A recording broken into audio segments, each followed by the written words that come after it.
Good evening, everyone. Welcome to our final regular town council meeting for 2024. My understanding.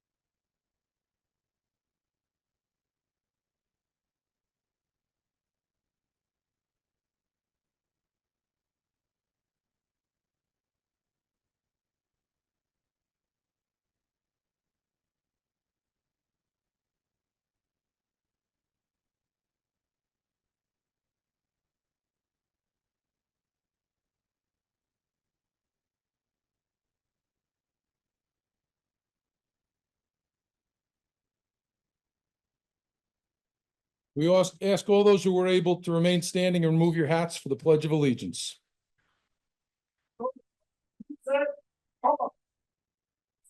I pledge allegiance to the flag of the United States of America and to the republic for which it stands, nation under God, indivisible, with liberty and justice for all.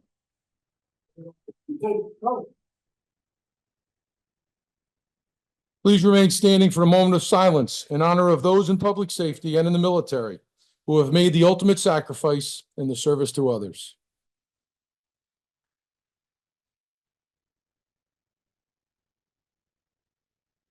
Thank you.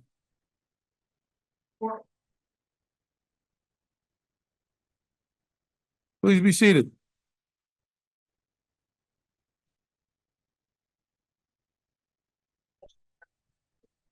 You can. Yeah, but it's kind of awkward now.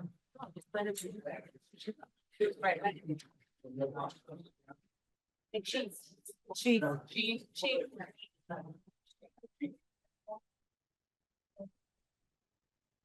Supposed to start the meeting like open. Yeah. This is to inform the general public that this meeting is being held in compliance with Section 5 of the Open Public Meetings Act, Chapter 231, Public Law 1975. The annual notice was emailed to the Star Ledger and filed in the Township Clerk's office on November 21st, 2023, and published in the West Orange Chronicle on November 30th, 2023. Councilwoman Castellino? Present. Councilwoman Geber Michael? Present. Councilwoman Scarpa? By Zoom. She's joining via Zoom, Yeah. Mr. Fagan. Okay, thank you. Councilwoman Williams? Present. Council President Rutherford? Here. Mayor McCartney? Thank you, Madam Clerk. Chief Vecchio, we have some business to attend to. Microphone is yours. Thank you, sir. Welcome, everyone. Looks like we have a packed house. Thank you, everyone, for coming out tonight. Just 1 second, Chief. We're either gonna have to close the door or have the folks in the hallway keep it to a low roar.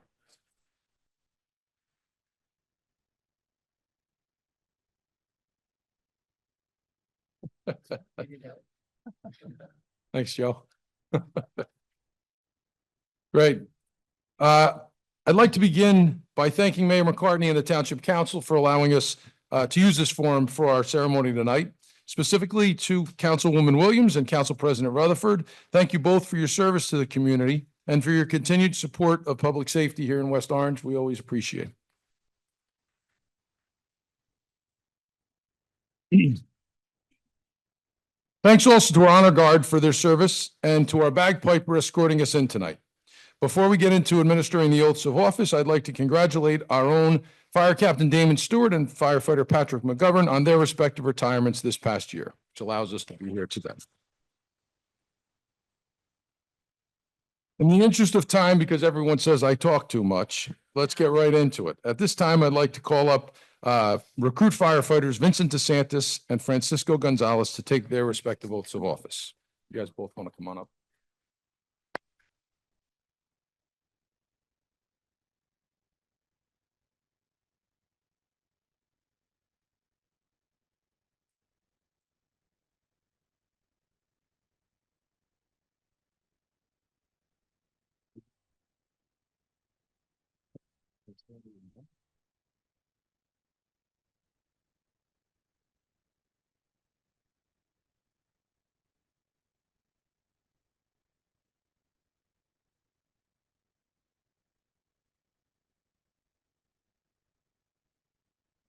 Yeah, thank you.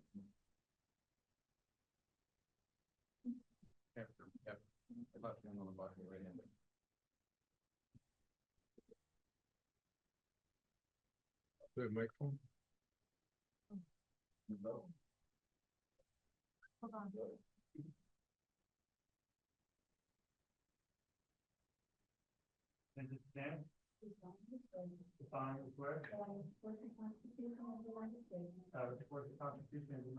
And the Constitution of the State of New Jersey. And the Constitution of the State of New Jersey. And I will bear true faith And will bear true faith. and allegiance to the same.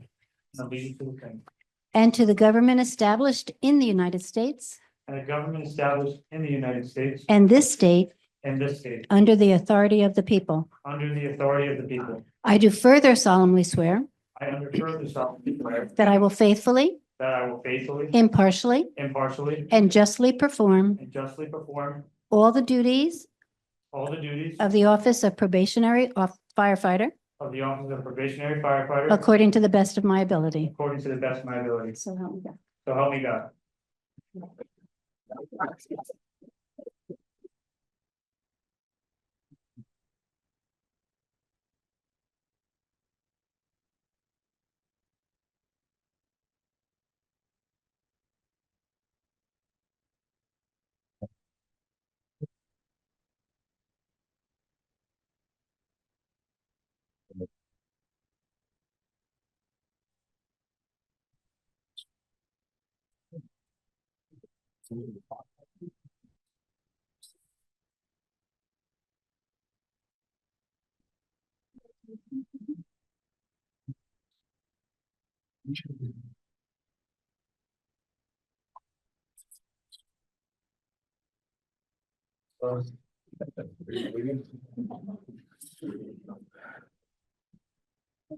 Yep, right hand. Here you go. I state your name.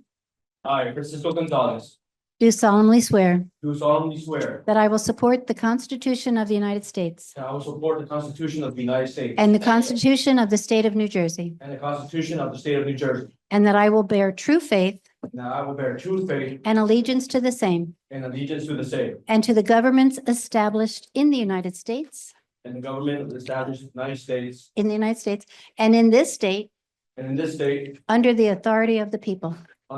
under the authority of the people. I do further solemnly swear I do further solemnly swear that I will faithfully, that I will faithfully, impartially, impartially, and justly perform and justly perform all the duties of the office all the duties of the office of probationary firefighter of probationary firefighter according to the best of my ability. according to the best of my ability. So help me God. So help me God.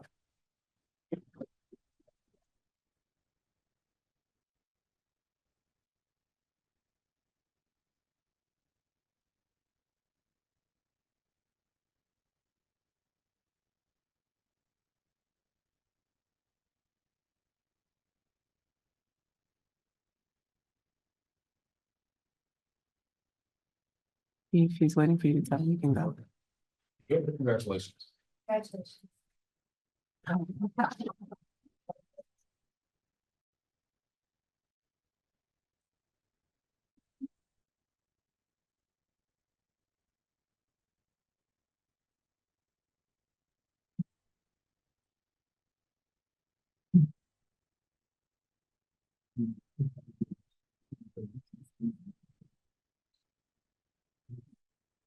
Okay, I would like to now call up firefighter Glenn Capola to take his oath of office for the rank of fire captain.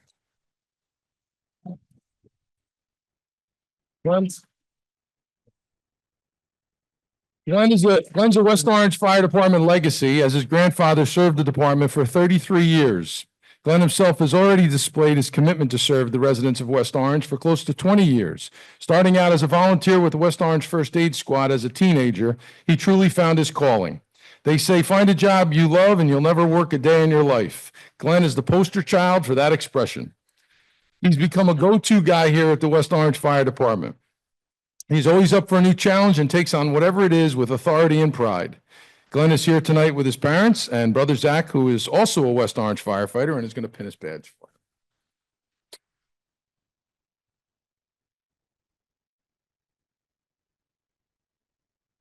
him. Statement. I, Glenn Capola, Do solemnly swear solemnly swear that I will support the Constitution of the United States States, and the Constitution of the State of New Jersey, Jersey, and that I will bear true faith true faith, and allegiance to the same and to the governments established established in the United States in the United States and in this state and in this under the authority of the people. I do further solemnly swear further solemnly swear that I will faithfully, that I will faithfully, impartially, impartially, and justly perform and just all of the duties of fire captain all of the duties of fire captain according to the best of my ability. according to the best of my ability. So help me God. So help me God.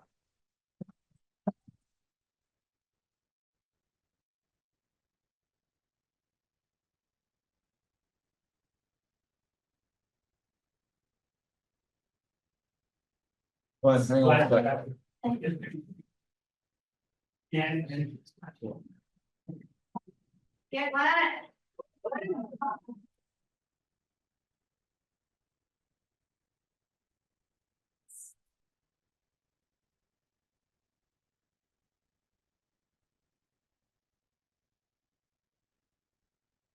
And Mr. Fagan would like to make a special presentation to Glenn.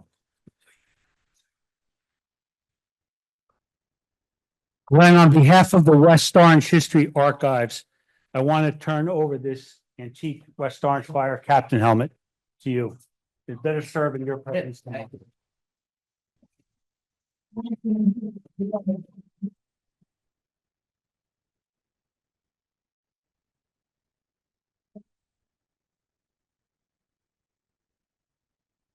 Chief Abbott, would you like to take over at this point?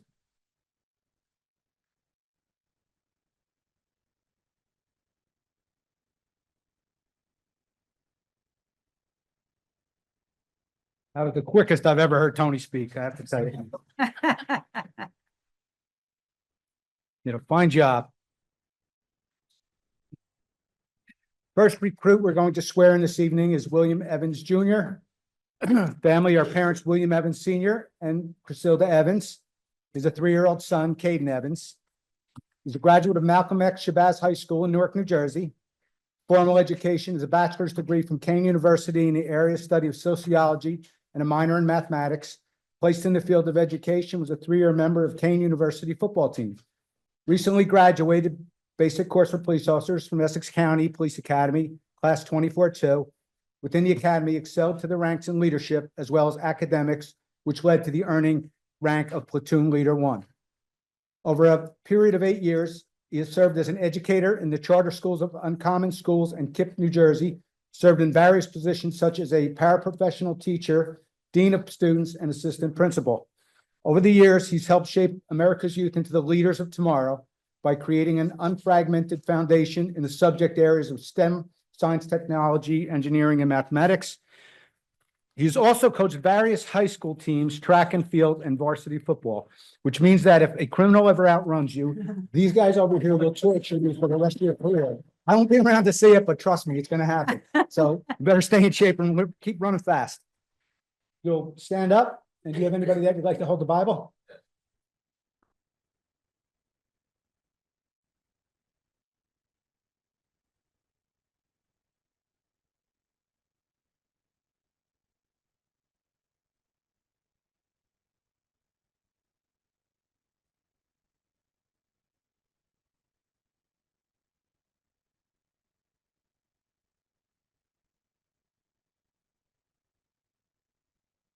I state your name. Do solemnly swear that I will support the Constitution of the United States and the Constitution of the State of New Jersey, and that I will bear true faith and allegiance to the same and to the governments established in the United States and in this state under the authority of the people. I do further solemnly swear that I will faithfully, impartially, and justly perform all the duties of the office according to the best of my ability. According to the best of my. So help me God.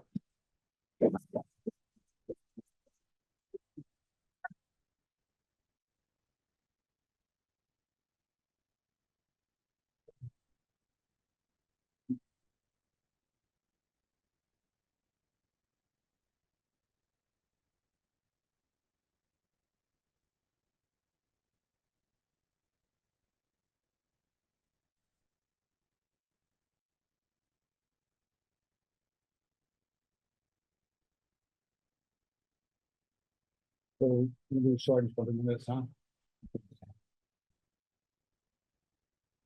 So first at the rank of sergeant is Matt Reese. His formal education is Morris County College. He's been with the department since March 24th of 2014. His professional experience includes Maryland State Police Motorcycle School, crash reconstruction, pedestrian and bicycle crash reconstruction, humane law enforcement.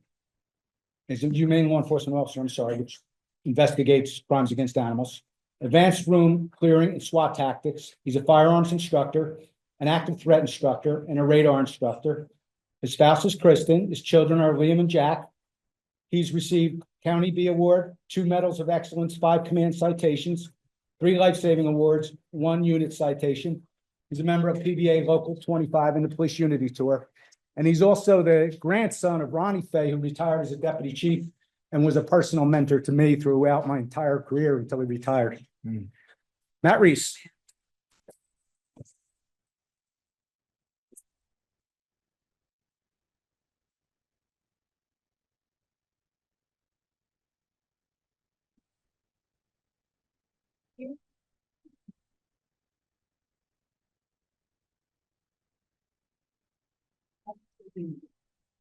Do solemnly swear that I will support the Constitution of the United States and the Constitution of the State of New Jersey, and that I will bear true faith and allegiance to the same and to the governments established in the United States and in this state under the authority of the people.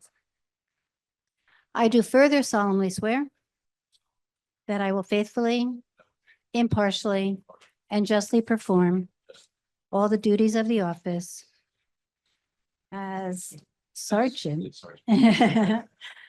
according to the best of my ability.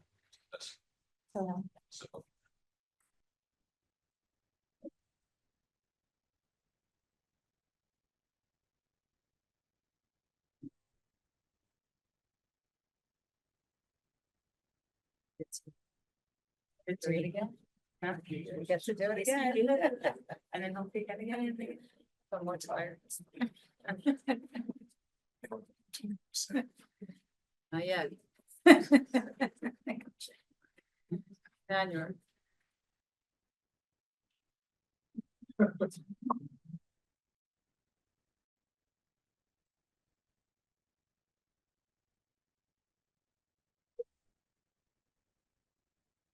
Next up at bat is Anthony George Paserchio for the rank of sergeant.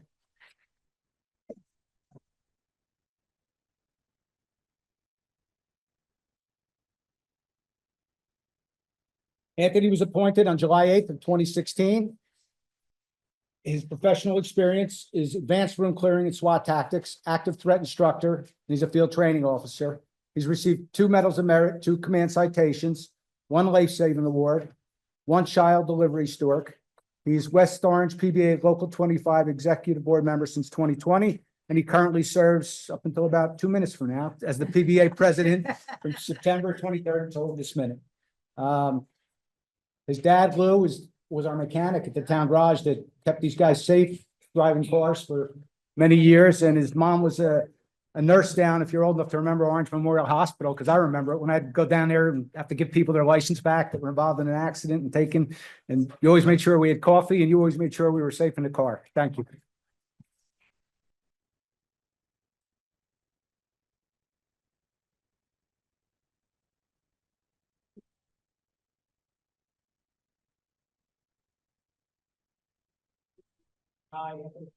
Do solemnly swear that I will support the Constitution of the United States and the Constitution of the State of New Jersey, and that I will bear true faith and allegiance to the same and to the governments established in the United States and in this state under the authority of the people.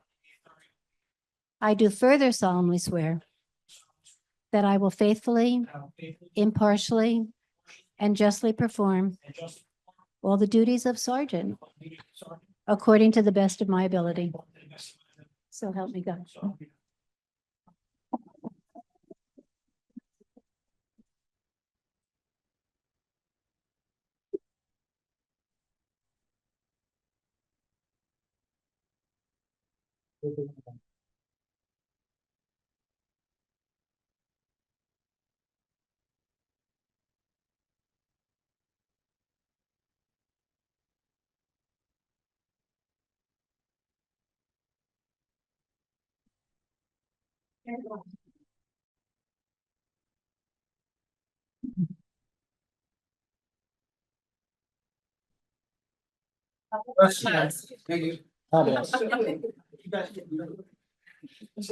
Next up for the rank of lieutenant is Jeff Krimmel.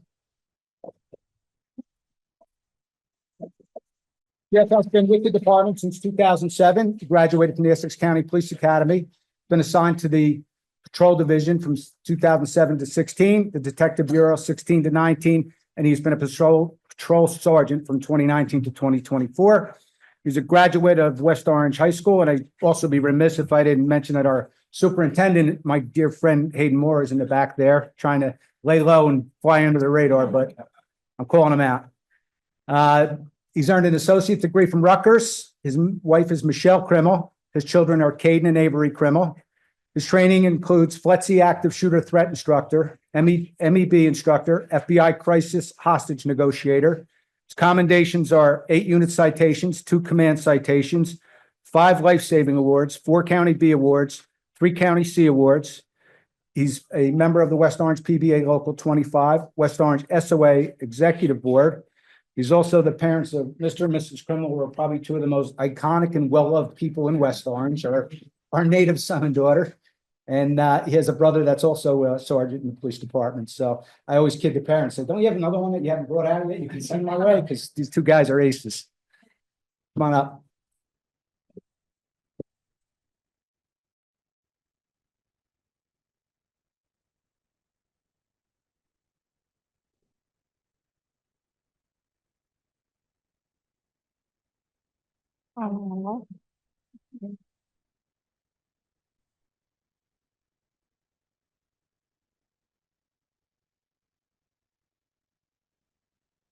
I state your name.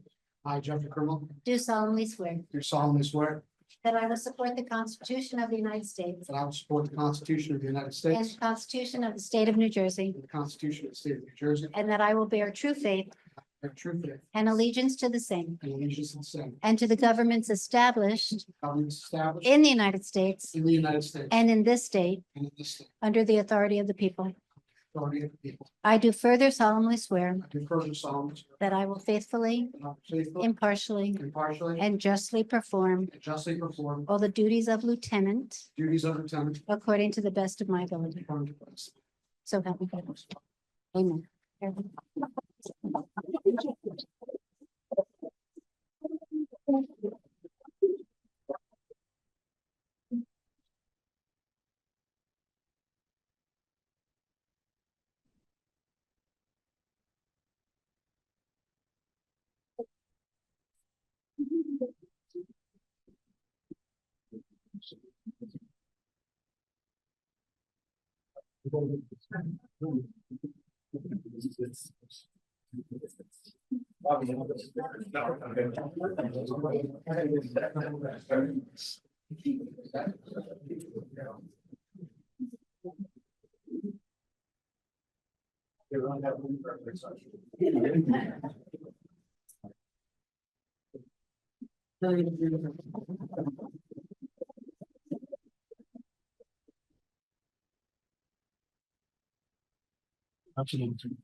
Thank you. Next up for the rank of lieutenant is Brad Squires. Brad was appointed July 9th, 2004. Graduated from the Essex County Police Academy, 99-2. Previously worked for the Orange Police Department from 99 to 2004. He's a graduate of West Orange High School, Rutgers University with a Bachelor's of Science degree in Criminal Justice. His wife is Denise. His children are Braden and Shay. His professional training includes supervisor of the Community Service Unit and Traffic Bureau, mental health coordinator for the Mental Health Co-Response Program, crime prevention practitioner, lead DARE instructor, New Jersey Advanced Crash Investigations 1 and 2. His commendations include Medals of Excellence in Command Citations, Essex County Class A, B, and C awards. He's an Essex County Emerald, the 2018 Deputy Grand Marshal of West Orange St. Patrick's Day Parade, and past Police Unity Tour member. Brad?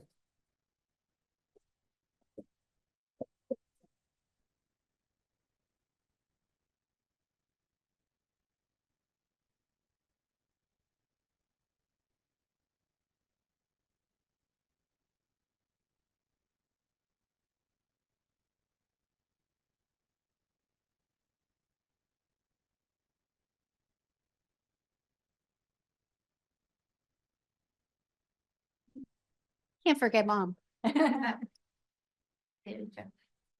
Statement.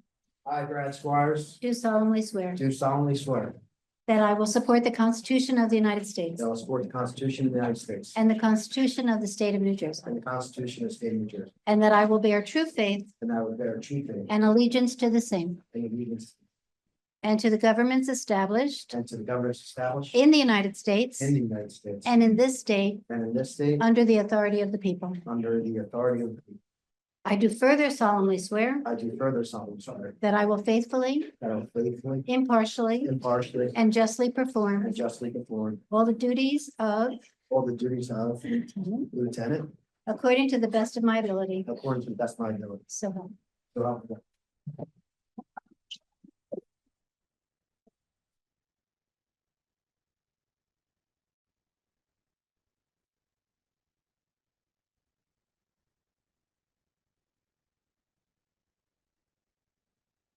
Congratulations.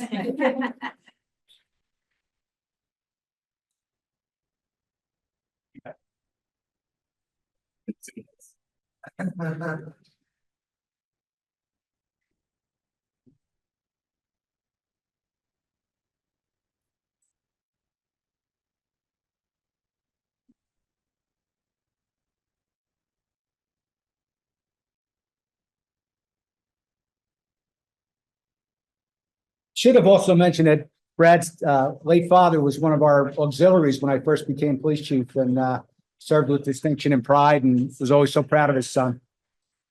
Next up, for the rank of captain, Lieutenant Patrick J. Matullo III. Date of appointment 3/17/2006. Promoted to lieutenant on 8/14/19 and to sergeant on 9/5/2014. Pat has an associate's degree from Essex County College, Maryland State Police Motorcycle School, crash reconstruction, pedestrian and bicycle crash reconstruction, Rutgers Traffic Engineering, advanced room clearing and SWAT tactics, crisis negotiation, firearms and rifle instructor, active threat instructor, tactical medical instructor. His responsibilities include the Traffic Bureau, the Community Services Unit, Department Range Master, active threat training program coordinator, and special events. His children are Valentina and Isabella. He has 2 County A awards, County B award, 3 County C awards, 2 County Unit citations, Medal of Merit, 2 Medals of Excellence, 4 Command citations. He was the 2017 Chamber of Commerce Police Officer of the Year. He's a member of West Orange PVA and the Executive Board for the Police Unity Tour. Soon to be Captain Pat Matullo.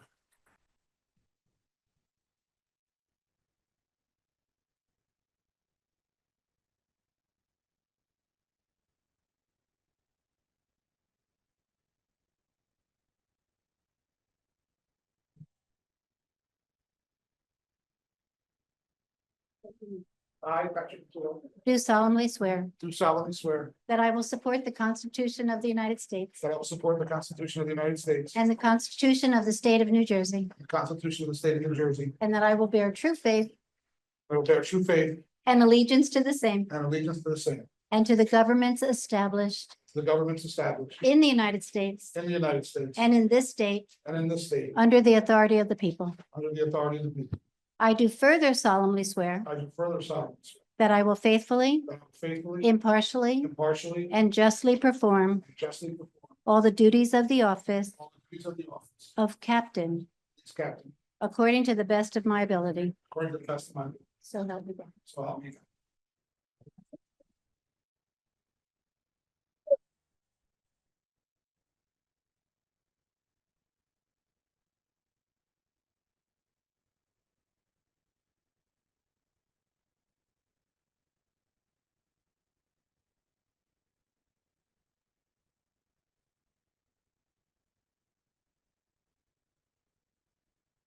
You come, John, Bobby. You don't just know. I'd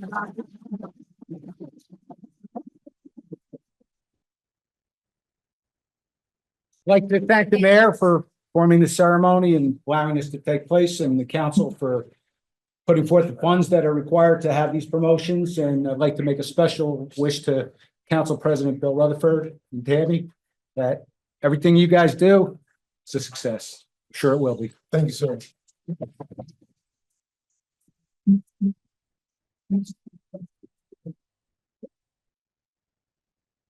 And good evening, everyone. I wanted to say thank you for everyone being here this evening to recognize and celebrate these individuals for their dedication, professionalism, and unwavering commitment to our community. They embody courage, sacrifice, and a deep sense of duty. These promotions signify a responsibility to guide others, set the tone for excellence, and to serve as role models to shape the next generation of first responders. Let's acknowledge all of the families here this evening.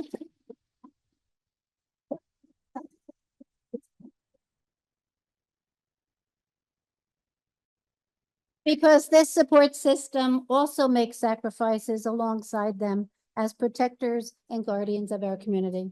So congratulations. May you continue to serve with distinction, honor, and hope. Godspeed.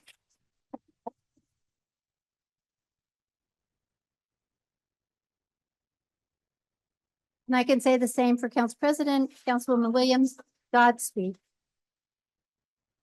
Thank you.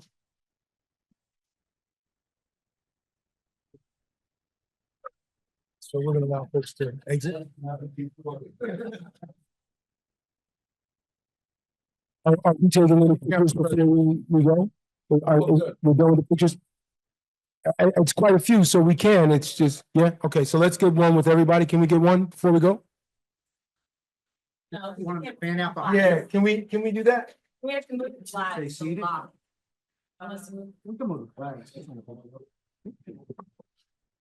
Unless we, it's just these guys, right? Let's just do it stand in front. Mr. Fagan, can you still get it for down there? Yeah. You guys stand, we'll face that way and Mr. Fagan will get the picture. Down there or up here? I think up there. Around the back. Well, yeah. It's coming around. We tried to save it for a trip. Extraordinaire. You know, listen, he's the boss, so. They're coming down. Never mind. I'm sorry. Chief, you gotta get in it too. Unless they're gonna, yeah, no, if they're standing behind you, that's fine. Just make sure you're in.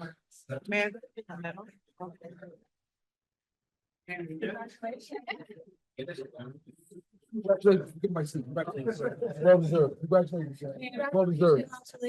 Congratulations. Well deserved. Welcome aboard, gentlemen. Yeah. Congratulations, gentlemen. Okay, everybody look this way.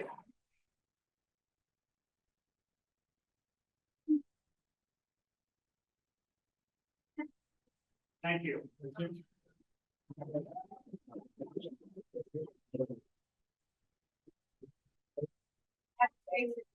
Congratulations. Congratulations. Now, just a moment or two for folks that want to exit. Before we move on with our agenda.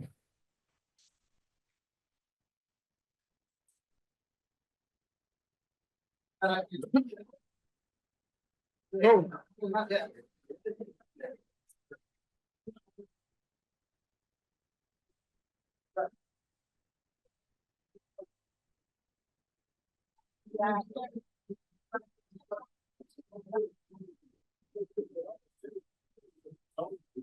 I have more people.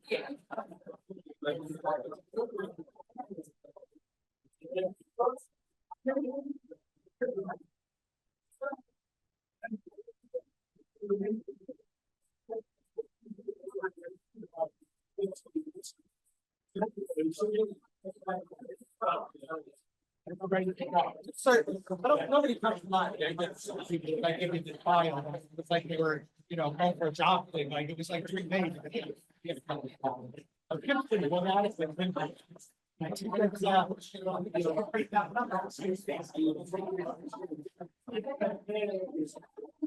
Yeah.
There's still like things on the. I don't think anyways. I don't have more defendants on. Yeah, I'm not. I did. There's no what?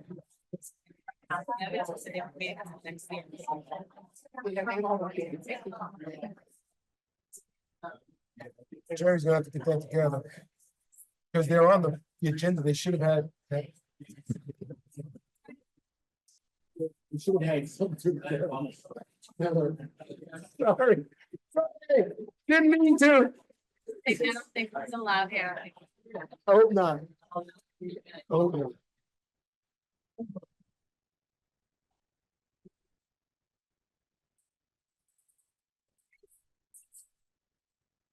My eyes are tearing.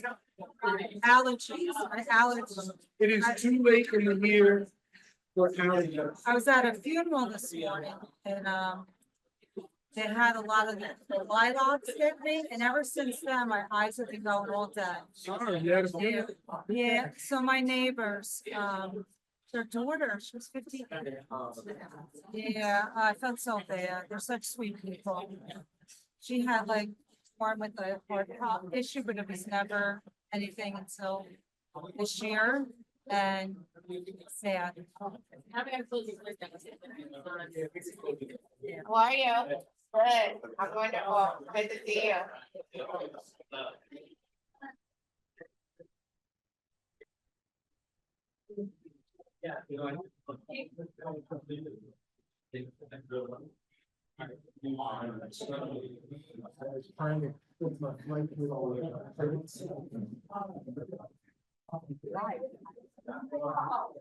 They gave you a point there. I was trying to get my wife.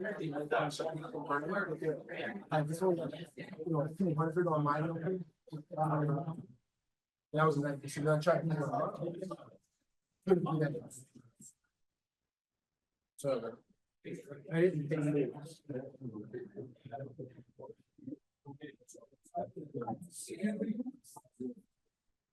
All right. Oh, that's right.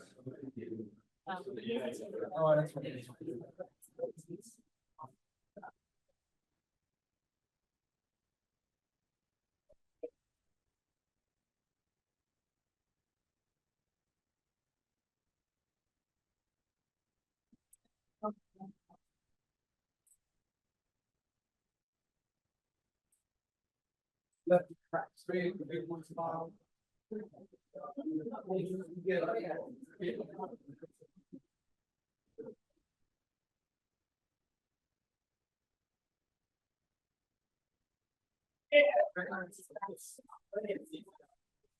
Mom said my mic was ahead.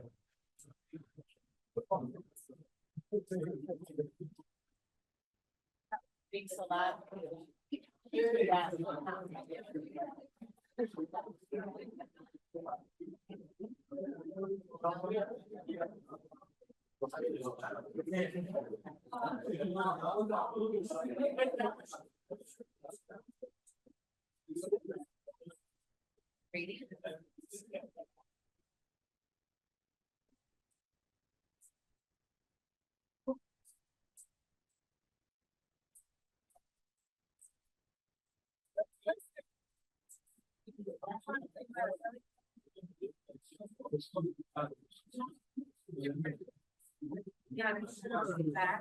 This right now. That's right now.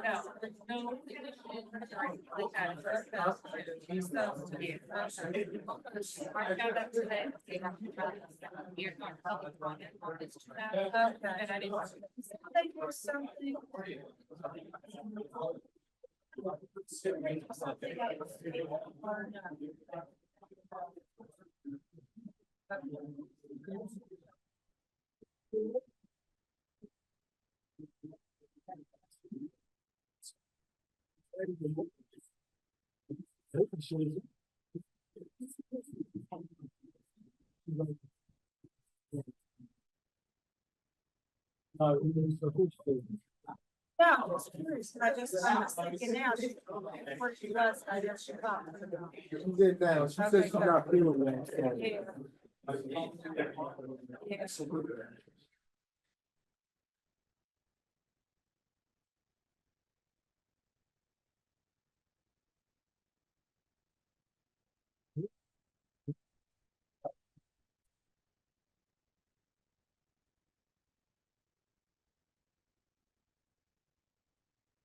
Oh, you know.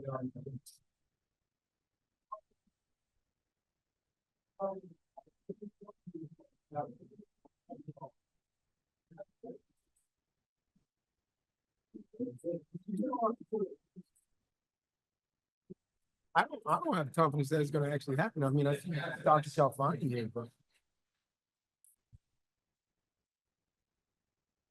It started. We're going to resume our meeting.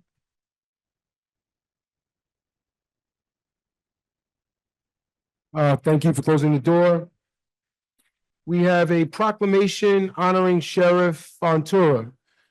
Madam Mayor.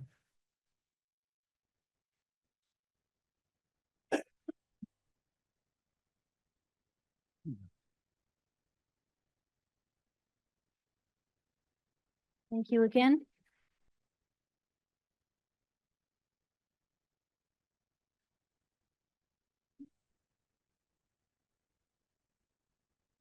We do have a proclamation also for, here we go for Armando Fontura. He's not here this evening. Anthony, you can relay the information to him, okay? We'll present it to him at another time. So this proclamation is for World Pancreatic Cancer Day. If you want to come up. Okay.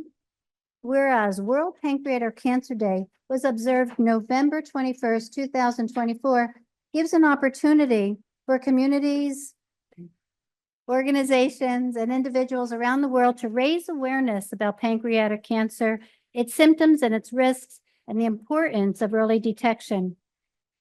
Whereas in 2024, an estimated 66,400 people will be diagnosed with pancreatic cancer.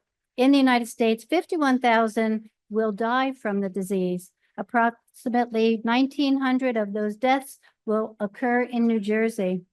Pancreatic cancer has the lowest survival rate among all major cancers, with a 5-year relative survival rate of just 13%, and accounts for almost 7% of cancer deaths. When symptoms of pancreatic cancer present themselves, it is generally already in the later stages, with only 10% of patients diagnosed when the disease is confined to their pancreas, and 87% of the pancreatic cancer patients die within the first 5 years. Pancreatic cancer is the 7th most common cause of cancer-related deaths across the world. There will be more than an estimate 5 billion new pancreatic cancer cases diagnosed worldwide in 2025, a yearly increase of 3%.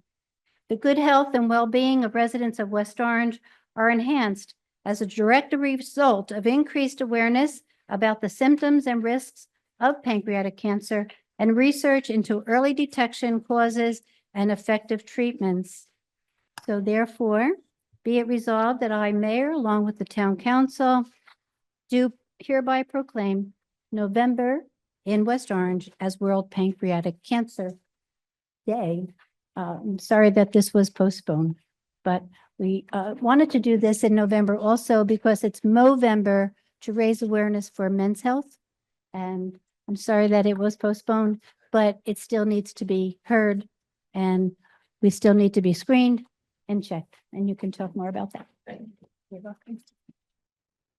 Just want to thank the mayor and the council for naming Pancreatic Cancer Awareness Month for November. I was actually sick last month, so we had to postpone it. I appreciate everybody for doing this. Just real quick, this is my brother, my niece. We lost our dad to pancreatic cancer in 2002. Not much has changed about pancreatic cancer in terms of treatment methods. The survival rate has gone from 6% to 13%. It's an astounding number to think about it. 13 out of every 100 people will actually survive 5 years or longer. What we're doing today to raise awareness, I work at Liberty Middle School. My brother works at the West Orange High School. We had a Pancreatic Cancer Awareness Day at the school where everyone wore purple just to raise awareness. We have an event in Parsippany. It's called Purple Stride, New Jersey. If you know someone fighting pancreatic cancer, if you want to sign up for the walk, it's a 5K. It's April 27th. That's a Saturday. And you can go to purplestride.org. /NJ. If you do know someone that's fighting the disease, I encourage you to go to pancan.org. That's our national website where you can learn about clinical trials, treatment options, nutrition information. There's a hotline where you can contact someone and they can help guide you through that process. If you don't know someone who's diagnosed, you likely will. It's growing. We want to see an end to not only pancreatic cancer, but all cancers in our lifetimes. Once again, I want to thank the mayor, the council. I want to thank Karen and Melanie for making this possible as well. Thanks again for your time.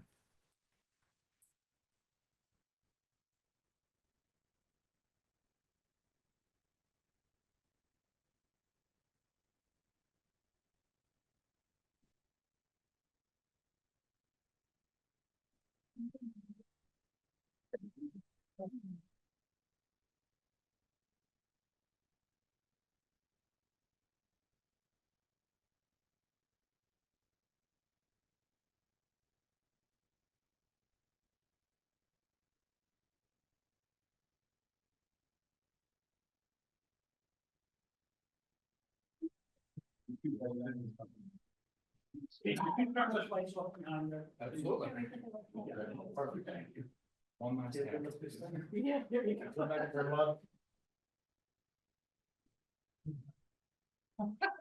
Thank you. Thanks, everybody.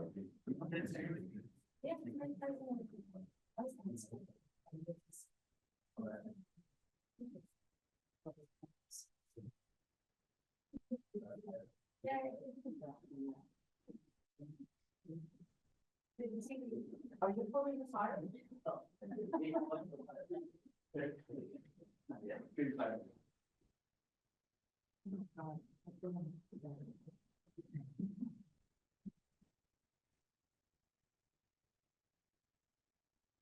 want to thank all of you for that presentation. We're going to move to the Mayfair Farms property presentation that's on the agenda. Mr. Horn, Mr. Howard, Mr. Mitnick, Ms. Mitnick.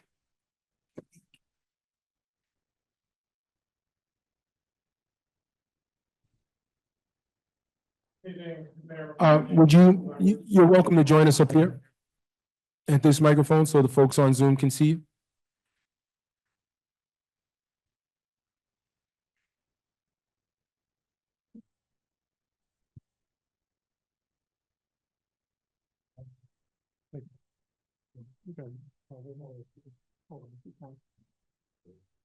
Okay.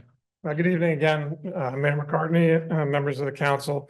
Thank you for giving me the opportunity to address you tonight. My name is Marty Horn of Mayfair Farms, 481 Eagle Rock Avenue. My family has been in business in West Orange for close to 92 years. When COVID hit, it really took a toll on our Mayfair Farms business, and we began to look for ways to redevelop our property that would leave behind a positive legacy for West Orange. After much due diligence, we recently settled on two groups who we are very happy with, who will present a brief overview of their proposed projects tonight. I'd like to introduce Mr. Robert Goldsmith of AMS to say a few words about their project, and after that, Ms. Elise Hubbard of the Black Inventors Hall of Fame Museum as well. Thank you, Mayor and council members. We realize you've had a long night already. Robert Goldsmith from Greenvallow, Smith and Davis. We represent AMS Acquisitions, and AMS is the proposed developer of the west side of the site, which has been closed for going on 3 years now. We're proposing a top of class multifamily residential development with amenities, some 200+ units, 20% inclusionary affordable units. And given the recent statute, we're quite sure that the municipality will be able to get a 50% bonus on those affordable units. We are not seeking action under the local redevelopment housing law. We are not seeking a pilot. We are merely seeking a rezoning to permit our use and the use, which is very impressive, of the Black Inventors Hall of Fame next door to us on the east side of the property. Our expectation is that the taxes on the property will be substantially more than $320,000 taxes currently paid. It will be an impressive facility.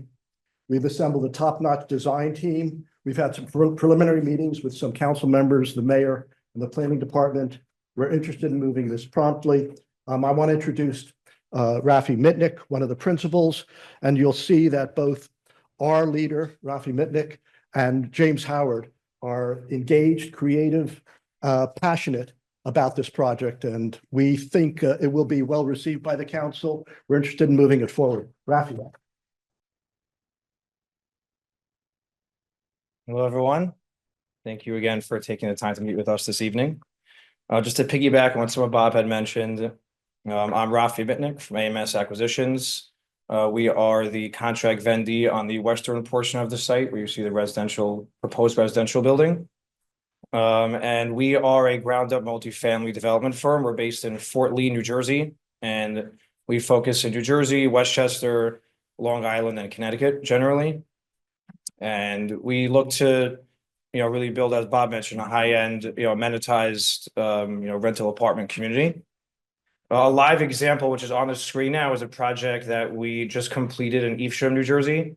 And I think, we wanted to pick this image and then the one following it just to really show that what we proposed is really what we delivered. And so that was a rendering of the project. And this is a live image, I believe, from last week. As you can see, it's fairly similar, this building will be outdoor pool, steam room, sauna, hot tub. So it'll be, all the things that you'd want in a new building, and similar to what we'd like to implement in the project here in West Orange. We're very excited to bring this proposal before the township, and we definitely feel this is the highest and best use for the site, and that'll be an overall positive development for the West Orange community. Thank you.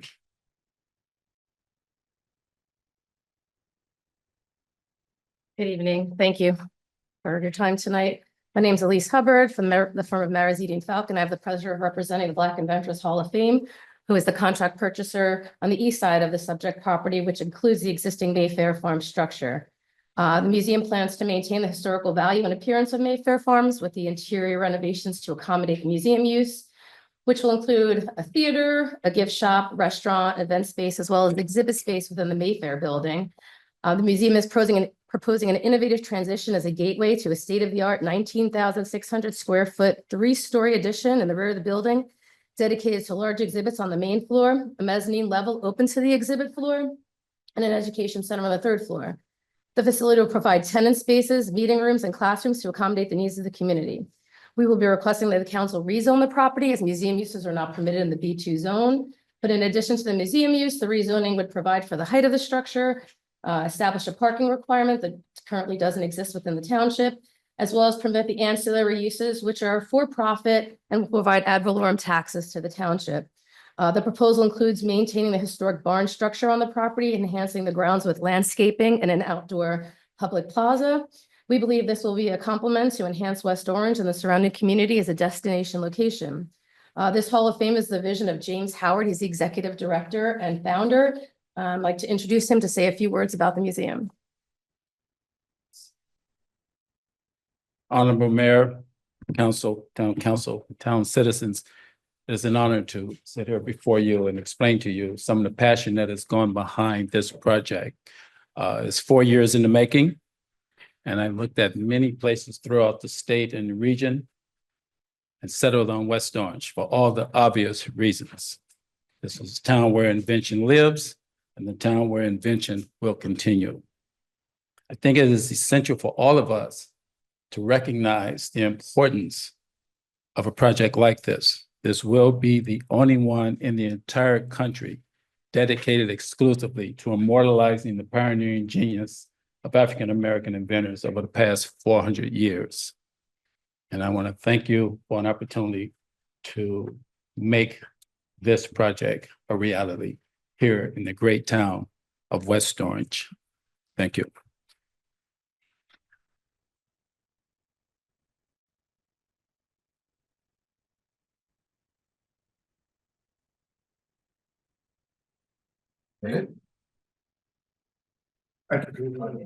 Absolutely. Alex, any questions for any of the folks at Mayfair Farms? No? Thank you very much. I look forward to working with Happy holidays. you. Same way. All right, given that the time is now 7:39, going to move into our public meeting. We're going to forego council liaison announcements. Colleagues, if you have anything that is pertinent, please use your response to public comment for your liaison announcements. And just for the record, Councilwoman Susan Scarpa is joining us via Zoom. I do believe she has been moved over as a panelist. Councilwoman, can you hear us? Yes, I can. Can you hear me? Absolutely. Thank you very much. I got a little sore throat tonight, so I'll try to speak a little bit loudly. You're fine. You sound great. All right. So, Madam Clerk. This is to inform the general public that this meeting is being held in compliance with Section 5 of the Open Public Meetings Act, Chapter 231, Public Law 1975. The annual notice was emailed to the Star Ledger and filed in the Township Clerk's office on November 21st, 2023, and published in the West Orange Chronicle on November 30th, 2023. Councilwoman Castellino? Present. Councilwoman Geber Michael? Present. Councilwoman Scarpa? Present. Councilwoman Williams? Present. Council President Rutherford? Here. Mayor McCartney, I think she left. Okay. That's it. All right. We are going to begin, as always, with public comment. Public comment is restricted to those that are joining us in person. We're going to invite you to the microphone directly in front of me. But before we begin, we're going to allow Mr. Fagan and Mr. Puglisi to address the council.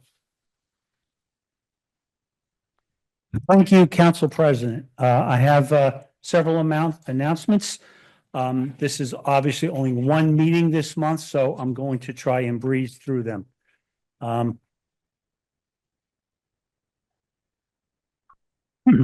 This past Saturday night, we had our Christmas tree lighting in front of Town Hall. Mr. Keogh, forever the showman, was obviously head of the Recreation Department. We had a great turnout. There were holiday characters, dancers, singers. Santa Claus was here in council chambers. There's a train ride in front of Main Street. The weather cooperated, and of course, the highlight of the evening was the lighting of the 40-foot tree in front of Town Hall, and it will be on display through the end of the year. So come on down and check it out. On Thanksgiving, there was a Thanksgiving wreath making event at the Toby Katz Center on Tuesday, November 19th. Officer Mango had sent me these pictures and wanted me to let everyone know that they had a great time. And it's just one of the many things that Senior Services does for our community. Members of the West Orange CERT team delivered over 200 boxes of Thanksgiving dinners on November 22nd. And I want to point out that CERT volunteers deliver food care packages on a weekly basis. So it's not just on Thanksgiving. We have an online auction coming up on December 23rd for tax sale of delinquent taxes for 2023 and prior years. I also want to point out the West Orange leaf collection procedure. I spoke with Director Reynolds earlier last week, and he wanted me to remind everyone that Friday, December 13th is the last day residents and landscapers can place their leaves in the street. And he also wanted me to point out that they don't keep any sort of a schedule because they have found out in years past it's impossible to keep a schedule. And it's listed here, December 27th, the last day they will be picking up leaves. He told me that actually they'll be picking up leaves to the end of the year, and they have scout teams out scouting the neighborhoods. So all the leaves will get picked up. We also have our annual Hanukkah menorah lighting, December 26th in front of Town Hall here. All are invited. And because this is our only meeting this month, December 26th to January 1st, Kwanzaa is celebrated. So it's worth pointing out at this meeting. Also, we are still hiring crossing guards. For more information, please go on our website or contact Kate Davenport at 325-4050. She'll be glad to give you all the necessary information. Coming up in council chambers on December 17th, there's a project review of the transportation safety upgrades. I mentioned this at the last council meeting, and I have it up here tonight as a reminder. We have the holiday celebration and gift giveaway at Washington School, December 14th. There's a lot of things happening in December from 12 to 2 p.m. For more information, you can contact Deputy Mayor Rodolfo Rodriguez at 201-260-5133. And we also have the Arts Council. Their holiday art party is Sunday, December 15th from 2 to 4 p.m. and they're located at 551 Valley Road in West Orange. And something that has been in the news lately, I'm sure you've all heard about it, is New Jersey drone sightings. They have now been seen in 12 counties throughout New Jersey. There's only 21 counties in New Jersey. I put this up just to remind everyone that there was no reported threat to public safety. Their intention and presence is somewhat of a mystery, but I wanted to point out that the FBI hotline is 1-800-CALL-FBI or tips at fbi.gov for any sightings to assist the FBI in their investigation. And certainly I would be, excuse me, I would be remiss in my duties if I did not acknowledge Councilman Bill Rutherford and Councilwoman Tammy Williams for their diligent service to our community. Thank you for your service both. And I'm sure I join dozens, if not hundreds of others in wishing you well in your future endeavors. Please.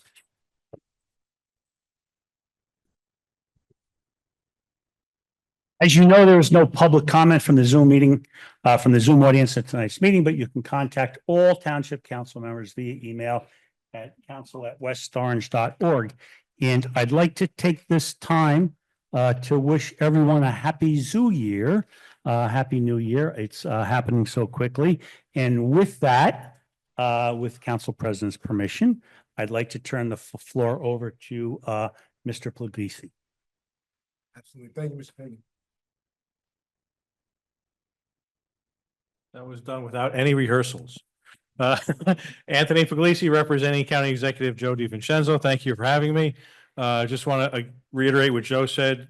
Congratulations to Council President and Councilwoman for your service. Happy holidays to everybody. Of course, happy Zoo Year. That was one of the scenes taken from Turtleback Zoo for our holiday lights, which continues every night until December 31st, except for December 24th and 25th. 5 to 9. We do continuing. We are asking people to bring non-perishable. Thank you. Non-perishable food items, gently used winter coats, and new toys to help those in need. Also at the zoo in the coming months, you're going to see the opening of our new Barry Ostrowski Animal Hospital, and currently under construction is our new boardwalk and walkways to our Australian Outback exhibit. Both of those projects are taking place on existing exhibit space. That's really all I have. Thank you very much. Thank you. Thank you, Merry Christmas. Merry Christmas. Thank you, Mr. Puglisi. Please do take the microphone in whatever order you choose. Please be respectful of those that are in line ahead of you. And give us your name and your address before you begin. Yeah. Thank Yeah, you don't have to wait in line. You can if you choose, but it's not obligated. Good evening, Nicole Bell, 31 Underwood Drive. I just want to thank Council President Rutherford and Councilwoman Williams for your service. Regardless of whether or not I agree with every decision you've made during your time on the council, I respect that you gave of yourself. You didn't just sit back and Monday morning quarterback on social media and pontificate about what somebody else should do. You actually did the work, and you gave of your time, a great deal of time that you could have spent with your families, focusing on your jobs, on your hobbies, and you did all of that in service to your community. So for that, I want to thank both of you for that and wish you well. But I'd like to give a special thank you to Councilman Rutherford for continuing to work to make this town where everyone feels welcome. where everyone feels welcome, supported, and heard in spite of the backlash you suffered as a result. I thank you for treating everyone fairly and refusing to take sides in spite of the pressure to choose. And I thank you for continuing to try to build bridges even when others have been determined to burn them. I'm sorry to see you go, especially under the questionable circumstances in which you're leaving, but I look forward to your next chapter. Thank you, Mrs. Bell. Right. Since this is so short. My name is Akil Kalfani. I'm at 7 Glennon Place in West Orange. Good evening, everyone. I want to thank council, and particularly our council members who are leaving, Council President Rutherford and Councilwoman Tammy Williams. I want to wish you both well in your future endeavors, and I'm sure the continued council members here will attend to our pressures in all the ways that we want them to. Speaking of pressures, I have two things I want to mention. One is I'm a board member at the museum, so I want to encourage you all I asked them to come to West Orange. They didn't get into all of this, but I want to mention it so that it's on the record that they were originally looking to go to Newark and other places. And I found out through Councilwoman Williams that the West Orange property was available, and I thought it was a perfect joint project to have for us here in West Orange, and seeing that it's right up the street from the Edison Museum. I think the beautiful part about that is that I want to encourage the town to think about having a shuttle that runs between them so that we can think about that this becomes a destination place. If it was a shuttle, we had our shuttle that goes between there and then to the zoo, as was just mentioned. I think between those three projects that are the major things, that this really becomes a destination town. And I think we have the ability to do that. We just have to have the vision to see how those things are connected, and we use our resources to do those things. The other thing was mentioned also, I want to thank you for mentioning Kwanzaa, but however, we've never had, asked about this several times, we've never had a Kwanzaa Kinara outside. We have other representations here in town, but we have no Kinara. I'm asking for a Kinara to be here by next year, so that we, if not this year, but this year is almost gone, but so that we can have an actual representation. And even the West Orange African Heritage Organization, we host a Kwanzaa, which will be on the 27th at Washington Middle School or Elementary School. And so I think that, in Township, people always come to it, but we have no representation here at Town Hall. So I'm asking that we fix that. The last thing is that every day I travel on, Pleasant Valley Way going to 280, going eastbound. That spot there, I'm sure you all know there's so many accidents there. There needs to be a turn signal light there or something, because it's so dangerous. And cars, every time you come around, they give I'm sure our police officers and others can attest to the fact that the railing is always beat up. Why? Because somebody had an accident there, because they're trying to make the light and you can't see the next car in front of you if you turn. And so either coming down or going up the hill, there's always accidents there, and we've got to do something to fix that problem. I don't know if that's location. The location is, I don't know the street you turn left on, but it's on is it Mount Pleasant rather, right up from here, right up from Town Hall, as you're going to the 280, making a left to go to 280 towards Newark. So right there, that corner, there's lots of accidents there. Yeah, there you go. Thank you. I appreciate you. Mount Pleasant and Brennan Drive. So if we can do something about that, I think that would be a great benefit for the town. And other than that, have a great holiday, and I will see you all. And if I can be of assistance with regard to the museum, I'm here in West Orange. This is what I'm here for. That's why I brought them here, because I think it's a great location. Thank you. Yeah. Thank you, Dr. Kalfani.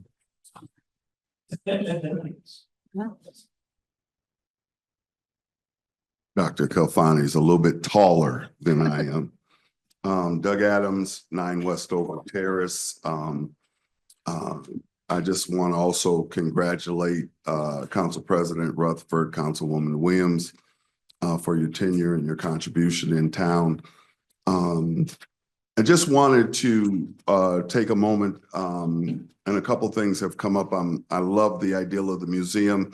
I would hope that the council, as they're talking about new developments in town, will consider some things that I've mentioned maybe a couple times already. about designating some of the affordable housing for supportive housing so that our special needs community doesn't have to go into a lottery with the whole state. All of the numbers and those who think about these things in really high level ways say that it's the healthiest way for people with intellectual and developmental disabilities to be safe is if they can live in the communities where they are known and where people can watch out for them, where they're comfortable at. And so to make that a greater possibility, we have to change the numbers by designating some of those units specifically for supportive housing. In connection to that, it's interesting that the pancreatic cancer presentation was here. I appreciate that. One of our town residents, a longtime town resident, recently passed away from pancreatic cancer. And by the time she had found out about it, it had spread. And she really went to the hospital because she was having some headaches and found that she had 2 masses in her brain and it had spread throughout her body. 2 weeks later, she was dead. She has a 50-something, I won't be specific, year-old son who is a lifelong West Orange resident who has no more family in West Orange and is trying to figure out a way to be able to live in West Orange, be sustained in West Orange. His family in Spokane is looking to support him to try and do that. But because of the housing dynamics and some of the other factors, he could have to leave the town where all of his friends are, where he knows the area, where he walks the streets very comfortably and safe, and may have to leave because housing is very difficult in West Orange, and we can do something about that. I hope that the council that comes in, which represents a huge demographic shift in our town leadership, I hope that they have the capacity to look at the needs of everyone in town. Finally, I'm here because I did something I typically don't do, but I felt it pertinent to do. I am not a proponent of the propagation of legalized marijuana for recreation use. Anybody who talks to me knows that. That's not my deal.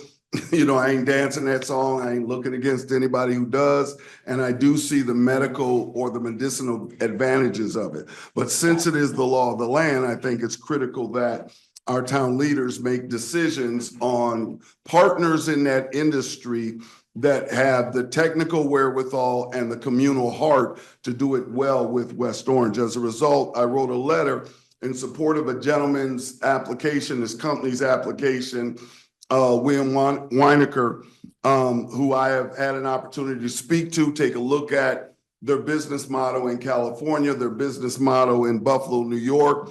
And one of the things that I found is not only has their businesses been successful, but his plan for West Orange or their intentions around West Orange represent what the law is supposed to represent, and that's to be able to help people who don't have an opportunity to be able to elevate in this industry.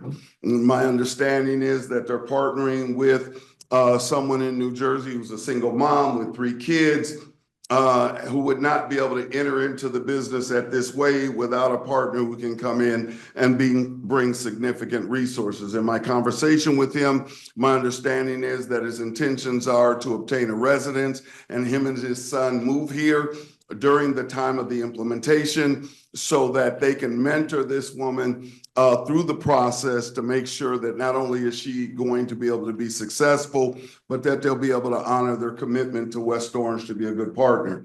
It's to the council to review the application. There are things that I don't have access to or privy to that you have, and I'm sure that you'll look through that. And if there are things that indicate anything other than the spoken intentions, that you'll have the wisdom to know what to shut down and what not to shut down. But I did want to come and stand and speak to the letter of reference was specifically to the gentleman that I met, talked about Your time is model up. that I saw and their intentions towards West Orange. Thank you very much.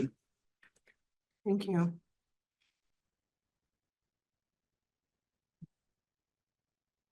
William Winoker.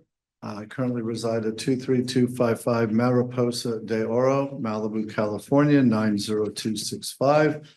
Though soon to be residing a good portion of the year on Ashland Avenue here in West Orange.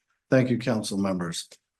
I flew in early yesterday morning from California. Forgive me if I appear a little groggy, but I was up all night last night watching basically my neighborhood burn down.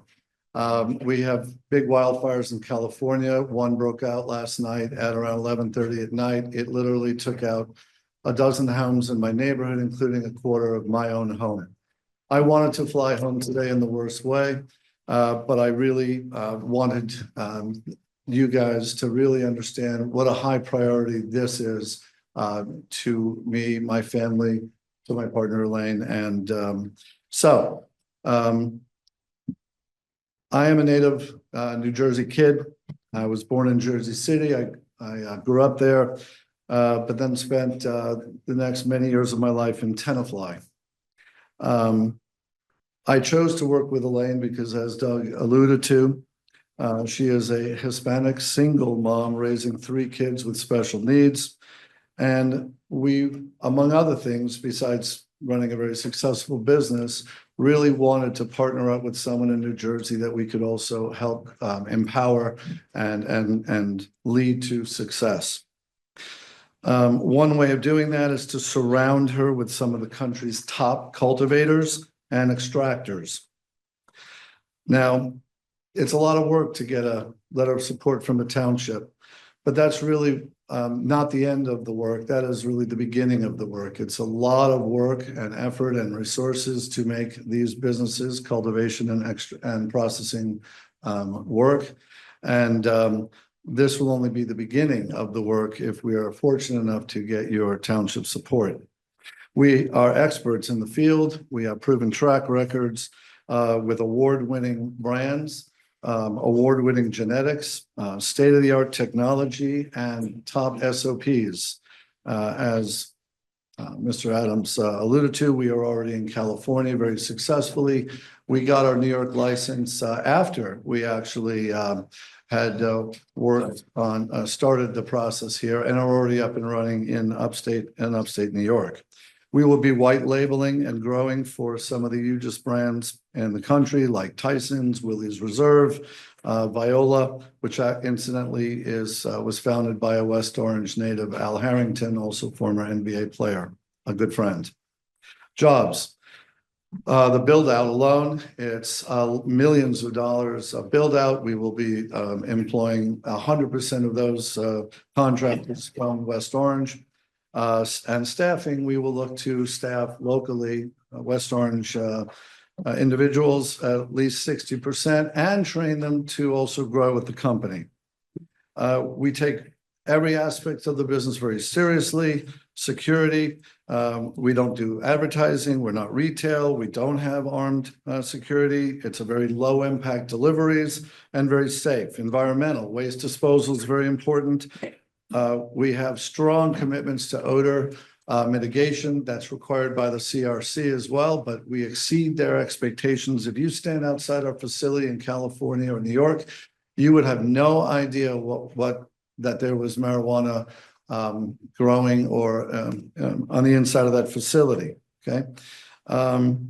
Now, we look at this as a partnership with the city.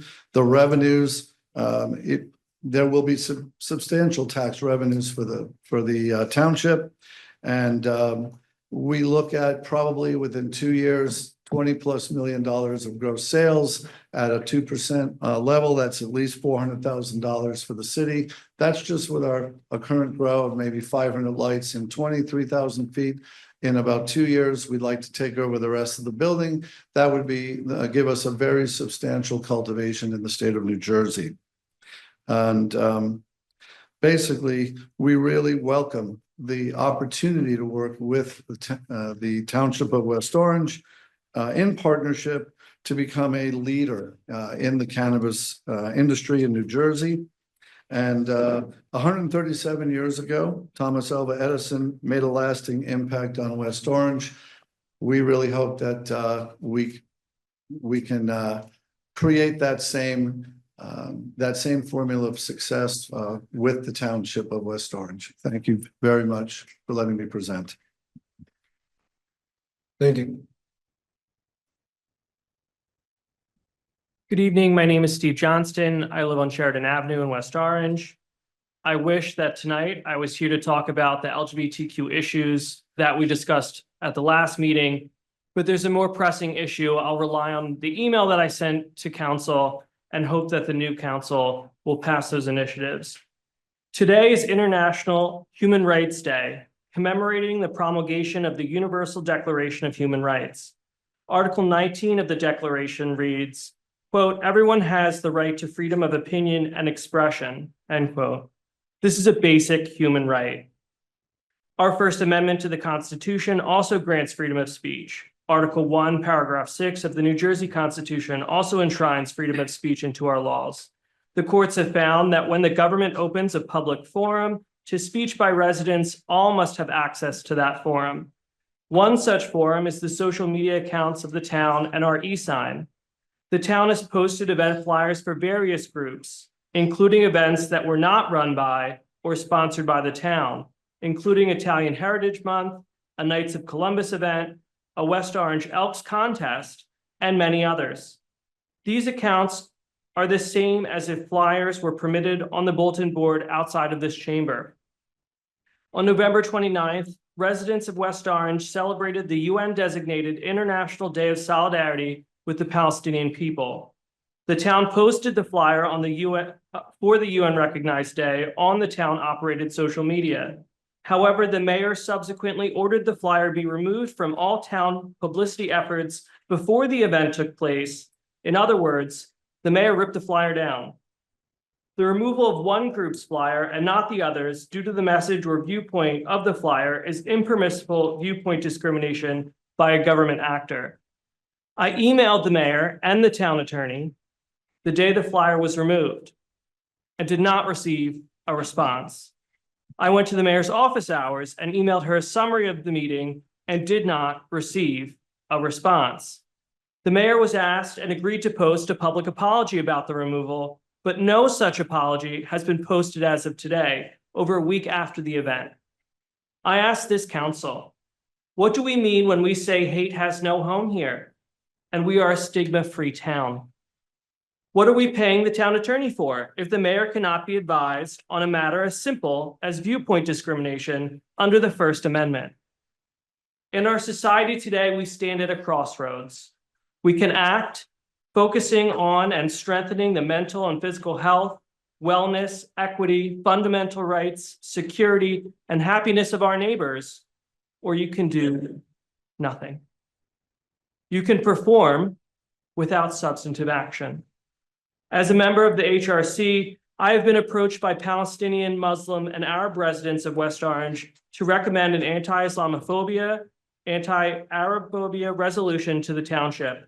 I will address this at our December HRC meeting. More generally, you are all aware of this situation, having been sent the emails the mayor received.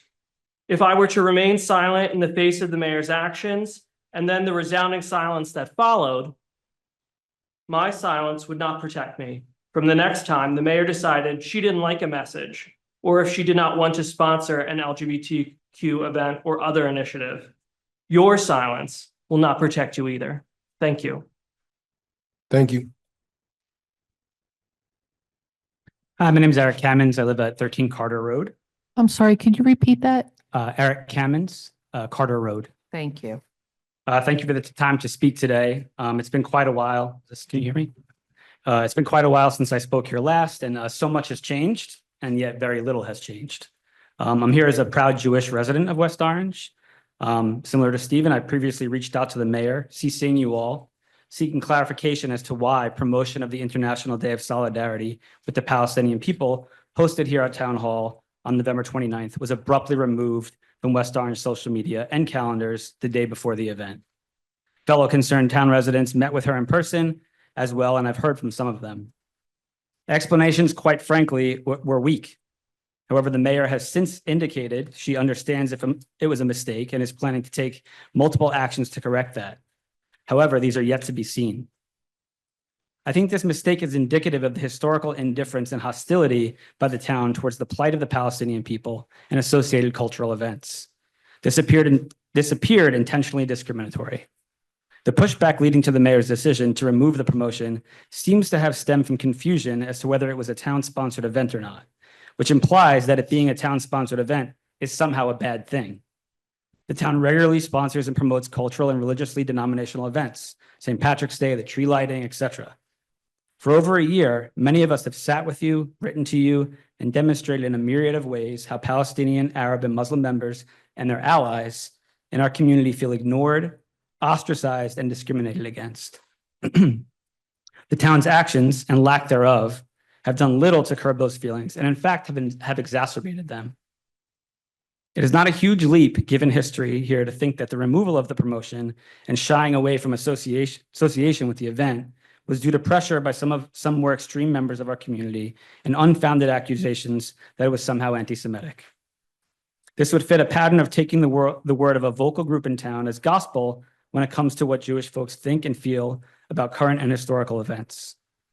Town officials have ignored over and over again the voices of fellow anti-Zionist Jews who have spelled out with literal cited footnotes and all how criticism of Israel is not inherently anti-Semitic. And conversely, the assumption that it is itself anti-Semitic. Many Jewish organizations have organized thousands to stand by our Palestinian brothers and sisters to protest the genocide. And to be clear, most reputable humanitarian organizations, including most recently Amnesty International, agree on it being a genocide. In fact, for many of us, standing against Israel's abhorrent actions is a core tenet to upholding our Jewish principles of morality and a defining part of our Judaism. I get and I fully appreciate that many of you are not familiar with the non-monolithic tapestry that makes up Jewish identity. With that in mind, I implore you to expand your view on these topics. Seek out input from a variety of sources.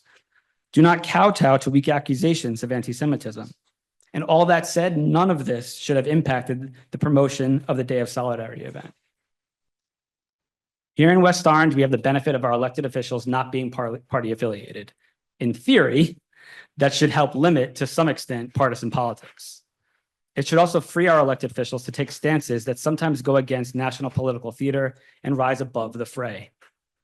You have the opportunity, at the very least, to not isolate and discriminate against Palestinian Muslim voices here in our beautifully diverse town. It is possible to do better. The community is once again trying to make it clear that Islamophobia and anti-Arab hate is a very real and growing concern in our town, and it is emboldened both by a lack of action on the town's part, or more importantly, the silencing, in this case, the removal of promotion of the event, of their voices. There is need, therefore, for concrete action to mitigate this discrimination and hate.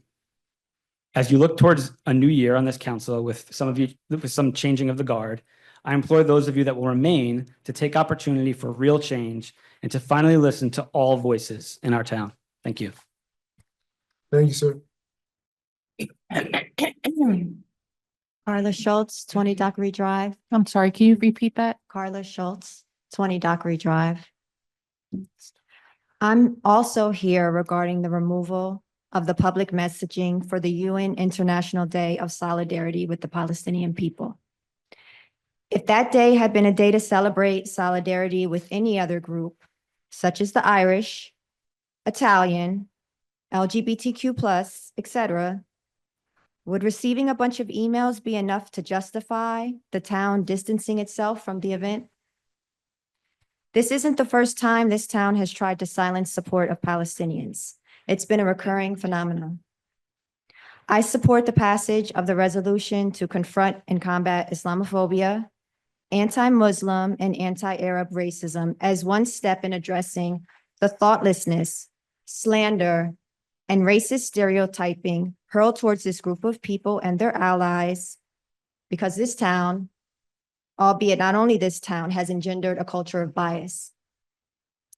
In another time period, people calling for a free South Africa were also labeled as terrorists and imprisoned for fighting apartheid, like Nelson Mandela. One would think that history would have honed our ability to recognize discrimination more readily when we all see it. In conclusion, we should be asking ourselves in West Orange how we perpetrate the larger culture of discrimination against Palestinian, Muslim, and Arab people, and how we can be anti-racist agents of change through the passage of this resolution. Thank you. Thank you. Good evening. Happy holidays. Brett Carroll, 34 Clonover Road, West Orange. I'm sorry, could you give me your name again? Yeah, Brett Carroll, 34 Clonover Road.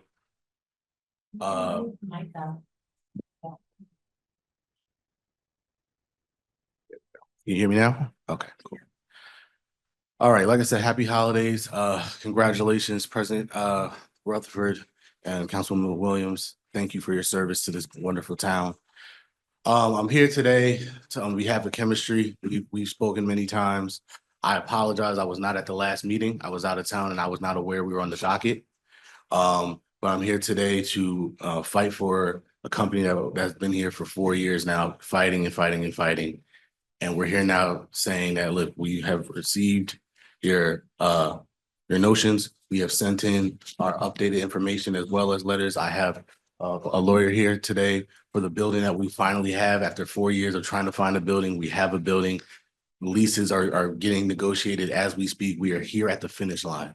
And I'm asking for you guys to just give us a little bit more time. I know this has been a frustrating thing for everybody involved. Trust me. This is brand new to everybody here on the East Coast, especially in West Orange. There's still a lot of questions. There's still a lot of things that we are trying to figure out on our side as well as for the rest of the town. So I get it. Ms. Castellino, you've been very adamant about being here and getting these extensions done and doing the work. And our apologies for our stumbles in the past, but like I said, we're here. We are trying, we are fighting. We didn't want to come empty-handed. So that's what I'm saying. You guys have those emails with our updated resolutions and our letters. Again, we have a building. My lawyer could speak to you now about the things that we're doing. We have leases that are getting negotiated. We are at the finish line. And I know this has been a very, very frustrating thing for everybody. But I'm just asking for a little bit more time and just one more chance to finish this because, you know, we've been here. We've been here. We've been working. And like I said, I'm a longtime resident, been here since '96. Don't want to go anywhere else. I'm supposed to be out of town again this week, but I said, no, I gotta be here to do this. So, you know, I'm stumbling over my words because like I said, this has just been a whole ordeal. But I'm very passionate about this. I think this is going to be a wonderful thing for the town, a town that I grew up in, a town that I love, a town that I plan to spend the rest of my life at. So, you know, just thank you guys. And like I said, please just give us a little more time to figure this out. We are at the finish line. We have a building. We are working. And yeah, thank you. Appreciate it. Thank you. Thank you. Good evening. Oh, is this on? Mhm. All right, awesome. Good evening and happy holidays. My name is Shavice Osborne. I reside at Colonial Woods Drive. I want to thank the council members and Council President Rutherford for their time and service to our town, sincerely. When coming here tonight, I didn't realize I'd be attending the last meeting of my councilwoman, Tammy Williams. So on behalf of my family and neighbors, I want to thank Councilwoman Williams for her time, her passion, her energy, and love of West Orange. I know this isn't the end for her, and I look forward to what she does next. The community of Colonial Woods Drive and Nance Road is very new. So new, in fact, that I have no clue what section I live in. No idea. However, collectively, our community is paying a guesstimate of more than $250,000 in property taxes. Our family moved to West Orange because we had the opportunity to build our home and a community for our young family. We've had some challenges with the builder, which I'm hopeful you all have heard of, but that's not why we're here tonight. We're here because our community is being targeted by car thieves, loiterers, and robbers. In the past 2 months, we've had at least 4 or 5 attempted robberies, 2 actual robberies that included a home invasion at 12 noon. We routinely have random strange cars driving and parking in our neighborhood. I've called the West Orange Police Department on several occasions for cars idling in the poorly lit curve behind my home. I am requesting that a street light be placed behind my home. I have photos, I like artifacts that I can share with the council. In addition, we're here tonight to bring up our concerns, but we also will be bringing a petition to this council to get a sound wall built between our neighborhood and 280, which is very visible from 280. A few neighbors did stop by office hours for the mayor, and we've seen a patrol car come through our community at least once a day, but we deserve more. We didn't build our homes and foster the bonds of community to be targeted and terrorized. We look forward to working with the mayor, police department, and town council to address these challenges. Thank you for your time. Thank you. Thank you, so Aurora. So I would like to add on to that. That's my wife, Shavis. I'm Elijah Osborne, also Colonial West Drive. We moved from Montclair. The police presence in the neighborhood, brand new neighborhood, that is, I just don't see it. I'm up. I work for PSCNG. I'm up early. When I'm working day shift, when I'm up night shift, I come in early, and I just don't see police presence in the area. We're on the last block in West Orange before you get to Livingston. And as soon as you hit Livingston, whether it's first thing in the morning or late at night, you'll see a patrol car of Livingston Police right there at the border. West Orange Police, I probably didn't know what a patrol car looked like until I was pulled over a few months ago. To see that protection would be well warranted, just like what the Township of Livingston, there's a patrol car sitting at the borderline of our town every day. So we would just like some more protection in the area from the uptick in crime. Thank you. Have a good night. Happy holidays. Thank you, Tammy. Love you.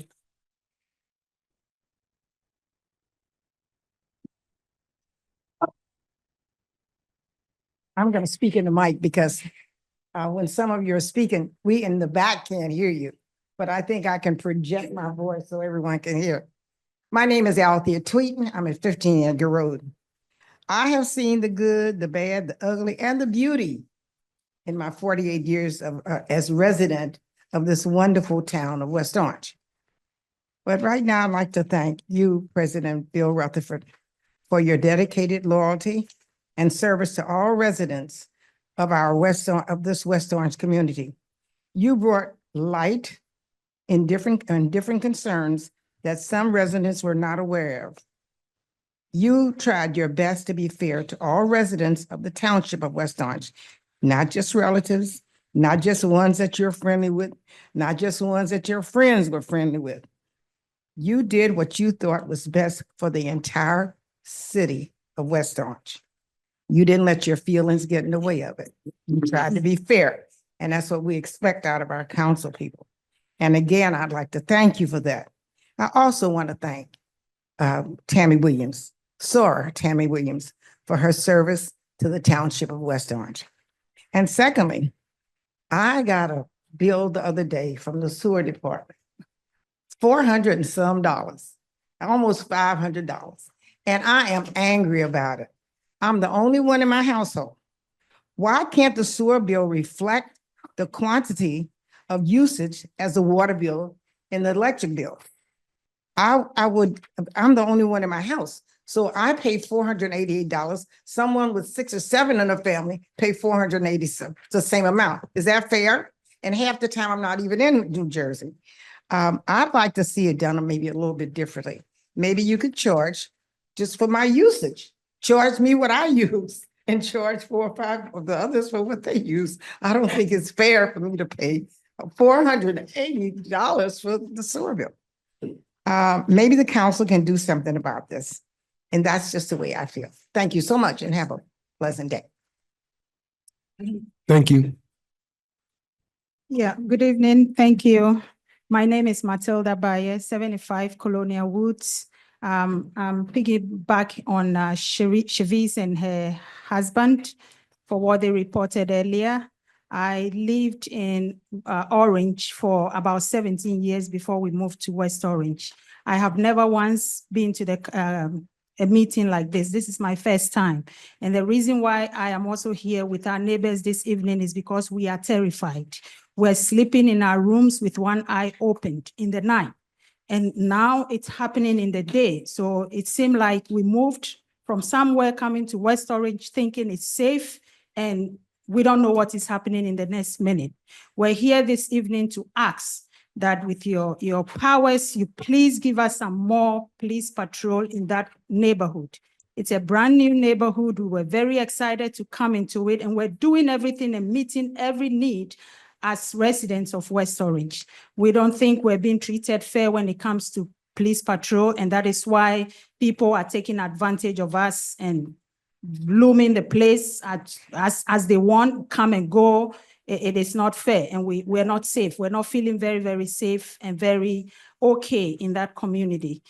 Secondly, we also want to passionately ask for the roads starting from the beginning of Colonial Woods leading into the new community in Colonial Woods. Those roads, the potholes are soon becoming like graveyards. We need to do something about it because it doesn't look well for the people who live there, and the amount of taxes we pay. It doesn't seem good for us. We're we're pleading with your office to do something about these two things for us in that community. Thank you very much. Thank you. Good evening, council. My name is Robert James Scabetti Jr. I'm the attorney for the property owner, who also happens to be my father of the same name, Robert Scabetti, 1001 Pleasant Valley Way. Mr. Carroll just spoke on behalf of Chemistry. I'm here tonight on my client's behalf, just to let the council know that the Chemistry organization and my client have been in good faith negotiations on a lease for a 2,500 square foot suite in the building for their operation. A draft has been circulated with Chemistry's attorney. We are in the home stretches, and I'm just here to solidify the statements made by Mr. Carroll earlier this evening as to their efforts to find a physical location in the township for their operations. Thank you. Thank you. Hello, Lawrence Cohen, Lincoln Avenue, West Orange. I'd just like to mention something I have in common with the Colonial Woods residents. A year and a half ago, there was a high-end Mercedes-Benz that was stolen in broad daylight on our street, Lincoln Avenue. And I was just shocked, coming to West Orange, new resident here, and I see this. And the police said that there's not much they can do. I said, what about cameras? Now, Colonial Woods and Lincoln, it's easy access to 280. I think all these access roads to 280, they should have some sort of cameras. It's not expensive, and also license plate readers. I mean, that would help a lot. This is the exit route of most of the thieves. And also, I like the point about the noise of 280. It's terrible up and down West Orange. I think it's a federal or a state issue more than local, but somehow they can buttress a sound barrier much better than they do now. Back to my main issue, which is trees. I spoke with Walter Kipp, and there's only a few trees that are going to be planted. I said, what's it all about? And he said, he mentioned that the labor cost is about $80 per hour for a worker. It's like a union wage that the contracts go out, whereas the normal wage would be about $20 to $25 per worker. If we could give out contracts that don't have this high, I guess it's like a union wage or something for independent contractor nurseries. I mean, it would allow us to plant many more trees, and we need a lot of trees around here. I've been looking around the two parks. There's two parks. I guess I got to hit this topic: Colgate and Degnan. There's two proposals. Degnan proposal is to put rubber on the surface. Now there's wood chips. I asked the neighbors there, and they said they love the wood chips. It's when the kids fall off the swing, they don't suffer the abrasions or even it absorbs their falls. And if we could keep the wood chips, that'd be great. And they did say they wish they had benches for the parents to sit. There's no benches, and they wish there was shade. There are no trees. They said, please give us some shade. It's very hot in the summer. And then on top of everything, they said they wish there was some sort of water sprinklers or something for the kids in the summer. They said that would be great. It's very hot in summer. So that's for Colgate Park. I mean, the whole proposal of putting a whole rubber surface all over and redoing, I guess it's a curb, a brick curb. It's all a lot of money. It's not necessary, and I think it just urbanizes it. and will make it uglier and also change all the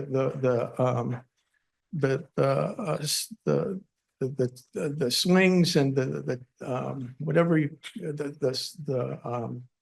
whatever, all the different, I don't know what you call it. All the different toys that they play with now. I think that they could just add some attractions. They don't have to just take them all away and dispose of them. Then to another park, Degnan Pond, they propose a lot of asphalt to be redone all around it. And I think they should be careful with that idea because the asphalt is perking up because of roots of trees. And it might hurt the trees when they take away the asphalt or put in new asphalt. They should be careful because we have very few trees in this town. Finally, I'd like to support the mayor for, standing up to the Jewish community in this town. This is one of the key Jewish communities in America: West Orange, Teaneck, Riverdale, New York, Cedarhurst, Woodmere, Long Island. I mean, these are major Jewish towns. And for somebody, a war just happened. Gaza, Hamas attacked Israel in a brutal violence. This is not the time for, celebration of the nationalism that attacked Israel. So I support the mayor. What else? That's really it. Thank you. And I want to thank Councilman Rutherford and Councilman Williams for the great job they've done. And Councilman Rutherford has been such a tree advocate. I mean, when he says something, he says, I'm going to stop by, I'm going to do this. He does it. He comes by. He came back at odd hours. He tried to protect the trees on Lincoln, and I really appreciate it. Thank you. Thank you, sir. My name is Gordas Taneja. I'm from 78 Colonial Woods Drive in West Orange. And I just want to reiterate what Cherise, Eliza, and Matilda said about the daytime robberies and crime on the newly developed Colonial Woods Drive. And another thing, I'm sure you guys know that in my daughter's home on Colonial Woods, the builder, he did not make the catch basin correctly. And anytime there is a rain, the water comes in the basement, and nobody has solved that problem. And basically, that is it. Can you just tell me again what the issue is with the catch basin? Catch basin, what happens whenever it rains, the water comes in the water stands on the pipes, and it goes into the home, and it does not go out in the catch basin. Thank you very much, sir. All right.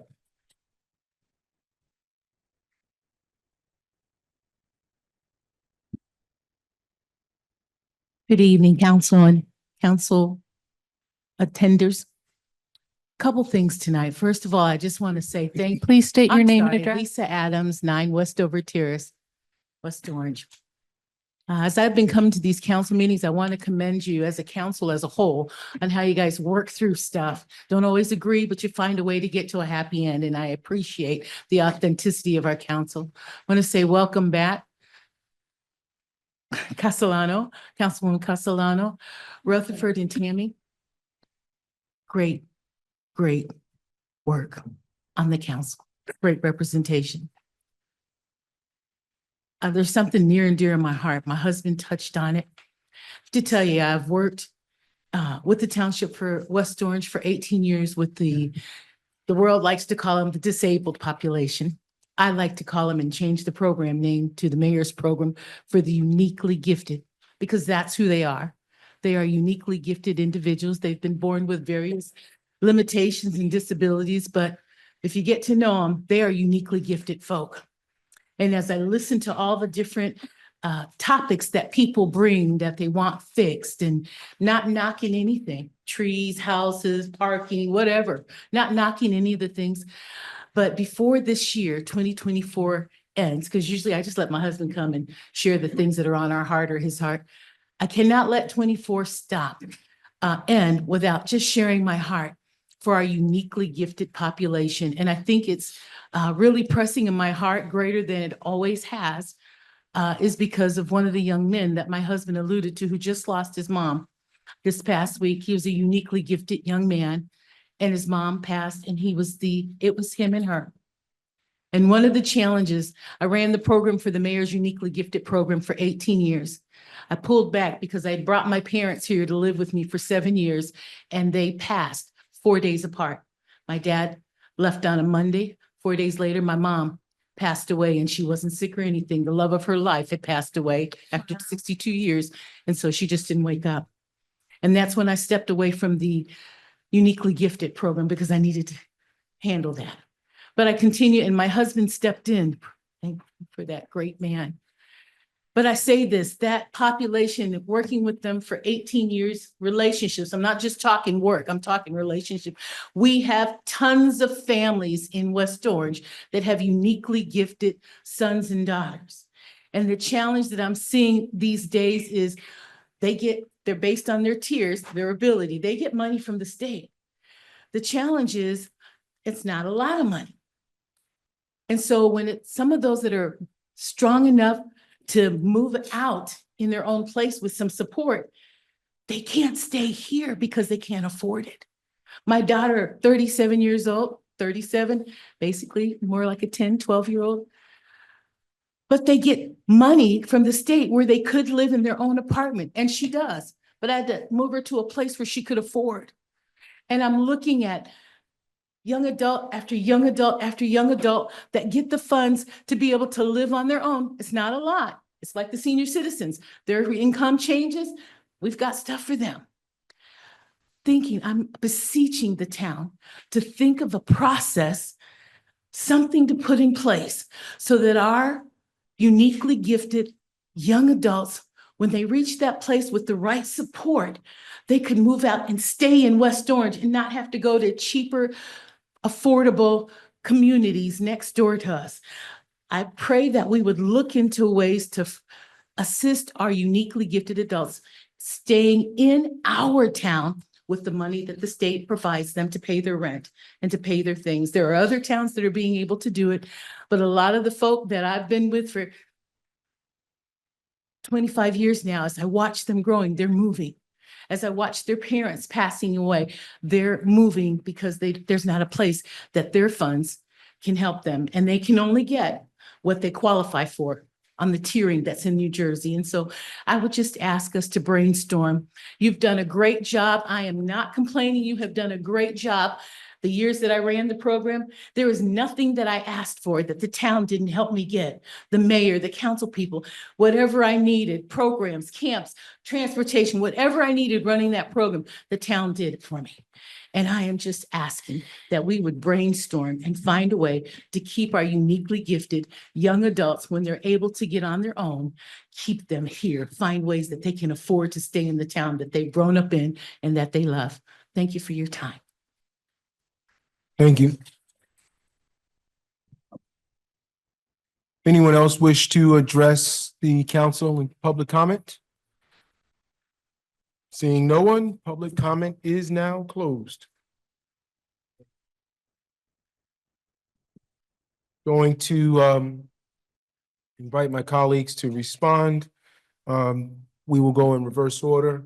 Councilwoman Williams. Thank you, Council President. Just want to take an opportunity to thank everyone who is with us on this last meeting of December 10th, whether you're here in person or whether you're here virtually on Zoom. We thank you for tuning in and sharing in what is going on with your municipality.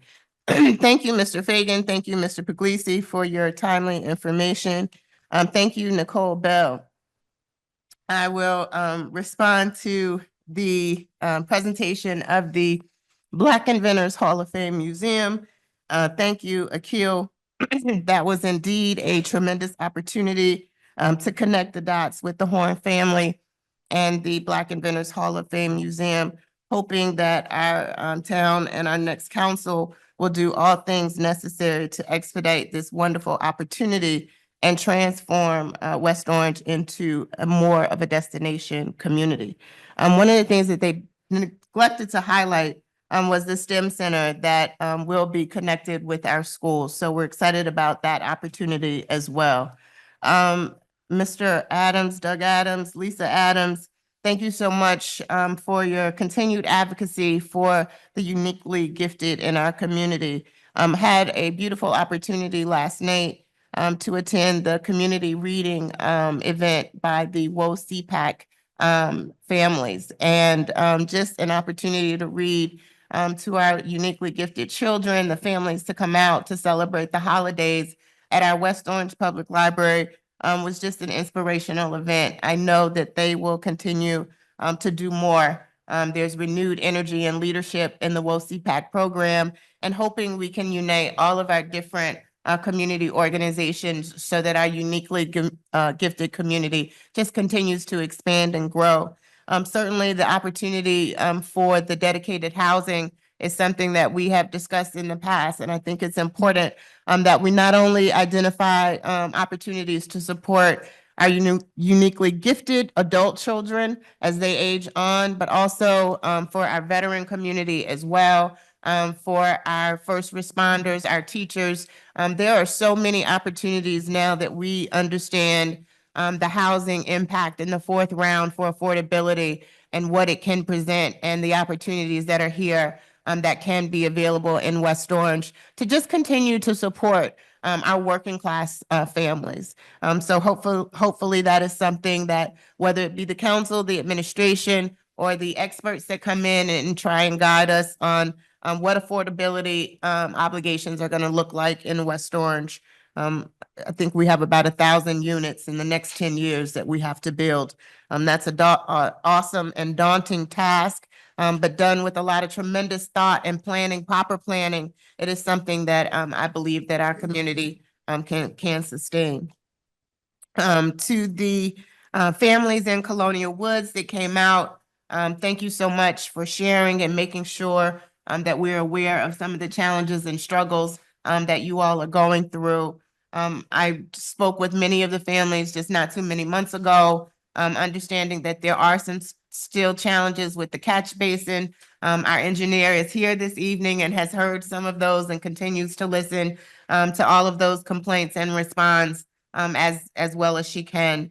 But again, thank you for your advocacy. Apologies for the crime spree that is happening and targeting in your community. I have to tell you, I live right at another entrance to 280, the entrance to 280, right off of Pleasant Valley Way. So I'm very familiar with the targeting, the direct targeting, and how it does feel, especially when you're close to that 280 access point, that there is more of a crime element in those neighborhoods. Certainly the chief of police is here as well. I'm sure that he will take note and order more patrol cars in that area so that we can increase your feeling and sense of safety and security. A lot of times it is just the deterrent of seeing a patrol car pass by every now and then that will increase your level of security as well. So I'm sure that'll be duly noted. Ms. Tweeten came in and talked about the sewer bill. This council did address the sewer bill when we went to the model, the bedroom model. It was with a tremendous amount of hesitation that we did transfer to that model. And we were promised that if we would look at the capacity to do a usage-based model. We have hopefully continued to work with American Water, who does supply our water, so that we can migrate to a user-based model. That was the intent of this council. The administration also exhibited an identified interest in doing that as well. We just have to figure out the formula. And again, just make sure it happens, gets done, and doesn't slip through the cracks. Regarding the removal of the flyer for the Day of Solidarity, I attended that event. It was a very peaceful, welcoming, and warm event for the Palestinian and Arab community. I did not personally feel any type of anti-Semitic behavior, rhetoric, and none of that happened. And I'm not certain about the flyer. Have not spoken to the administration or the mayor about the removal of the flyer. And if you all have already spoken to her, then her words will stand as she iterated them herself. So again, that is the responsibility of the mayor and the administration. And for those who felt that it was inappropriate, hopefully you will get that, come to some type of understanding so that it doesn't continue to happen again. As far as, I'm sorry, putting on my glasses to make sure I don't, as far as our cannabis entities, some of that is on the agenda, so we'll speak to that when we get to the appropriate time on the agenda. Again, just want to congratulate our newly promoted firefighters and police officers and sergeants to West Orange. We will continue to keep you all in prayer. It is indeed exciting to continue to see the diversity of our first responders in our community. And then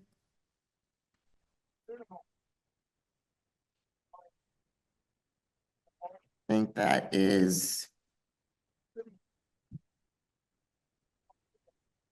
the gist of my comments. I'll end my remarks with just something that I personally prepared as I end my tenure as our first Black councilwoman. So over the past 4 years as the first Black councilwoman and first Black councilwoman president, together West Orange, we made history, faced challenges, and worked tirelessly to make West Orange a better place for us all. I am profoundly grateful for the trust that you placed in me and the opportunity to represent you with integrity, commitment, and passion. While my time on the council has come to an end, my dedication to this incredible community remains steadfast. Just as I did before my election, I will continue to serve, advocate, and contribute to the fabric of West Orange in every way that I can. This transition will also allow me to focus more deeply on my foundation and to amplify our mission of increasing awareness and prevention of suicide. Mental health remains a cornerstone of my advocacy, and I will work tirelessly to ensure we create a space of hope, healing, and support for those in need. As one door closes, I look forward to pivoting to the next open doors of opportunity. I'm excited for what lies ahead and remain committed to being a part of West Orange's bright future, hence the Black Inventors Hall of Fame Museum. I want to extend my heartfelt gratitude to everyone who sat and worked with me on the dais, those who have been here now and who have left us, for everyone in Town Hall, for the administration, for our former Mayor Parisi, my colleagues and neighbors who I've had the privilege to work alongside. Your support, collaboration, and kindness have enriched my journey in countless ways. Thank you for allowing me to serve, and I look forward to continuing our work together in this place that we love and call home. Thank you.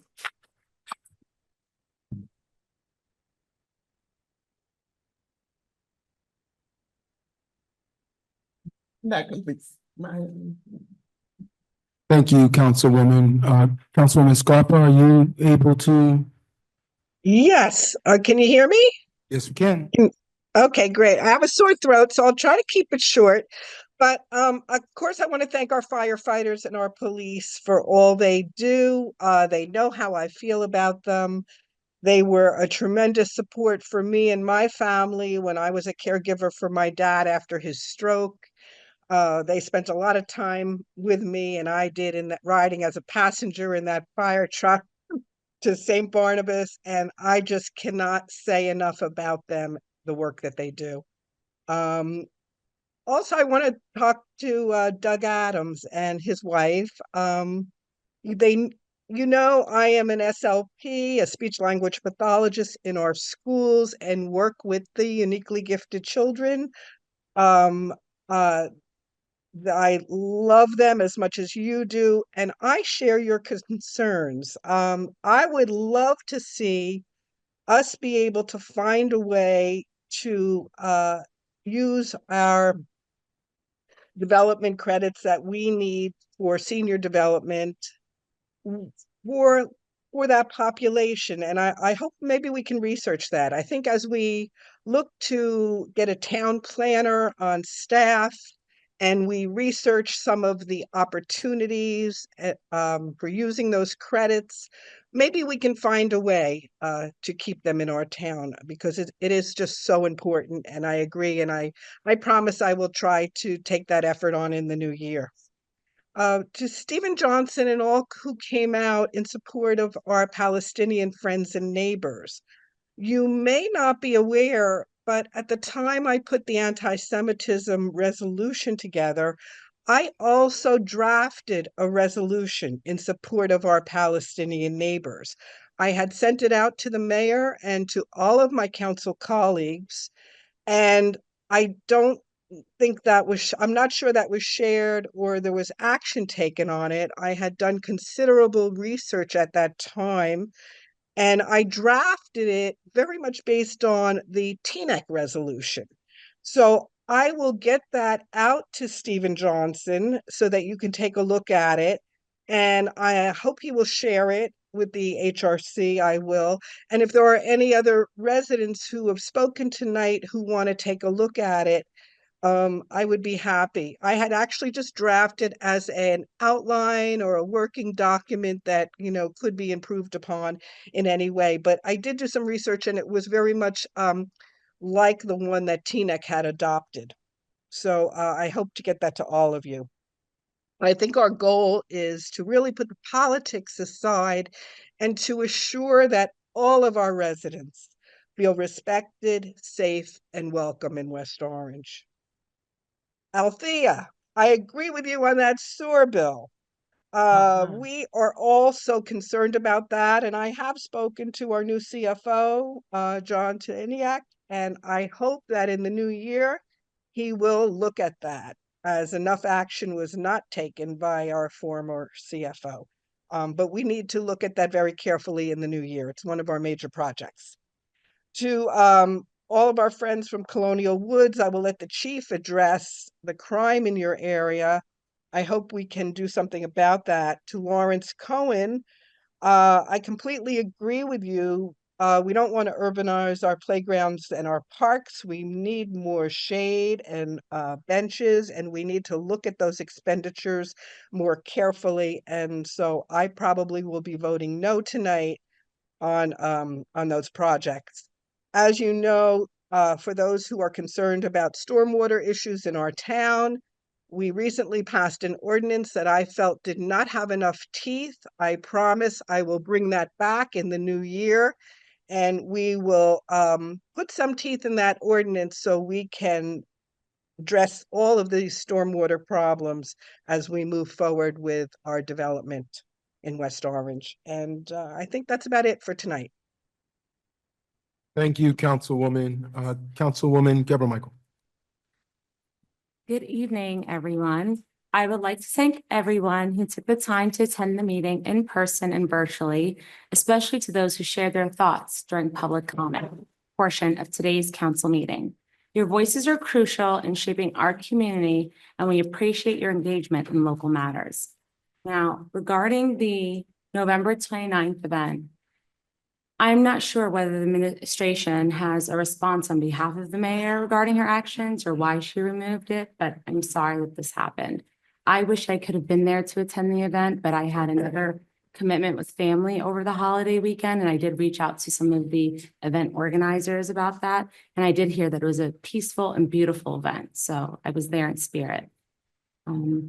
Now, I do look forward to hearing from you, Chief Abbott, about the safety precautions and a possible sound wall in Colonial Woods. And to the residents here tonight, thank you for, speaking up and telling us how you feel. No one should feel unsafe or like their quality of life is diminished. And to have to, as you mentioned, ma'am, sleep with one eye open at night. So I'm sorry that that is happening to you guys and this is what you're experiencing. And regarding the sewer bill, We had asked our CFO last year, our former CFO, to look into a usage-based model. In fact, he promised us that he would, and that he would reach out to the American Water Company. And I don't believe that ever happened. So, I'm disappointed, and it's not fair to the residents, especially with the taxes that we pay with inflation. And there are a lot of people struggling right now. So I'm hopeful that our new CFO, Mr. Detiniak, will tackle this and reach out to the American Water Company to see what we can do to help save the residents some money, because it doesn't make sense that someone living in a 3 or 4 bedroom, in a 4 or 5 bedroom house, it's 1 or 2 people are paying this much money. So I'm really hoping, Mr. Detiniak, that this is something you can tackle on, and be prepared to, I guess, give us feedback in January. Thank you so much. And then regarding chemistry, I'm so sorry that this happened to you. I have been very supportive of your application, and I have advocated for you, and you guys were grandfathered in. And I thought it was extremely unreasonable that we only gave you 1 or 2 weeks to respond when you were so close. And I am honestly disappointed that I was outvoted, but it is what it is. Every council person here has a right to vote the way they want to. But I'm not sure whether we can rescind the resolution we voted or not. I will defer to Mr. Moon, especially if you have a lease right now. It just took a couple more weeks that you needed. So I will defer to Mr. Moon, our legal counsel. But again, I am so very sorry that this has happened. And it's very unfortunate. And it's a huge loss for West Orange, especially when we need revenue. We often complain about taxes, and this would have been a wonderful way for the township to recuperate revenue. So again, I'm sorry. And with that, I end my response to public comment. Thank you, Council President. Thank you, Councilwoman Williams. Thank you, Councilwoman. Councilwoman Castellino. Thank you, Council President. Let me start off with chemistry, piggybacking on my colleagues' comments. Mr. Carroll, I know it's been a tough process, and I've been very understanding all along, especially because your roots here in West Orange and knowing your family for so many years and all they've done for our community. So, but we've been getting inquiries. We've been getting questions of our process, and I'm going to watch what I say, because I know Mr. Moon is here and he could respond to some things. But at the end of the day, to come for an interview, you need a signed lease. And at the point where you're coming in for the application, obviously, as you stated earlier, you haven't had one. You haven't had it. But it's been over 2 months. So it hasn't been just a couple of days or a couple of weeks. So I would recommend that when you do have a final signed lease, if that's the route you're going to go, then you would make another request. But from here on in, we have to clean up our process, because we can't have interviews. And this goes back to the early task force. We can't have interviews unless folks have the one large requirement of site control. And technically, you don't have that. So that was the big issue for me. And that's all I'm going to say on this matter, because legal's here. But again, I've extended and voted the way I did through the past few years, because I was rooting for you and the application. Moving on to some of the other comments, I appreciate all the neighbors of the Mount Pleasant community coming in, and I hear your frustration. Hopefully the chief will say a few words in a little bit. Maybe, I'm not sure if a direct patrol has been placed on your community or not. So that's something I would recommend and request from the police department, that a direct patrol does get placed there. I think it's great that all of you have been communicating, because that's the one way to keep your neighborhood safe. Myself being active on our civic association many years ago in my neighborhood, which had the same issues. And when the neighbors all communicate with each other, and respond with the police and have great communication, I would recommend a neighborhood watch meeting with one of our officers so everyone could look at signs of what to do and how to call in calls. And that always I found to be very productive in our neighborhoods that have a watch group. So you might want to work together. As far as the sound barrier, I would think that would, again, I'll wait for the chief to make a statement, but I would think that would be the burden of the state to have to put that sound barrier wall up. I could be, yeah, they're shaking their heads. So, okay. So being that 280 is belongs to the state, and definitely would advocate for that for you as a sitting official, because when they built 280, obviously your neighborhood wasn't built at that time. So I don't know what the process is, but it's definitely something we should look into for you. So thank you for coming out tonight and bringing everything to our attention. I know how stressful it has been, and hopefully things will get better. And the lighting too, Chief, if you didn't hear the comment about the lighting, maybe we could get public service to improve the lighting there. It's right behind his house and he hasn't been able to get it. Oh, wow. Okay. I mean, Okay. it's a process. Yeah, no, I know. So Support. we'll, Mr. Okay, with that, looking through my other comments here. So I appreciate the Adams coming down, Mr. and Mrs. Adams, such great advocates for our community and all their time volunteering. So affordable housing, it's something I'm going to be looking to jump into next month with the deadline. I attended the seminars, actually 3 seminars down in Atlantic City a couple weeks ago at the League of Municipalities. And I was very frustrated because, we sit here in the township and we try to put these projects together with developers. And, we have right across the parking lot, I've wholeheartedly supported 65 units of affordable housing for our seniors. Lo and behold, and I knew it wouldn't be 100% West Orange residents, but the process with the state, it's a lot lower than I expected. And being in the affordable housing meetings, I've learned that's not the case just for West Orange, but through the other towns within the state of New Jersey. There was a lot of angry elected officials in some of the meetings that I attend that are very frustrating, that they're supporting projects in their community, thinking we're doing the right thing. We're providing the numbers with the state, only to find out our residents are getting the opportunities that we thought would be for our residents. So I look forward to that conversation next month as we approach our numbers, and even listening to how they formulate our numbers from the DCA, the Department of Community Affairs.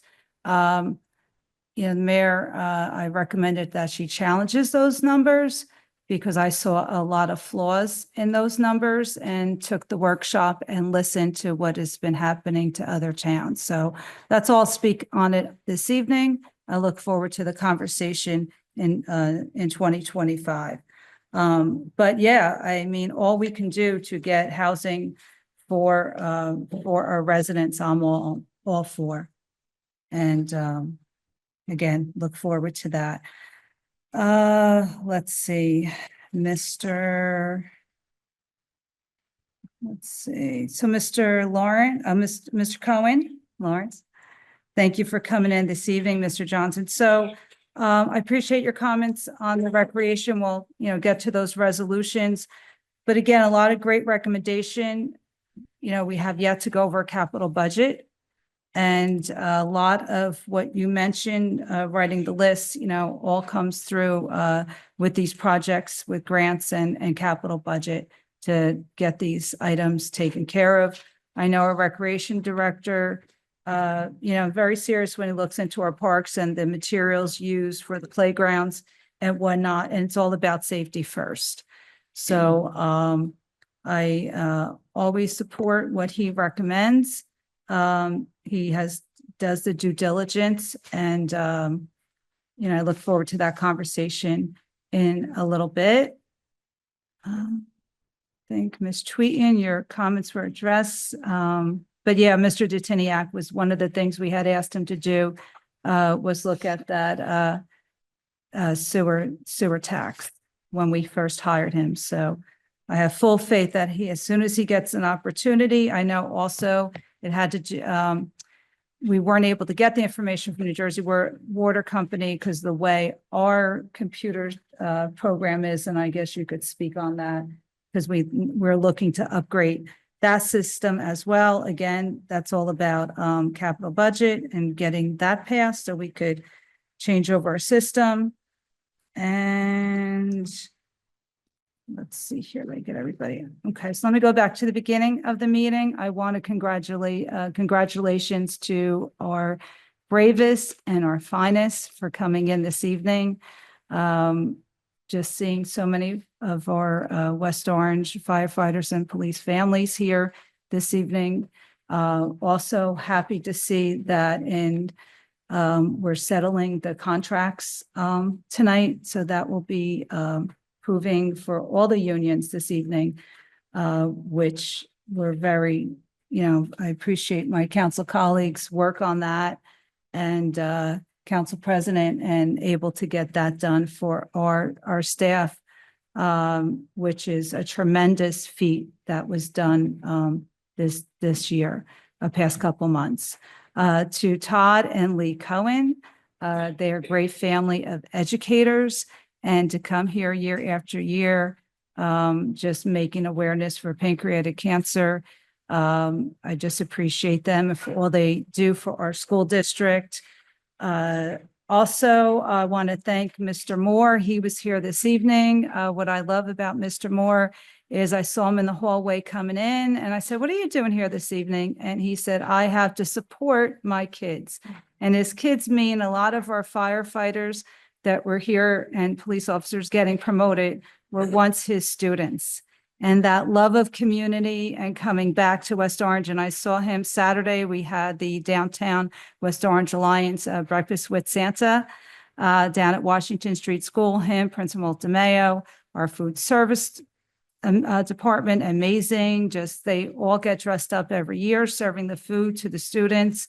Our junior ROTC program, our board members that came in to help, our great team of volunteers. We just thank you all so much on behalf of Ms. Brill and Ms. McCampbell for everyone coming down and making that event great. And all, I appreciate my council colleague for coming into Councilwoman Williams to the trolley, and Councilwoman Geber Michael for her assistance as well. I know you couldn't make it this year and was disappointed, but it just, and Councilwoman Scarpa was sick. So just a great day in serving so many children in our neighborhood and our families. It was just a great Saturday. Mr. Johnston, in regards to that with promotion and events and whatnot, yeah, we need to be consistent. There needs to be a process. I know we try to stick to a process. Administration handles that. So I'm sure the mayor will, she told you she was going to do something. You got to give her an opportunity to get it done. Hopefully she'll, she'll work with you. And as far as the resolution goes, just to note, I made a note here. The anti-Semitism resolution was not done in its original form. When Councilwoman Scarpa first proposed it that evening, it did not get passed. It didn't get put on the agenda at first because it wasn't reviewed. So I know you get frustrated sometimes with us and we have processes, but we always want to make sure that everything is looked at and properly vetted out before it comes to the council. So with that being said, I would just like to take a moment along with my colleagues to thank our colleagues for their service through the last 4 years. I have really enjoyed working with both of you.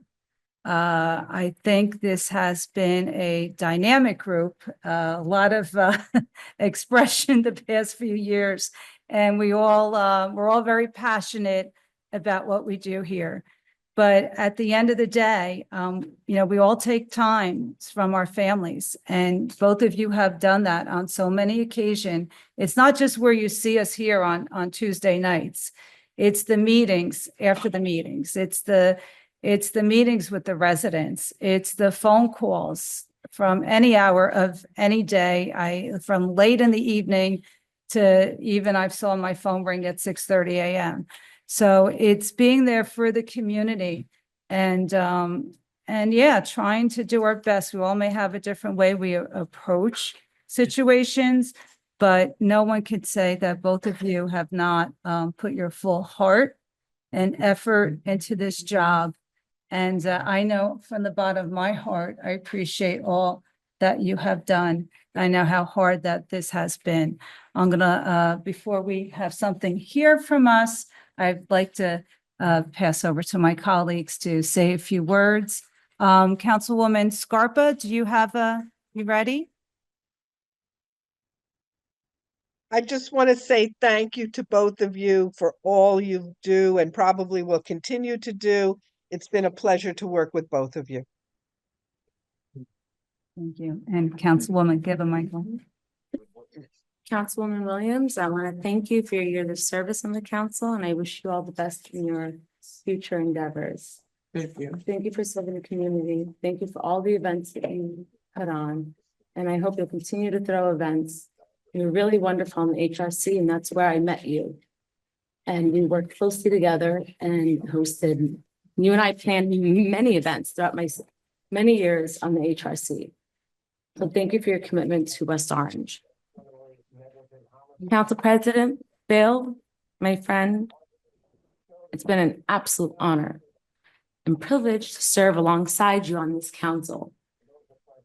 Your leadership as council president and unwavering commitment to good governance has made a profound impact on West Orange.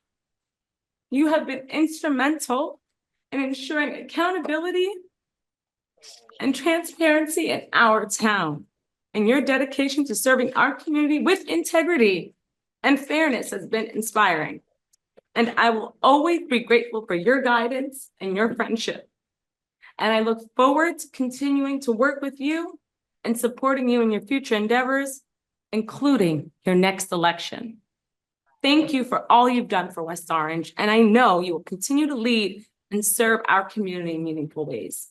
I know it hasn't been easy. I know it's been tough. But thank you, thank you, thank you. Yes.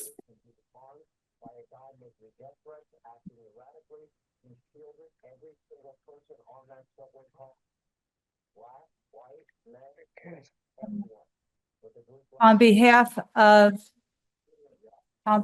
of this council, and I thank Madam Clerk for her assistance and administration, we have plaques for you and a gift from your colleagues from us.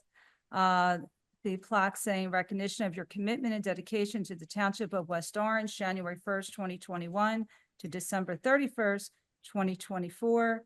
A time to look back with admiration, a time to look forward with faith and optimism. Thank you both.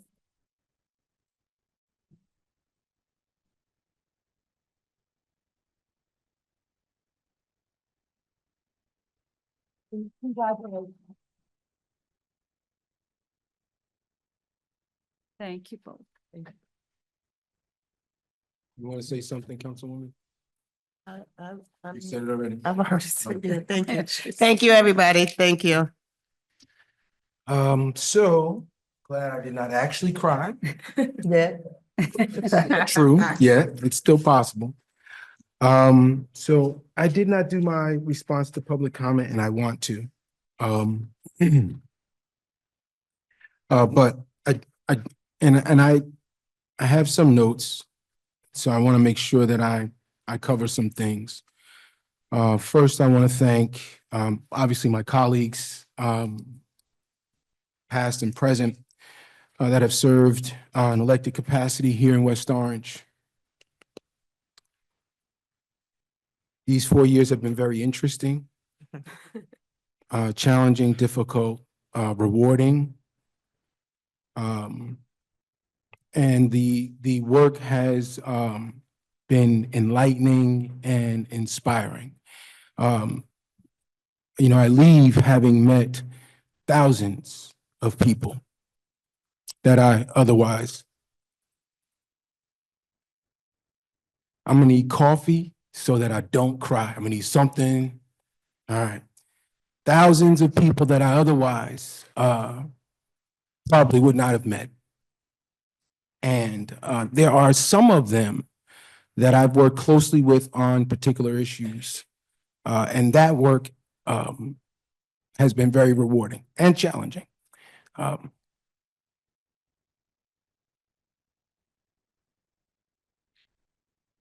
Trying to do the right thing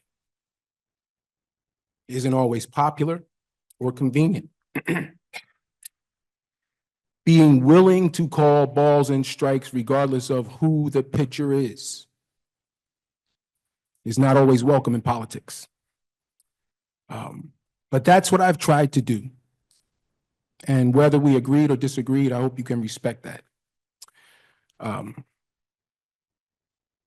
Now, while it has been challenging, we have some things to look back on that were impactful and I think will live beyond the 4 years that I spent on this dais. Tonight, we're going to talk about Colgate Park. While we don't have soccer mini pitches there, given to us for free by the New Jersey Devils, I am glad to see the park being addressed. Parks are a part of what makes a township community or neighborhood. I'm disappointed that we won't be able to vote on the capital budget. As my colleagues, or some of them can attest, I did everything I could to get that done this year before this meeting because I wanted more money for parks. And I was very clear, I was not going to vote for that capital budget if there was not money in there for parks, in particular for Hazel Avenue School. But I am glad to see the progress on Colgate, in particular, Stag Field and others. I had an opportunity to help preserve Crestmont, the property that we purchased from the Crestmont Country Club. One of my commitments to this community was to be responsible with regard to development and preserving that forest, keeping it from being developed into townhouses was important. And all of those neighbors are grateful for it and advocated and worked hard to make that happen. Same thing with Rock Spring. I was committed to not making it housing and I did everything I could. No, you did. I kind of regained my footing, but I will lose it again. So this is helpful. Thank you, sir. Yeah. So yeah, preserving that permanently and not allowing housing on that property was important to me. It was something I committed to 4 years ago and something that I've honored. The movie studio on Main Street, contrary to what some people would have you believe, I was the liaison on that. I was in all of those meetings. And I do want to thank Councilman Castellino in particular for working with me on that. There were a couple of moments that it was very touchy and it required an extra effort. And so while we don't agree on everything, I do think it's important that we be able to work together. And so I'm grateful for that ability and I'm grateful for the work we did there. Tonight, we're also going to talk about town hall contracts for our public employees. And, 4 years ago, I made a commitment. At that time, our police were without a contract. Multiple residents tonight talked about improved policing in their neighborhoods. I am very proud that we have a long-term contract, that it's fair. And I'm also proud that we have about a dozen more, or maybe even more than that, police officers on the force now than we did 4 years ago. Now, we're not where we need to be. There's a lot of work that's still undone. But we are certainly moving in the right direction with regard to those contracts and the culture in Town Hall. I want to thank the neighbors in the Colonial Woods area. We worked on flooding over there. 410 Main, West Essex Highlands, and many other neighborhoods, including my own. We've got a new request there, and I'm going to speak to the chief about it tonight. That's what makes local government work, when residents and your elected officials sit down at a table and work on problems together. So I'm grateful I had that opportunity. Now, as I said before, Main Street's still not done. We got to work there. I'm going to advocate for some things in the next capital budget, even though I won't be on the dais. I will certainly continue to encourage additional investments in Town Hall, a STEM center on Main Street to replace the library whenever we get that development done, whatever it ends up being, a townwide solar project. And I am going to make sure that I hold everybody accountable, even though I am not a council person. Part of what Councilwoman Geber Michael was referencing is the ability to make sure that people honor the law. Don't just honor it when it's convenient, but across the board. And that people are treated fairly. So some of the stances I've taken have angered some very powerful people. God bless them, I don't answer to them. I will continue to take those stances, even though I will no longer be an elected official in West Orange. And finally, and probably most importantly, I want to thank my wife.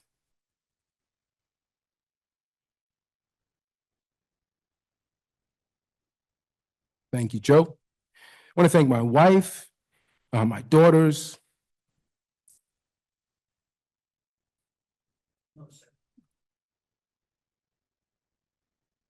and my church family for their support, unwavering support of me over these 4 years. Joining us virtually are my mother, my father, my younger sister. I want to thank them, my older sister as well, for their support, especially my mom, who has come to council chambers and regulated. I do appreciate that. I have a lot of her in me, and I'm grateful for that. So to all of my colleagues, current and past, I am grateful for this opportunity to have worked with you, whether we agreed or disagreed. And I look forward to continuing the work in the future. Now, I think I can get to public comment, and hopefully that won't make me cry. Sorry about that. I should have waited. That's all right. And so thank you, though. And I didn't ask any of this from anyone, but I am sincerely grateful for all of it. All right, Mr. Puglisi and Mr. Fagan, you guys, I will miss you guys, catching you, on a bi-weekly basis with your timely updates, but I will be watching you on YouTube, and I do expect to be in council meetings in the future, so this is not goodbye, but it is farewell. To Ms. Bell, Mrs. Bell, you are an outstanding human being. I thank you for your kind words and your support over the years and your continued advocacy in town. Dr. Calfani, the shuttle that you referenced, I've been talking about it now for years. For whatever reason, it's been a difficult thing to get off the ground, but it does make sense whether the museum is there or somewhere else or not at all. We have enough assets right now to have a loop around town with the zoo and the museum and the 2 malls, the county parks, and other spaces in town that having a shuttle run, especially on weekends, would make sense. And I'm happy to support you in the effort to get a Canara lit on the front lawn of Town Hall next year. I can't address everybody, but I will say to Mr. John, to Stephen, I want to thank you again for your involvement and advocacy on many issues. I will apologize to you if you're, yes, I will apologize to you on behalf of the township. I had planned to go. I caught a cold at Thanksgiving, which actually extended, it bothered me for over a week. I ended up missing quite a bit. But that was one of the events I had planned to attend. I've attended other events that were like that. West Orange for Humanity knows that I am a supporter and I do listen to them. And I think that's what elected officials should do, is listen to everybody, whether you agree or not. That's actually irrelevant. Like, the entire town elects us. We're all at large. So I apologize on behalf of the township for the taking down and then the lack of response to your email from the mayor. I'm not the mayor, but I am apologizing on behalf of the township because if we make an agreement, we should honor the agreement. And I do expect that it will be addressed in the future council, hopefully as early as January. The anti-Islamophobia, anti-Arab hate resolution that was referenced is not what was presented to this council. I wanted to make sure, so I went back and checked. What was presented to this council was it was called a peace and unity resolution. It had no teeth. It didn't move the ball forward. And we were in such a heightened, an intense moment in the history of the town. We had to make some very difficult decisions. And one of them was to hopefully allow the temperature to lower just a little bit. People in every community were legitimately afraid. And so in an effort to kind of do that, instead of addressing things forcefully or publicly, a lot of the work was done quietly in living rooms. And so I do want to thank you for your understanding and for your work and your continued advocacy. And now that we are at a better place, and I think a lot of that has to do with how we, as a council, have, gone out into the community and addressed some of these issues.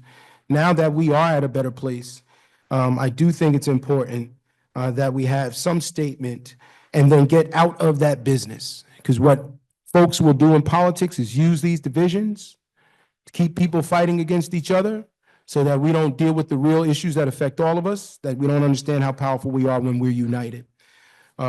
So both to Mr. Johnson, Mr. Kamens, I do thank you for your continued advocacy. Ms. Schultz as well on the same issue. Mr. Carroll.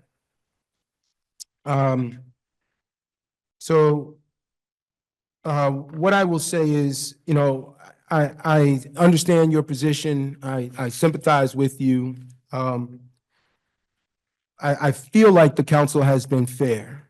Now, you may not feel that way, but I do feel like the council has been fair. There have been multiple extensions for multiple reasons over the course of time. And I think and this won't involve me because I won't be here next year, but the council has to balance individual interests with the greater good. We are trying to craft an industry in West Orange, and we've had some fits and starts along the way. And it certainly hasn't been easy. It has required a tremendous amount of effort and understanding, a learning curve for each council member that has been involved. And so in trying to administer those kinds of rules for everyone, one of the things we have to do is be fair. And I've tried to be fair, and I think we have been fair. But you are uniquely situated. You are one of the original resolution of local support recipients. And Mr. Moon in a moment will address your concerns directly or to the extent that he can in a public meeting. But the proper venue for you, I think, is to work directly with our legal department on what legally can be done now that we have, moved past all of those timelines. I believe it's Mrs. Osborne.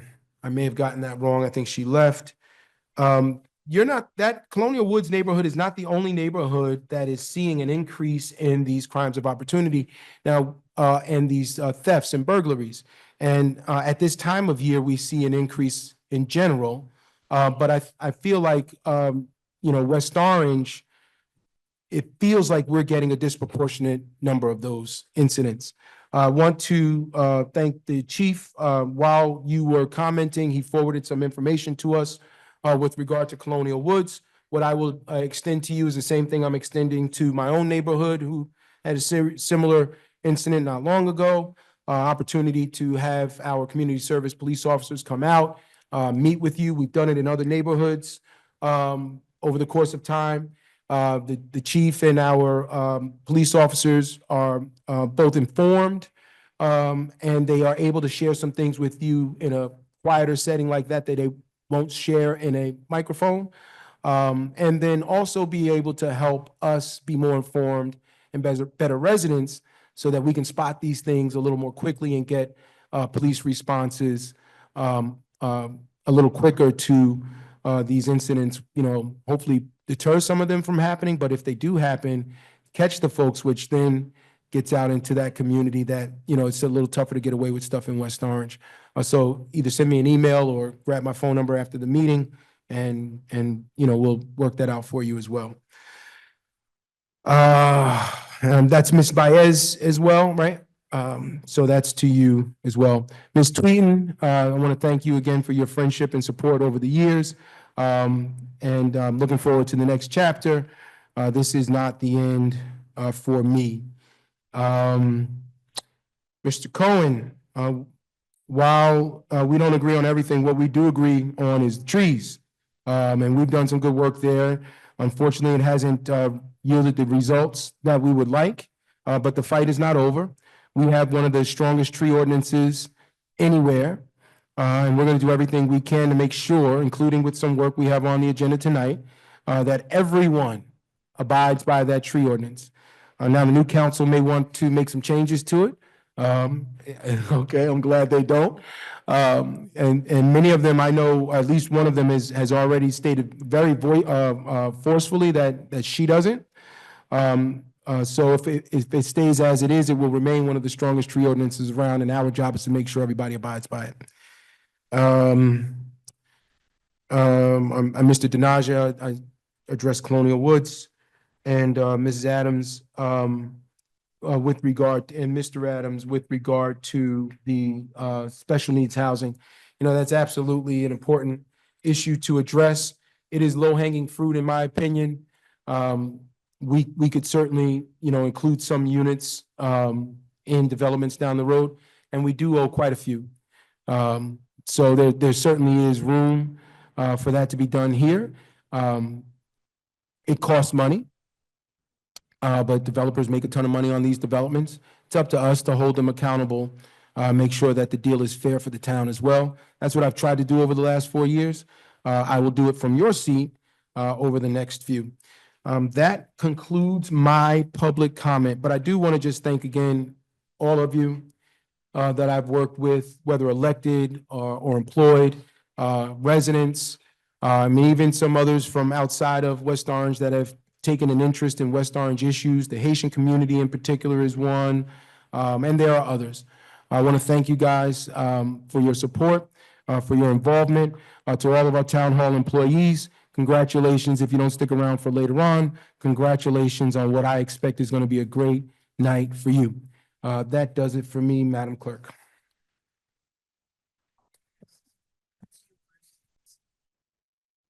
Oh, okay, thank you. Oh, sorry, yes, thank you.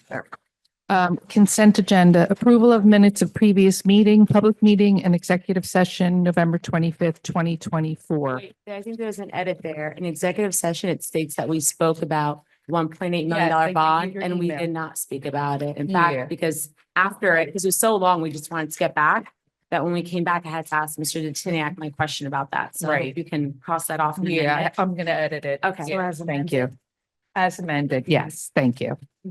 Consent. Report of township officers, none. Reading of petitions and communications and bids, none. Bill list, are there any questions on the bills? Okay, so for resolutions, see. On the bill list. Oh, sorry, go I ahead. did have a question on the bill list, and I apologize, I don't have the bill list in front of me.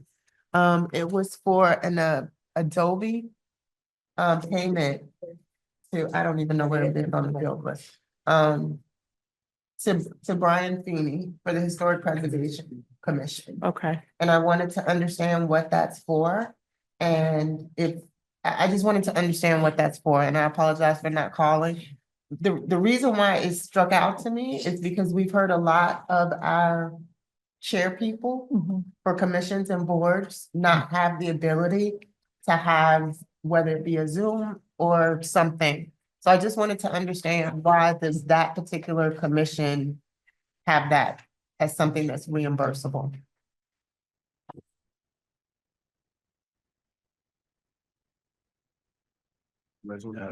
Let me look up the particular transaction. Okay. Give me 1 minute, I'll Okay, try to so respond to can you. we move on just back Sure, to the book absolutely.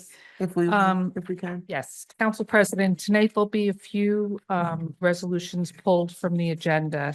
2 of them have to be heard after the adoption of ordinances. And then 2 of them are require a public comment. So that's 4 altogether. They're number 33924. 339? Yep, 339? yes. 34524. Yep.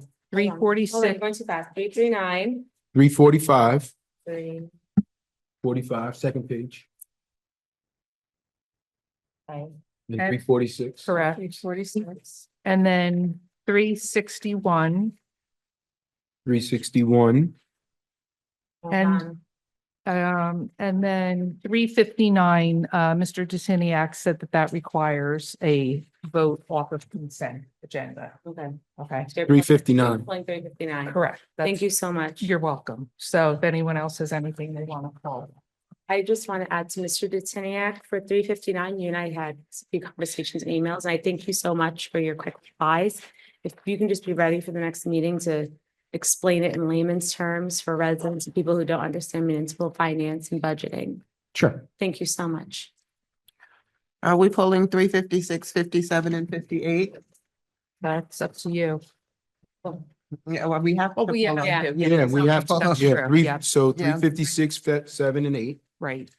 Any others? Have some questions on some other. Yeah, I had questions. All right, so let's begin. Councilman Castellino? Which ones do you have questions on? I have questions on 341 and 344. 341, And a comment on 350. we comment on 350. 350, 351.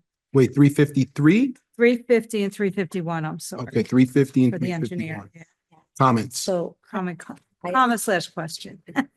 So I have questions on 338. No, I'm sorry. 337, I have a question. I did I have a question on 342.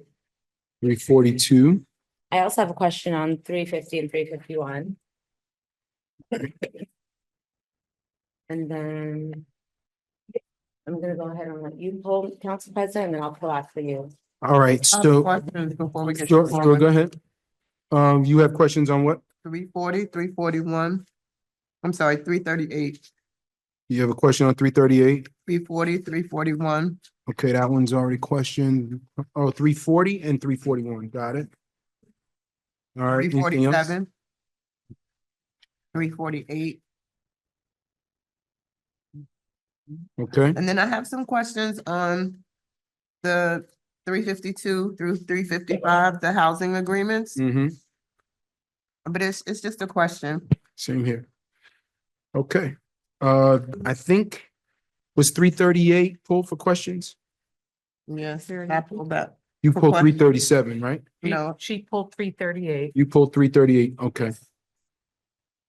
All right, are we let's just do the questions and then we'll pull the vote no. All right, Okay. go in order. Yeah, let's go in order. So 337, Councilman Gabor Michael. Yes, I had a question. Are these fixed cameras? These are Players? what they call ALPRs, which is an acronym for automated license plate readers. Yes, but is it fixed to like a structure or it's- light, or is it on It's an their arrangement cars? through the county prosecutor's office to Yeah. be on county equipment, so it's on the traffic lights. It's on the traffic lights, Yeah, okay. they're Here. they're fixed. I guess that's Yeah, what that's really, my they're not on a question. car. I'm sorry. Yes, I understand. that's Yes. okay. They're fixed units. Yes, that's correct. Thank you, chief. Is there a grant for those that are on the car? There's a grant for these fixed units. There's $9,000 left. We're still trying to figure out, Councilwoman Geber Michael had reached out to me about that. We're still trying to figure out if we can use that for something else. It's not really clear. We'll certainly find that out. We're not gonna just give it back. If we have to give it back, we will. But what about a larger grant to put them on patrol vehicles There's nothing, not a grant. right now? Gonna have to do that in capital if we do it. All right, I would encourage you, I mean, I won't be here, but I would encourage you to do that. I personally am a bigger fan of the fixed units. I think you get a lot more data with them than you do. You can place them more strategically. They're just. I'll they're buy just better. 280. Yeah, I mean, if Well, it we were for certainly- me, I'd have one on every single traffic Every light. single Yeah. traffic light, yeah. Well, and cameras as well, certainly on the 280 corridor. Yeah. Cameras don't do as much as people think they do. They just show you a vision of what you already know occurred in most instances. We really don't solve a lot of crime with cameras. In something like this healthcare executive that was just shot in New York City, it's kind of different. But with stolen cars and things like that, you don't really get a lot. If you see most of the Ring doorbell cameras and the other brands, they usually have face masks on and hats on. But the make, model, vehicle, the license That's usually plate, the car that's stolen, and the car that they're in that took them there is also a stolen car. So I'm not saying they're useless, but they don't do as much as people think they do. okay. All right, any other questions on 37? No. All right, so we're not pulling that to vote no? No. 338. And my question was regarding this, is the money already appropriated in the 2024 budget? This is the purchase of the IT equipment for the continued upgrades to the communications center. Which ones? 330. Yes, this is part of an existing capital ordinance. Thank you. I didn't have a question mark, that's why I missed it. That was done. Councilwoman, you had a question on 340 as well. Yes, I did. This was for the block grant. So it looked like there were only two awardees, Main Street Counseling and And roadway to approve. no. That's not what I'm saying. Main Street Counseling. Main Bethany. Street Counseling and Bethany Bethany Center. Center for Champions. Mhm. And I wanted to understand why it's been reduced to just those two entities. In the past, we've had up towards 5 to maybe 7 or 8 different entities that received the CBD grant. And I wanted to understand what the application process is, how organizations are alerted, or is that an internal decision? Well, it could be for roadways too, yeah.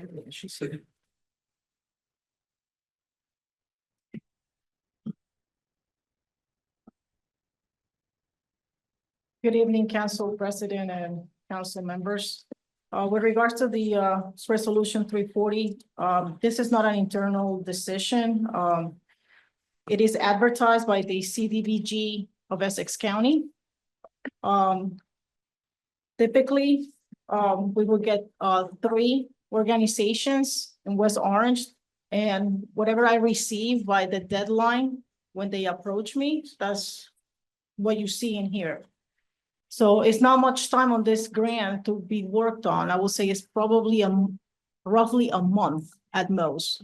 And typically to have it in front of the council, I typically pick the last meeting in December, like this one. So these are the only 2 that responded and provided an explanation and a scope of work, as well as the estimate of the needs of their organization.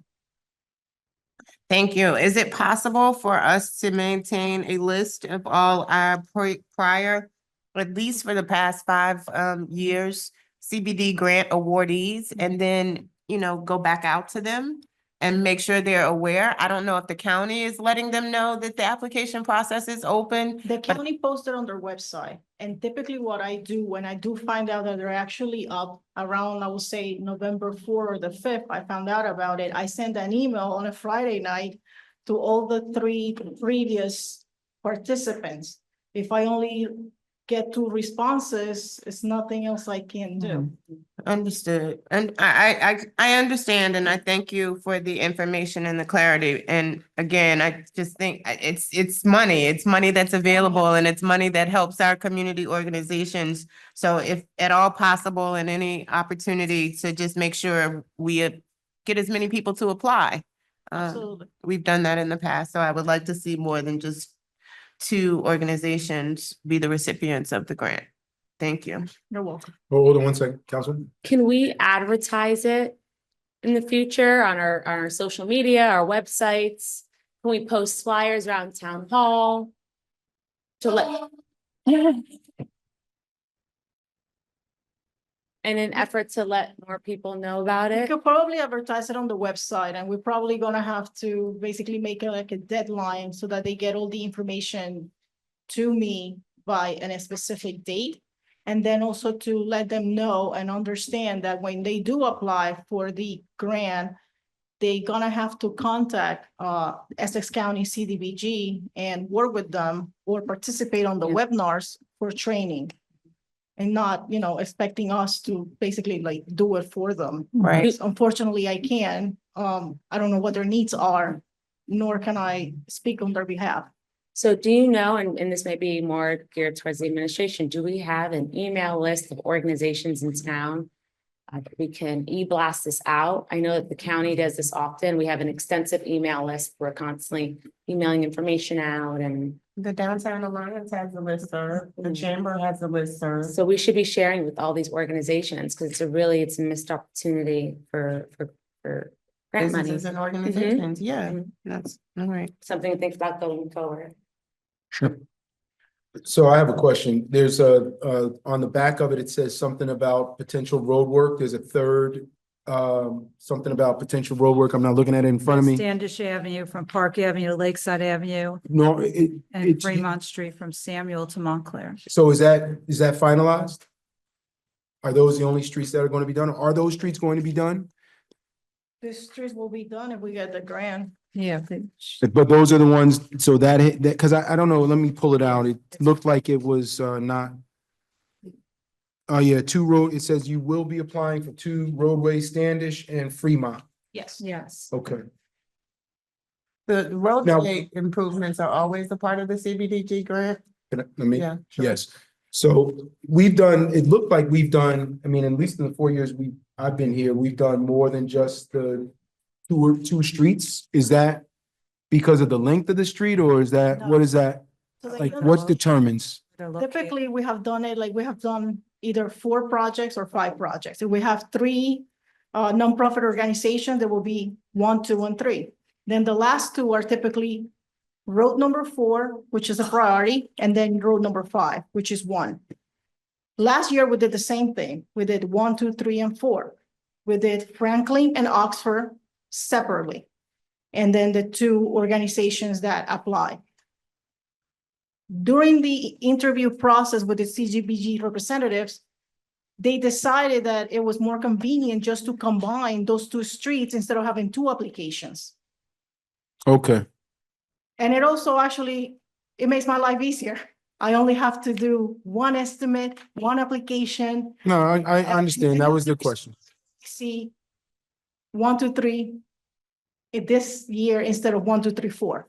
Otherwise, I would have to do a Standish by itself and then the other road by itself as well. Got it. That's it for me on questions. Anybody else have a question? I'm done with that one. The next question. Thank you, Director. 341. At 3, oh. Yeah, there are multiple on 341. Okay. Councilwoman? Yeah, thank you. So my question, Ms. Cabral, if you want to hang up there for a little bit.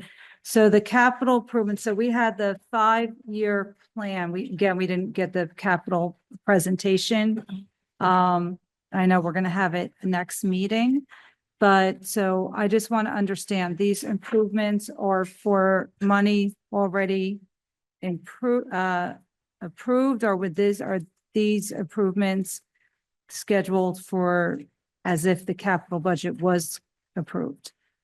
These improvements are to be presented with the capital improvements presentation. And I believe when I made my request to the CFO, I made this, I would say, item number 10 of my priorities, more or less. And this is just to award the architectural professional services because they were working on it, I would say, in 2022. For X, Y, and Z reason, they had to stop working on that and work on something else. So that's the reason why we went back to the firm and decided to add the improvements to fire station number 5, which we know is in need of repairs. Yeah. Since some water is filtering through the facade of the building. So if my, She'll be back. She just went to get water. Okay, so we had done a feasibility study. Yes. Our facility study. Yes. On on the firehouses.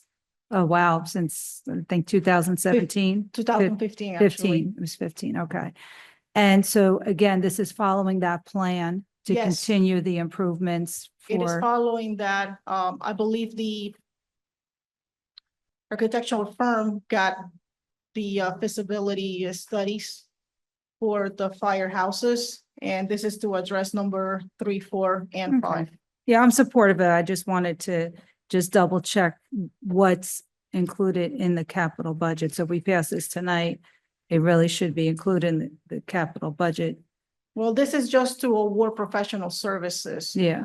Once it is introduced for the capital budget, then that's the money that is basically going to be used for the construction. Yes. The reason why I have it in front of you in this council meeting is because the professional needs time to finish and be able to do the work, and also for us to get it out to bid by a certain amount of time. Now, I understand, but we have, 2 new colleagues coming on that I want them to be able to understand it as well. Thank you. Well, before you go, so, I understand. I just want to be clear. There is a decent chance that monies to improve the fire stations won't get approved in capital budget. Like that is a real, Danger. yeah, it's not even just like, it's like a likelihood, right? So if we spend this money now, I need to understand the impact. If we're spending the money now and then capital budget doesn't fund improvements to fire stations, like how long are these architectural plans good for? What would we then do if the money to actually fix them does not come through? And that can be answered by anybody. Yeah, it's going to be tough. I had It's the not same- funded, it doesn't happen. Yeah, I had the same questions. I had down, when were these repairs originally funded or the original assessment done? So you've answered some of those questions, but I'm somewhat concerned that this particular body can authorize the preliminary work. And then the next incoming council can say, we're not gonna do it. And so that would be the spending of this money.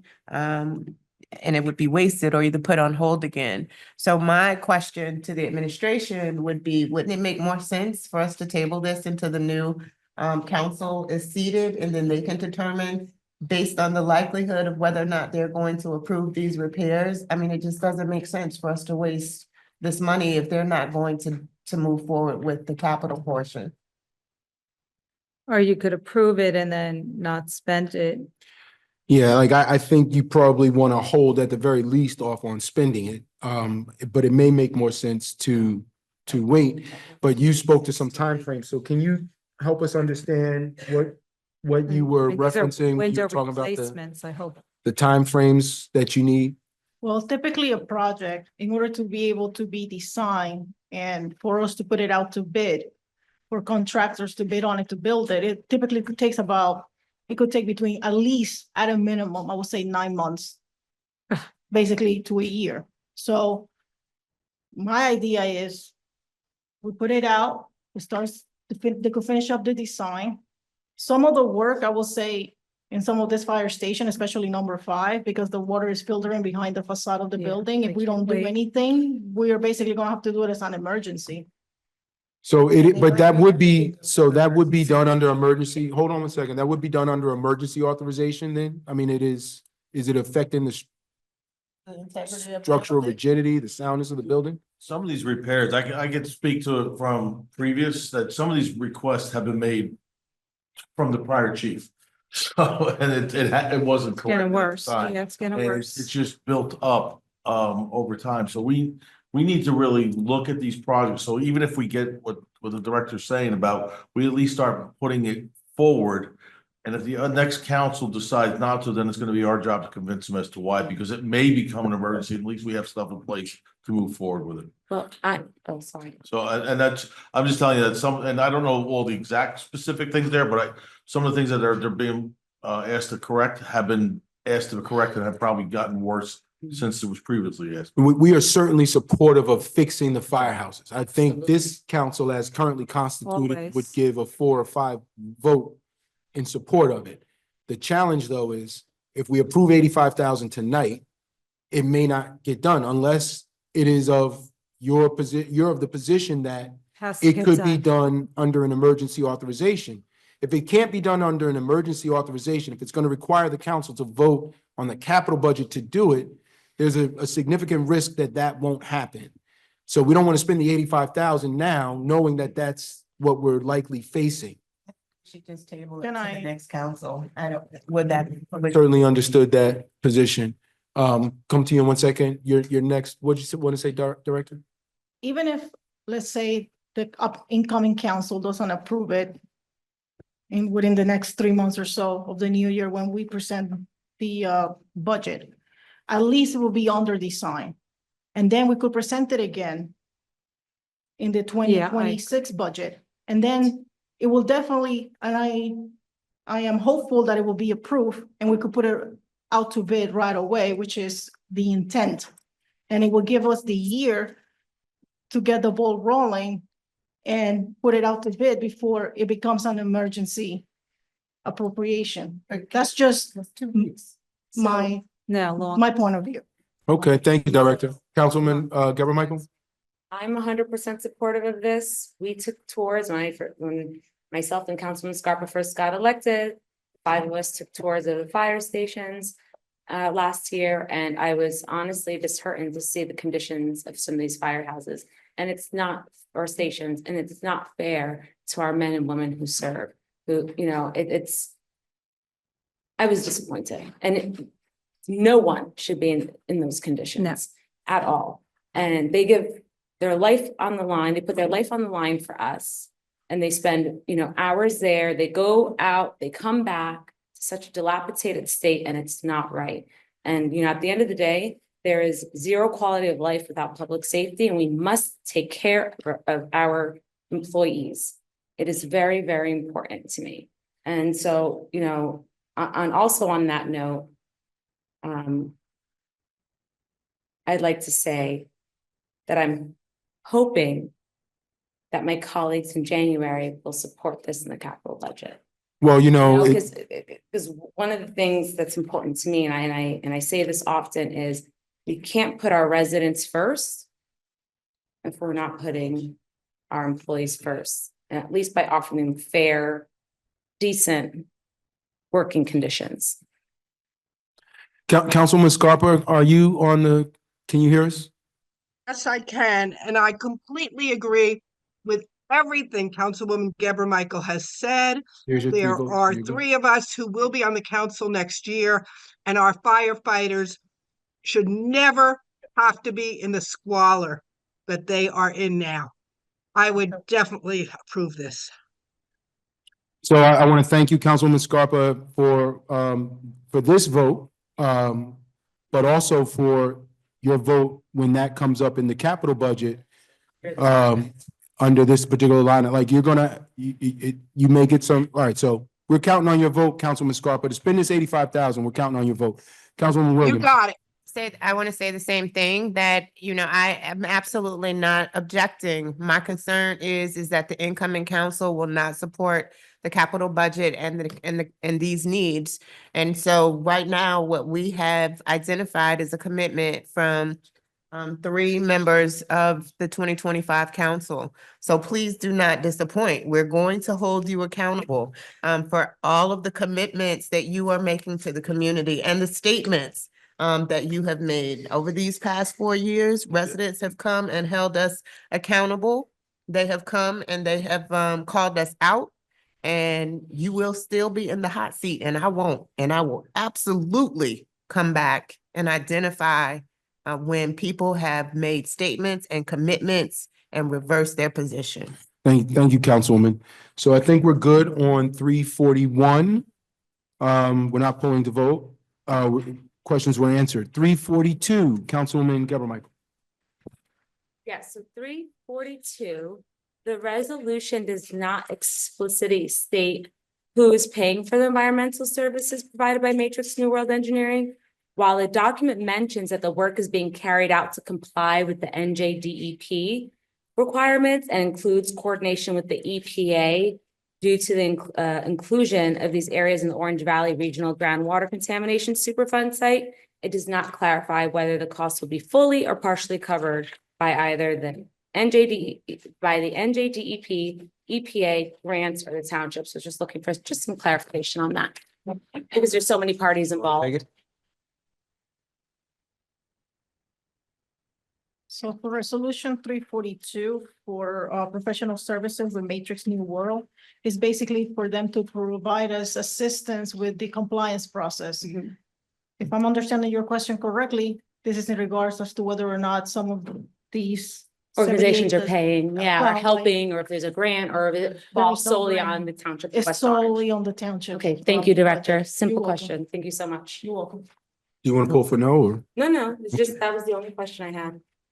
any other questions on 342? Well, I do. So now that it's being paid for by us, is this also part of the monies that are going to be paid in advance by the developer, proposed developer? They were supposed to be giving us some type of loan or No, something. this is for the valley. This isn't The this isn't the BPA for movies. the, Ground for the redevelopment area for Central Valley, which is already established, and then also for the new one that we put an application in for within JDEP for the Lakeside. Right, it says Lakeside redevelopment area. Avenue on here. Yeah, I thought it was only the valley. No, Lakeside is the movie. No, I know. I thought it Well, was there are okay. ancillary lots too. So is this the Barton Press lot or is this the Lakeside Avenue lots? The whole. Oh, the whole. All of them. All of It's the all town of owned them. properties in that district. Okay. So then this is then reimbursable. This From- is from the. From the developer. This is the money that they said that they would put on loan so that we wouldn't have to borrow or bond. And then once we get the grants for it, we pay them back. The only. Yeah, but this Yeah, is this- more regulatory. This is Matrix helping us comply with all of these voluminous requests to make this a brownfield development. I don't know for sure. I mean, I guess that's a question for legal, but I don't think that this part is covered. I think this is Like us the cleanup, looking to the direct cleanup. work with the federal state agencies to get this cleaned up. This is. It's Well, like- don't say like it you that hire way. a law firm. You're hiring Matrix New World. So so this is so that we can get the designation. Is that how we get that? Yes. Yes. for- The grant Yes, min- for this one. We Senator already have McKeon? it down in the valley, but this is like an expansion. There, So is this thing going, the work that they do from 342, is that going to be included in our application for those grants to actually remediate the site? I don't think this would be covered. I don't think I this don't is know. gonna be covered. This is basically for them to assist us with the designation of the brownfield development area in Lakeside. Okay, exclusively the designation of the area. Because right now, the designation doesn't exist. Okay. We've submitted an application and it's under review right now by NJDEP. As a matter of fact, we had a meeting last Thursday with them and we were talking about the Central Valley BDA area, which is already designated and work is going Oh, on. hold on a second. Oh, Councilwoman, can you mute? Councilwoman Sure. Scott? Thank you. Please continue. So for the one for the Lakeside Avenue, like I was mentioning, it will be, hopefully we will find out sometime next year whether or not our application has been approved. And the one for the Central Valley is already ongoing. And on that one, this is also to assist us with that, but there's already ongoing work for which we're being reimbursed in other previous approved proposals. We're being reimbursed for the work, but not for this. Not for this, no. All right, so my last question, and I'm happy to hear from my colleagues. So is this brownfield designation, and this may or may not be for you, but is this brownfield designation required in order for us to get the state grants that we were talking about for the remediation? Yes. Yes, absolutely. You need to create, and the way they explained it to us, because we had a meeting during the summer, our assistant business administrator was present, the mayor, Matrix New World, the LSRP from the developer, myself. And the way that they explained it to us was, you need to create this BDA area first. Once it is created and established, then from then, we could actually utilize that to be able to apply for grants. Otherwise, we don't qualify for anything. Got it. And then, and last thing then, so do we have to vote, does the council vote on designating it a BDA, Brownfield Development Area? I believe that's an EPA designation, correct? We apply and they Yeah. give it to us? Yeah, Okay. I think All we right. do have to. And according to our We rep, might- Councilwoman thinks we have to vote on it. Does the council vote or not? The council voted for a resolution when we applied for Okay. the grant back in the summer. Right. So now we're just waiting for them to review the application and make a decision as to whether or not they accept what we propose as the BDA for Lakeside. So specifically, the council has to vote to designate it a Brownfield But Development we did, Area. she said we did that already. Yeah. You did it for the resolution of, I will say, of support for the application. For the grant. Okay. To go for the grant, like we have to vote. But that wasn't the 5 million that we're talking about. That was No, a no, but different this grant. is to make the designation. Just to make the designation. Okay.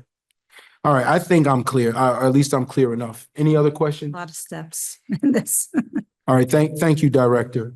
You're good on 340? Okay. excuse me, Council President, just to follow, I sent you an email from Ms. Reynolds for the bill list. So if you have a question about the bill list, she provided you the answer. I sent it to you, so you can look at it later. But it was for a Zoom, it was for somebody who was running the Zoom meeting Got it. for that board. And just further context, these expense reimbursements have been made to this particular individual since, I mean, I can go back to 2021 for the Zoom and the Adobe subscriptions. Thank you.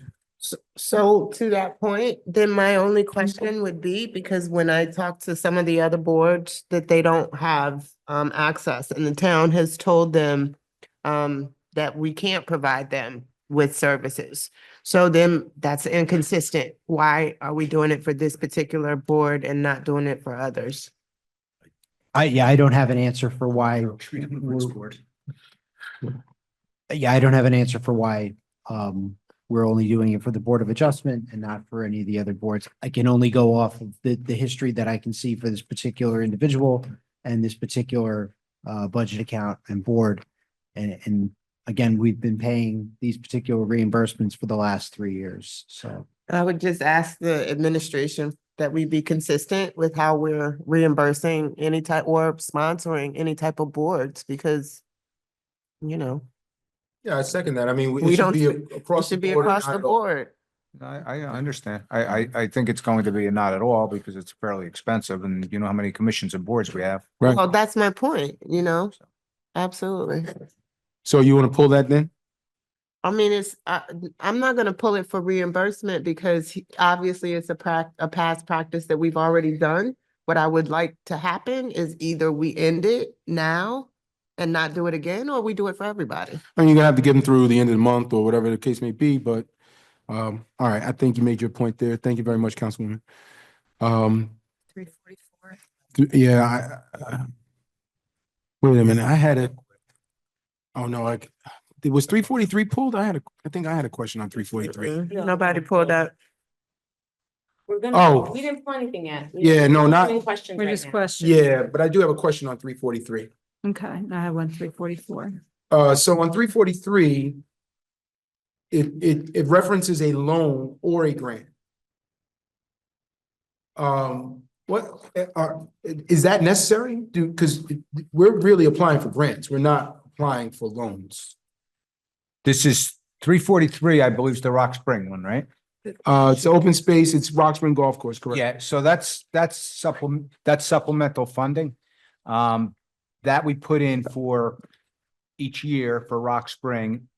We don't know what they're going to give us.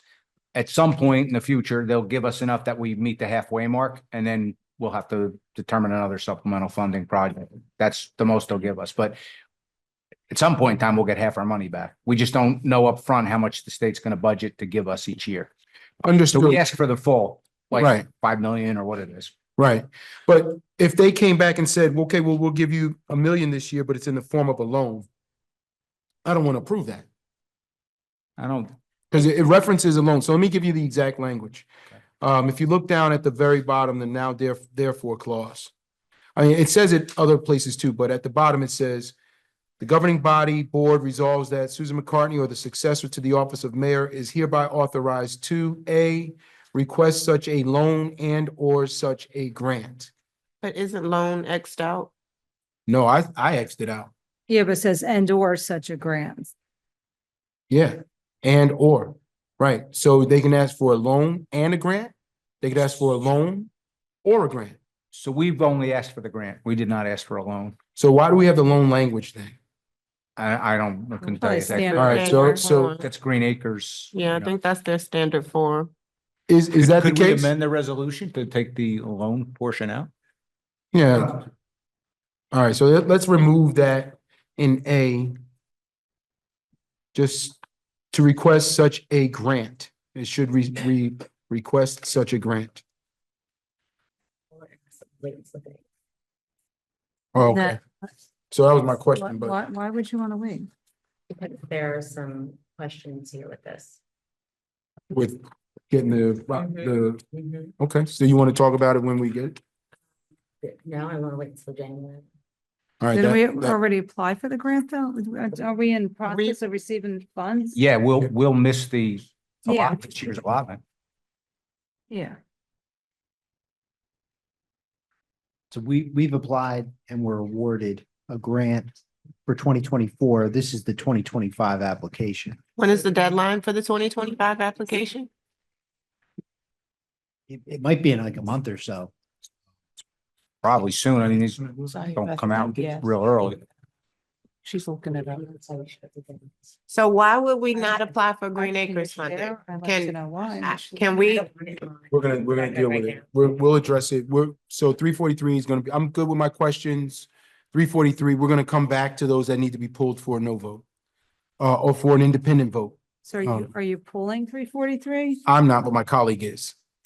So you're pulling. I do want to change the language. Okay, so we'll talk about that. Yeah, Well, if it's gonna be pulled, we can do it when we pull it. Yeah. right. Yeah, I just. Okay. All right, so now Councilwoman Castellino pulled 344. So 340. Question. I don't- Questions. Well, question or Yeah. statement. So basically, Ms. Carvala, on the safe routes to school. So two things here with this grant. First of all, the NJDOT, we announced this earlier this year that the 2022 award was to go to sidewalks in the Gregory School location. This is the one on Lowell Avenue. Resolution 344. Right, this is the same.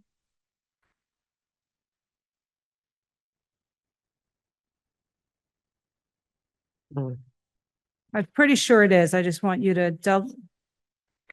And I just wanted to know the time frame after this got approved, what's next? Because I just don't want folks to think that this is on here and, you know, the sidewalks are going to be done in the spring. So if you could just give a little time frame of. Sorry to break the news, but this is for the Safe Routes to Schools 2022 Yeah. grant, Yeah. which is for 5 different schools in the township, which were Kelly, Hazel, Roosevelt, Gregory, and I know I'm missing one more. I Okay. know I walked them all with DOT when we. Oh, met, here they are. but Here it is. For Redwood. So this is in support of that one. Okay, so So this is what was awarded on the 2022. So this is basically for the preliminary engineering design. And what's the time frame getting all these projects done? Well, the preliminary engineering phase takes at least between 9 months to a year.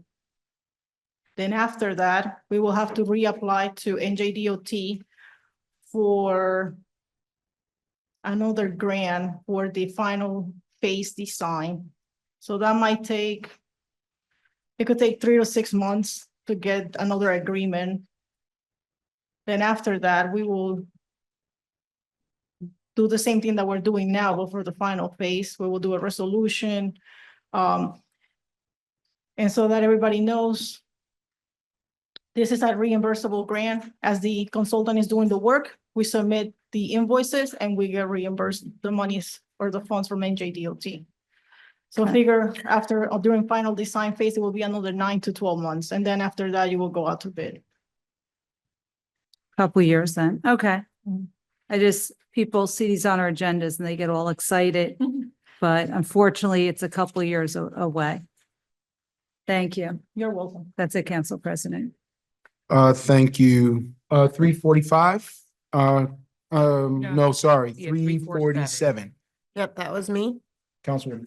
347 both and 348 at the same time. I read through the language in the application, and where I tried to look at similar grant applications or opportunities when we put it out to bid, we don't use any specific language that speaks to trying to preserve our trees. So when we're doing curbing or when we're doing road paving,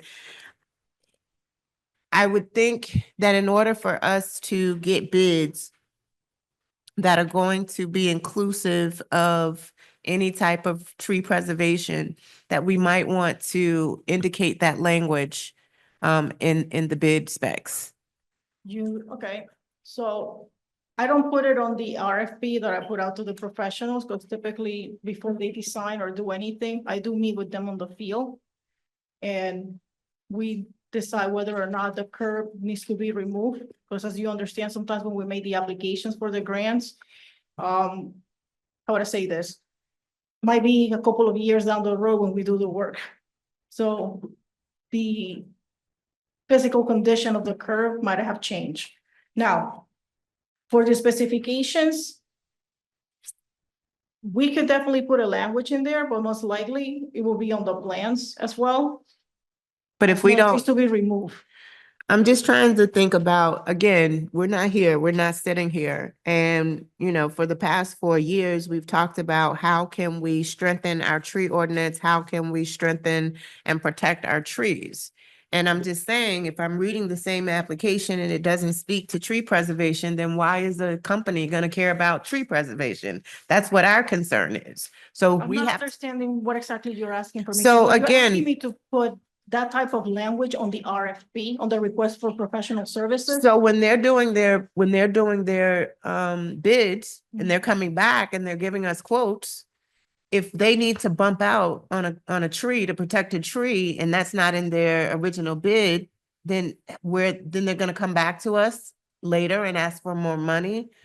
No, they won't. Well, how are we going to move towards an opportunity where the people who are repaving the trees are going to protect, repaving the roads are going to protect our That will be trees? put on the specifications to the contractor at the time of bidding, not on the RFP. Okay. The RFP is basically for professional services, for us to get an engineering consultant to be able to do the plans and specifications.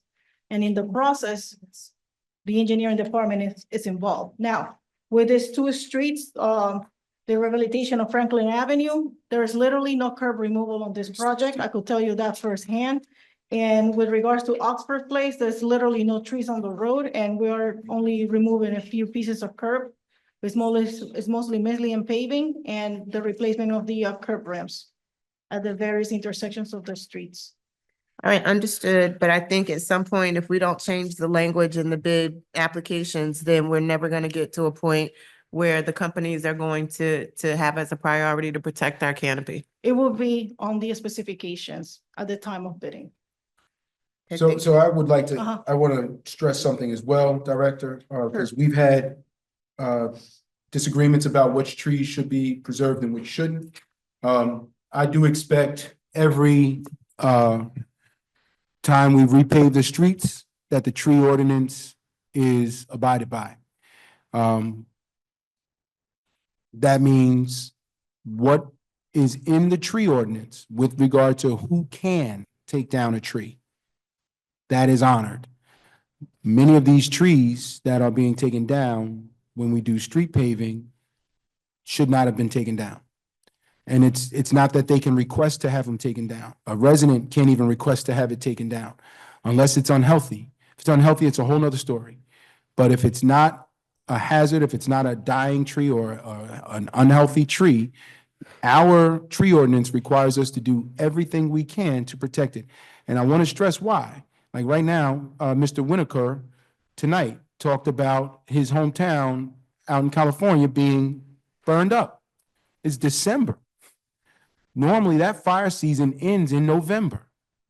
We just had a fire ban in New Jersey in November, which is crazy. So we see the effects of climate change, and it's very inconvenient, and it is going to be costly. But that tree ordinance has to be honored every single time we rip up streets, curbs, whatever they are. And if it means we can't pull the curb out there, if it means we have to leave the curb and do a bump out around it, if it means we have to use some of the alternate technology that Mr. Kipp sent to all of us in email, then we have to do that. But that's what the ordinance calls for. That is the law in West Orange, and that has to be abided by, whether it's this project or any other. I just want to stress that for you, because that I think if we don't, we are doing ourselves a disservice, but we're doing an even greater disservice to people that are going to come behind us. All right. Any other questions on what was that, 347? No? Thank you very much, Director. 348? Councilwoman Williams, same thing, or? Yeah, I said 347 and 348, the same application. Okay. 350. Oh. Yeah, I had a question. Yeah, we all did. So 350 or South Valley Road, are these the streets for the crosswalks on Luddington, over by Valley Vintage?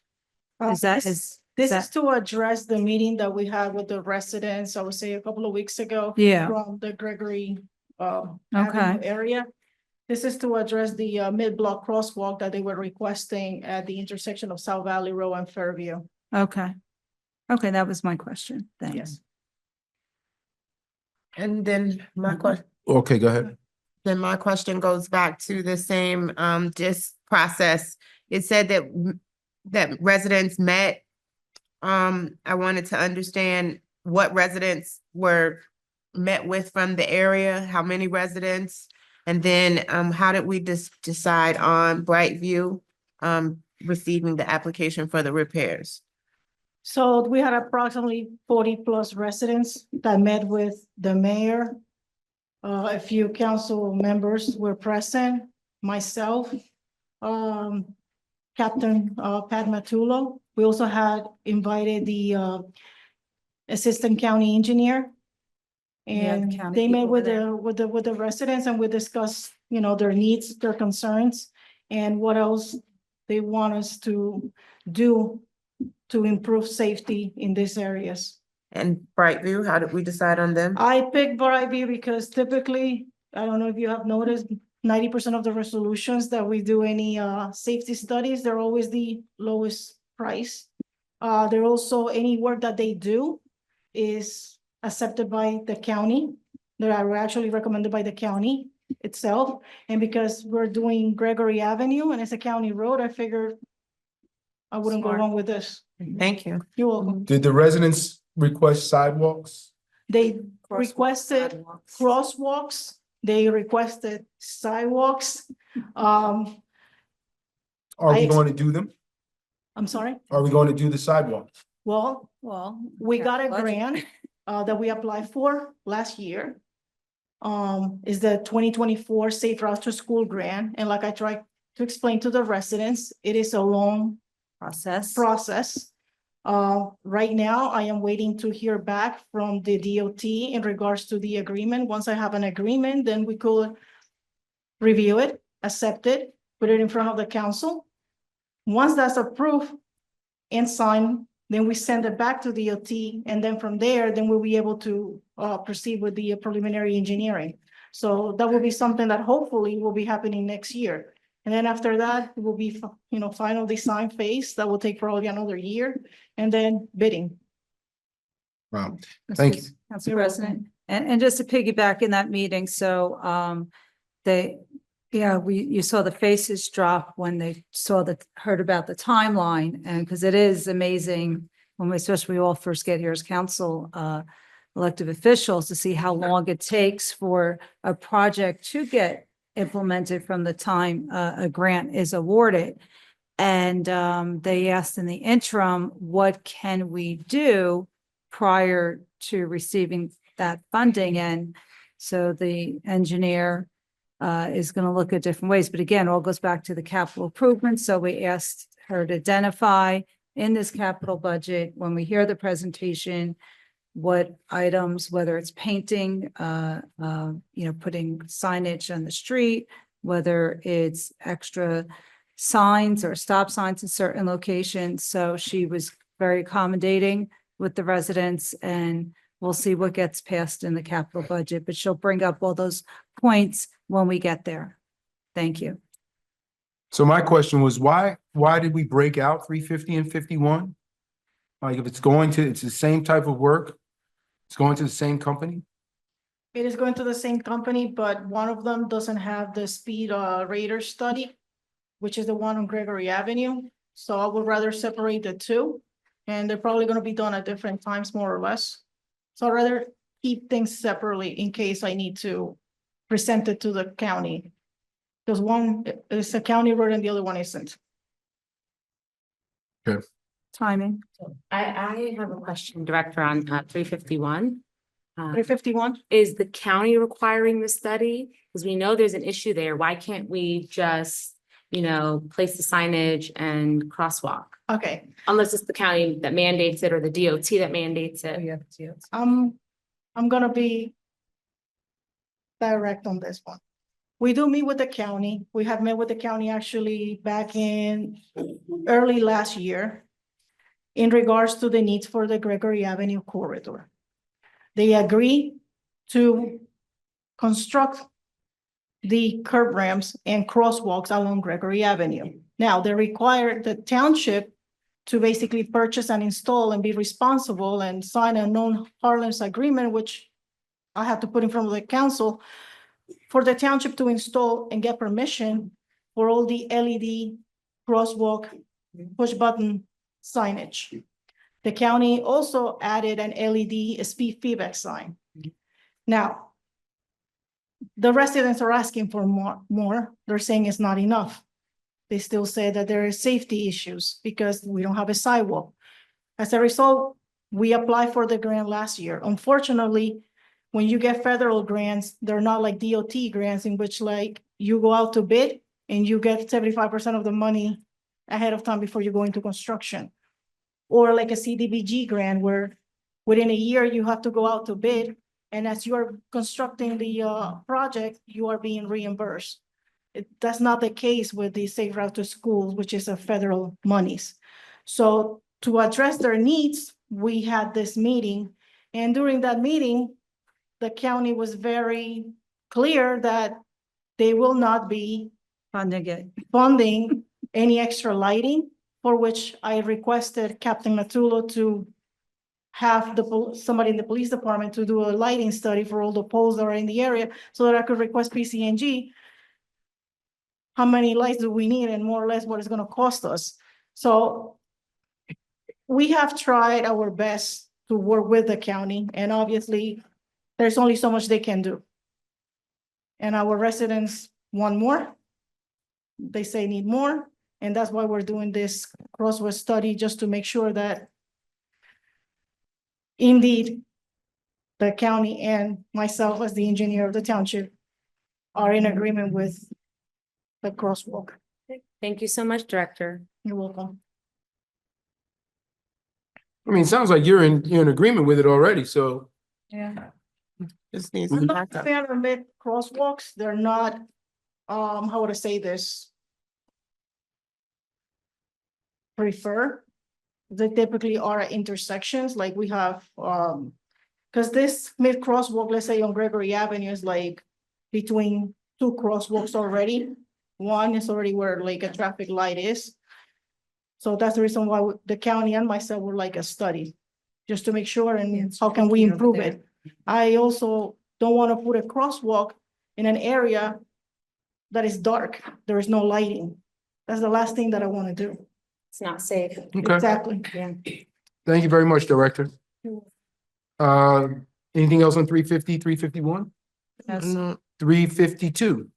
So I asked for 352 through 355, 352, 53, 54, 55. I just wanted to understand why the amount is only $250 for 6 programs. I don't know if that is just consistent with past what we've done in the past, but I'm not suggesting that we not do it. I'm just trying to understand why it's at $250. I spoke with Director Van Dyke earlier, and she told me this is just basically a reimbursement for services performed, and that's an agreement they've had. It's been a standard practice since she's been in the office. Nothing has increased. It's the same amount of money. It's support of the senior programs that she's providing the services to. So my concern there came up with this analysis, and maybe this is not the appropriate way to look at the services that are being provided. If you would, so it's a requirement for 6 different events, activities throughout the year. So that's every other month. If they're taking a couple of hours to do an event or an activity and they're doing it off-site, how does $250 compensate for what we would be paying them if just as employees? I'm just saying it's not equitable. Like we're giving them and providing them a service, but the $250, what really would that cover? I mean, that's not even gonna cover snacks. She basically said it's just reimbursement for things of to host the parties and things of that nature. I could get in more detail for you. This is what she told me today. This has been the past practice what they did, and We should get itemized bill to see. I will discuss that with her because this is a reimbursement for the year, because I even questioned when I saw it for the period of till 2024. I thought it was a mistake, and I thought this is gonna be for future. And she said, no, this is the way it's been since she came here. I didn't know this about this. We asked a question. I will discuss this with her. So in the future, we could have a more itemized bill and figure out what was happened here. But this is what she explained to me today. And that's about as best an explanation I can give you. I mean, these are situations where you can't not support it, because we definitely want to support seniors, our buildings, and give them services. But at the same time, we also have to be equitable in the costs associated with that. And $250 would barely cover snacks for 1 or 2 events, not even Understood. 6. I will ask her to, we'll speak, or I'll speak to her. See what we do to make this improve this. And not to pull, just to ask those questions. Okay. I don't even know why there's resolutions. I mean, for that small amount of money. Right. It's a Exactly. budgetary issue that you Yeah. just So don't. my question, I thought it was 2,500. Why are we doing $250? A general purchase order would cover this. It's- Yeah, you don't need our authority to spend $250. No, I don't. I don't I know mean, why if it's why. I have different resolutions ones asked for for. 2,500. Oh, actually, you wouldn't even need it then either. No, it's up to 17.5 technically. but- I guess you could figure it out, clean it up and let us know. Yeah, I'll speak to the director. That may just be Ms. Van Dyke's misunderstanding, that thinking she needs a resolution for all these. We'll find out. All right. We'll discuss it. I think that's it for questions. All right, so now let's look at what will be pulled for debate and potentially voting no. Should we pass the consent agenda? Well, we got to pull them out. Pull first. Yeah. So So what are we pulling to vote no, colleagues? We said 3-5, okay. 327, 7. okay?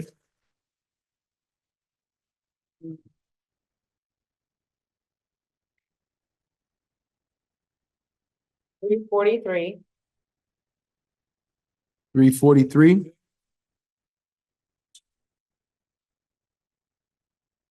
All right, I've got, we're gonna have to pull 356, 7, and 8. You've already automatically pulled 4. And then also 360. Anything else being pulled? No. No. Councilwoman Scarpa? You're muted. No, I'm okay. Okay. Wait, so let me just review what we pulled. 339. Right? 327 was the first one. Oh, I'm sorry. 327, Yes, I missed that. I 339. apologize. 327, 339, 343, 345, Right. 346, 356, 57, 58, 59, 60, and 61. No, we didn't pull 59. Oh, yeah, that was Yeah, pulled automatically. Yeah, that was, Okay, yeah. sorry. Yeah. I'm I'll explain why I'm gonna keep 61 pulled. Pulled 361? Well, the administration pulled it. Yeah, it was pulled. Oh, yeah, is that that's automatic, right? Yeah, that had to be, the ordinance has to be approved first. Okay. So now can we do the consent? Move for the consent agenda. Consent. Okay, all in favor? Aye. Aye. Thank you. Any opposed? The consent agenda is implemented. Resolution 327-24, resolution authorizing an award of contract for 2024 tree planting at various locations to Frank Galbraith and Son Excavation in the amount of $142,130. Councilwoman Deborah Michael. Yes, thank you so much. So, in our last meeting, this was, I believe, tabled. Many of the trees listed here are non-native and violate our tree ordinance. Mr. Dutinac had told us that if we didn't go ahead with this resolution, that he would expense the money and save it for, next year in the spring, so we can still use that money, not lose it, and purchase. So I'll reserve. Reserve, that's the word. Thank you. Mr. The money Dutinac. for.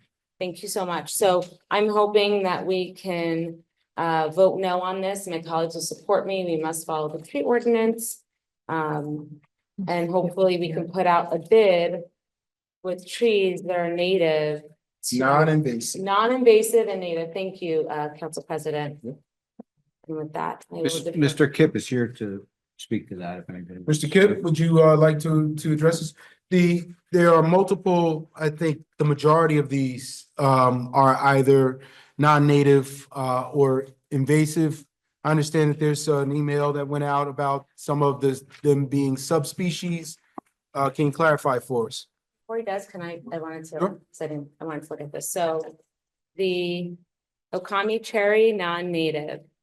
I'm gonna butcher some of these names, but I was told to read into the record. The Kwanzan cherry non-native, the autumn flowering cherry non-native, the Kuza dogwood non-native, Colmnar Sergeant cherry non-native. I'm not sure about the Princess Diana Amelincure. The ivory silk Japanese tree lilac non-native, Queen Elizabeth hedge maple non-native, ruby red horse chestnut non-native, red spire pear non-native, Jefferson elm non-native, Armstrong red maple non-native. The only native ones there are three, unless Princess Diana ends up being one, and that's American hornbeam, swamp white oak, and single stem river birch. And thank you, Mr. Kipp. I look forward to hearing from you. The problem is there's 33 native trees to New Jersey. Okay, 75% of them can't live where we're gonna plant. So that knocks out. Wait, say that number again? There's 33 native trees to the state of New Jersey. That's it. All the rest are non-native, naturalized. And the place where we plant them, in the most toxic place we have, is with all the leaching and so forth and salt. You need trees that survive. And also, other thing is with the trees, they have to be vase shaped. Because of the trucks, the sidewalks, the wires, they can't be flat like most of the native species are mushroom shaped, so they cascade out. Therefore, the trees get hit by the trucks all the time. Or we have to excessively prune them to make them look like the power line trees. The other thing is, a lot of the native species has been attacked by insects and diseases. The native ashes, all dead. The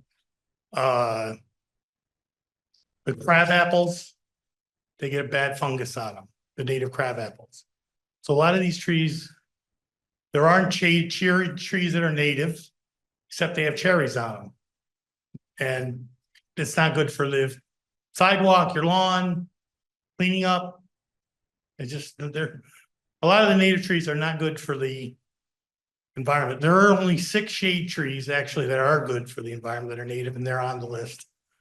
Amelanchier is on the list, that's a native. There's 2 or 3 other ones on the 4 on the list that will grow in the native ones, so I did put that on the list. It just, they won't grow. There's only one native ornamental and 6 native shade trees that grow on that list. That'll be good for our things, because some of them, the hickories have big gigantic nuts on them. You can't really have that on the street, on the sidewalk. That's why in the town right away, a lot of the native trees don't survive. American dogwoods don't. That's why I replaced American dogwood Kusa, because they're hybrid. They're a cross between a native and a Japanese.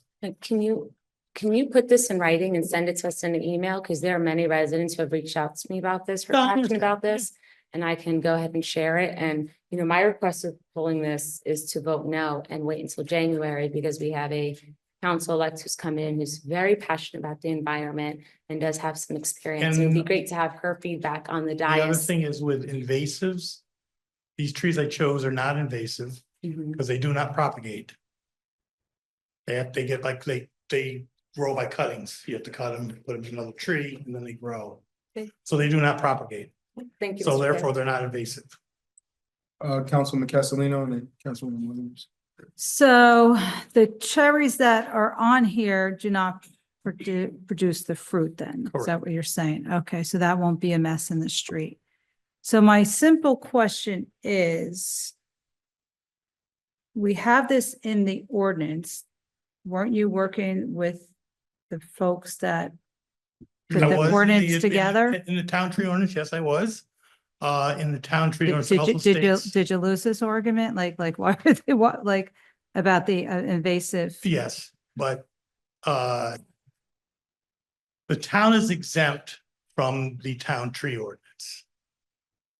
Town is not Cannot exempt. be. It says it in the town tree ordinance. It shouldn't.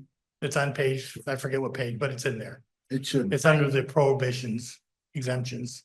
We debated that in public. And I thought we changed that. Right. It's in there though. I looked Okay. at it, I got it. Shouldn't be. It's there. But at the end of the day, But we need to, you know, There's no rush to do this. because yeah, see no, if I know.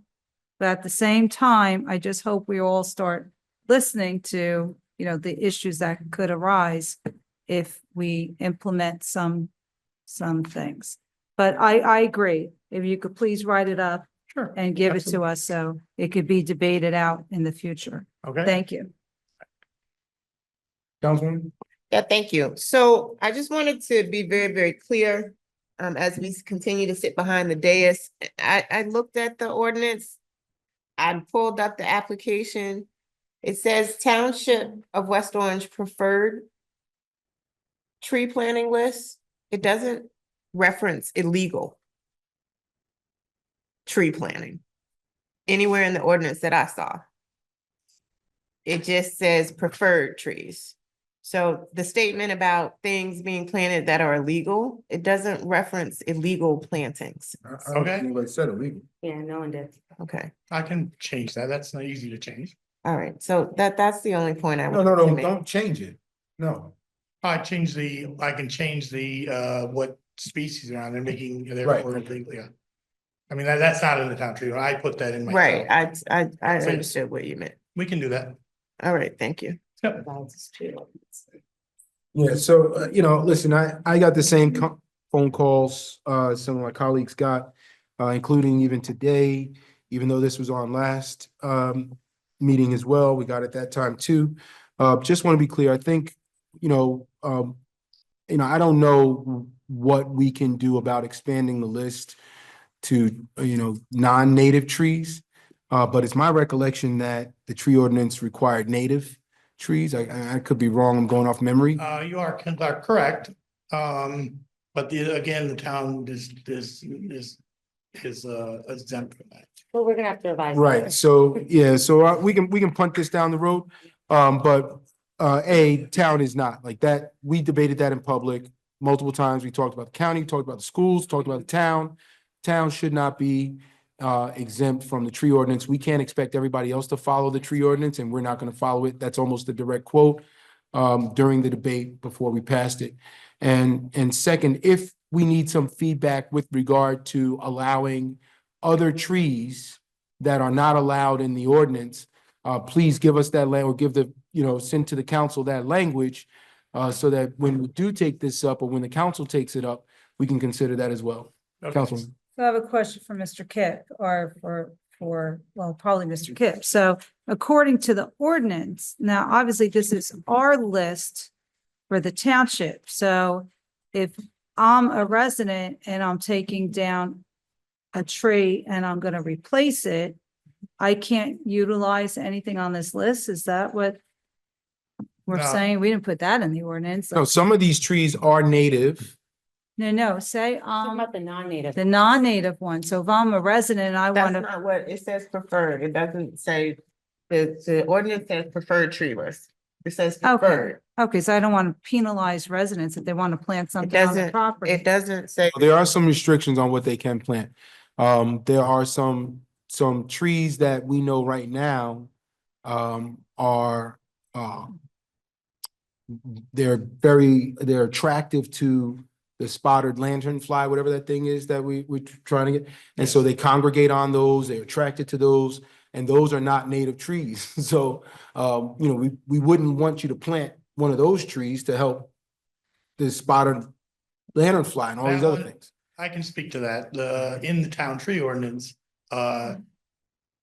you have to remove them. Tree of heaven. Yeah. The tree of heaven, it's in the town tree. Oh, ordinance. that one, yeah, that one, but there's not a whole list of like. No, 20 there's trees. not a whole list of trees Okay. you can't plant yet. Okay, All right, so this was pulled to vote no, or you want to table? No. Okay.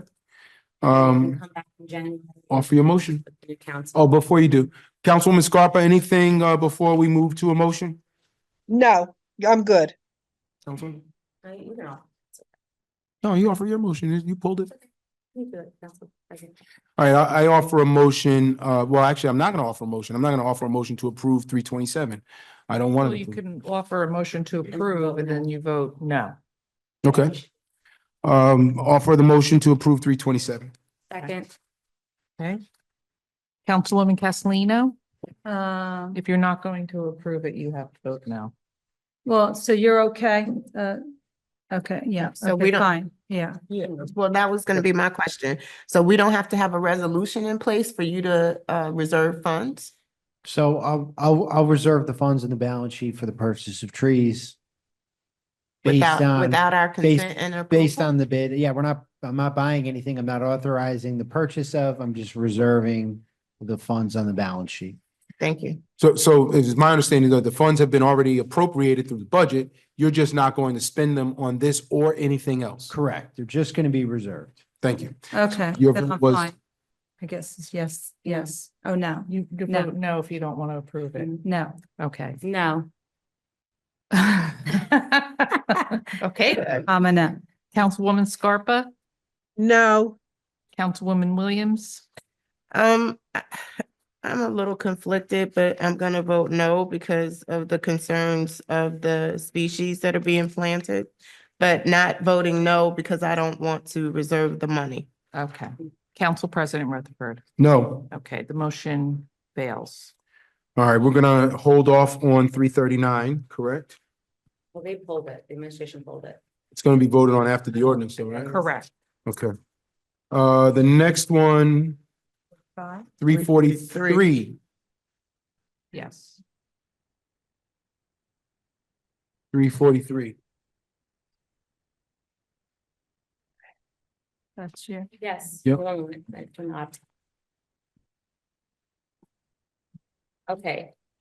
So I'm gonna ask that we table this till January, and this is why.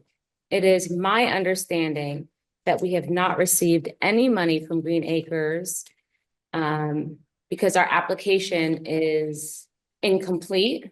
And also the deadline for this is February 5th. Also my understanding, I could be wrong, so I'm gonna say what I have to say and then get clarification from the administration. That our application is complete and that West Orange needs to send in a survey title survey title deed with specific Green Acres language and preliminary assessment with an environmental report. And therefore, our application is deemed incomplete and we won't get the money until we submit all those items, which, if that's the case, is a huge red flag and a lack of transparency, consider we've been told several times by the administration that we have applied, the application is complete, and that we did receive the money, $1.1 or $1.2 million this summer per our previous CFO. And mayor. And mayor. Is that correct? What she's, so I'm looking forward to the response. So we were awarded $1,050,000. I mean, I've never said that we received that money. I think in private meetings, I've always maintained that we have yet to receive the funding. As to why, the reason that you're putting forward is news to me. I have not heard that from our grant consultant that we regularly meet with, and this is one of the projects that we discuss. All I know is that we were awarded. There is a press release out there that we were awarded this money. If there is something related to our 2024 application we're deficient in, we will speak tomorrow with our grant consultant and Please do, because it's my understanding that there's proof of it, and I will see if it can get circulated to you guys.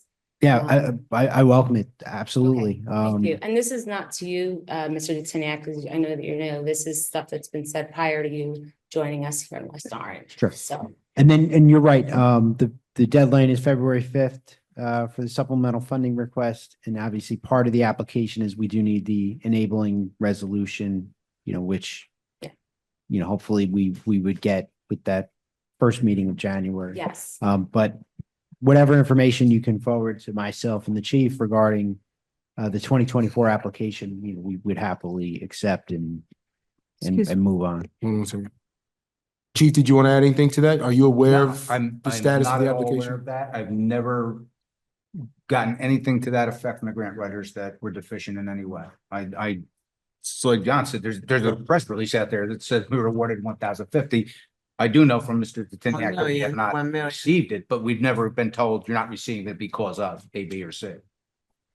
Councilwoman Castellino? Do you have a timeline on when this rejection was, when we were supposedly notified of?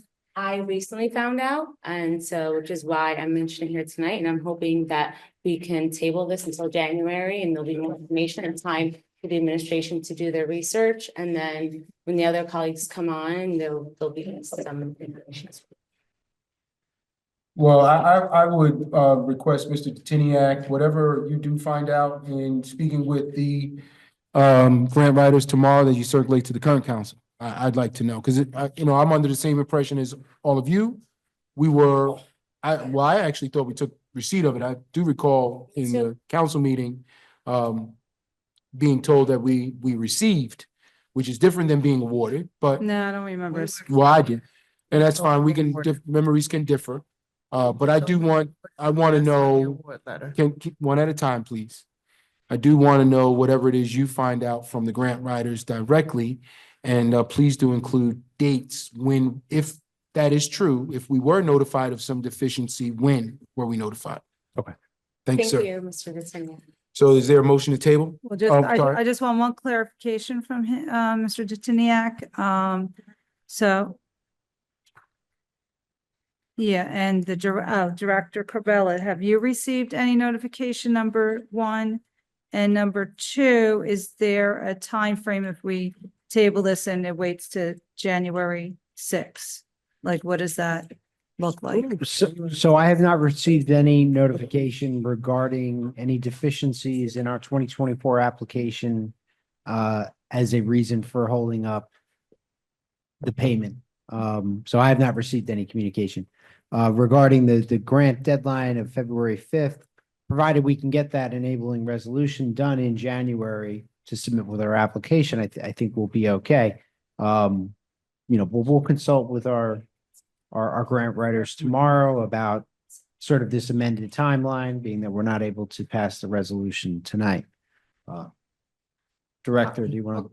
I don't have much to add, from what our CFO has said. The resolution is just basically for supplemental funding from NJDP based on what we were awarded last year.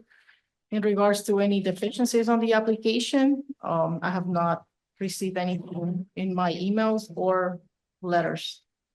Thank you very for much. that, But I am looking forward to this being looked into further, because again, my understanding is that the money has not been received because the application is not complete, so.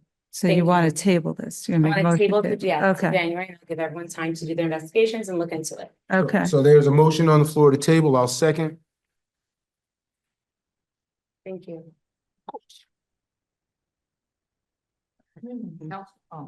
Councilwoman Castellino, Yes. Councilwoman Geber Michael. Yes. Councilwoman Scarpa, Yes. Councilwoman Williams. Yes. Council President Rutherford. Yes. The motion carries to table. 3:45. Okay, so this is State of New Jersey Department of Environmental Protection Green Acres Program, Vincent's Pond Walkway and Dredging Improvements. This requires public comment if anyone has any. So, well, didn't you pull this too? 3:45? No, the administration pulled 345 and 346. Because of public Required comment. public hearing. All right, so we are now going to open up public comment on resolution 345-24, State of New Jersey, Department of Environmental Protection, Green Acres Program, specifically for Vincent's Pond Walkway and the dredging improvements. If there's anyone in council chambers that would like to have public comment on this, now is your opportunity. Please approach the microphone.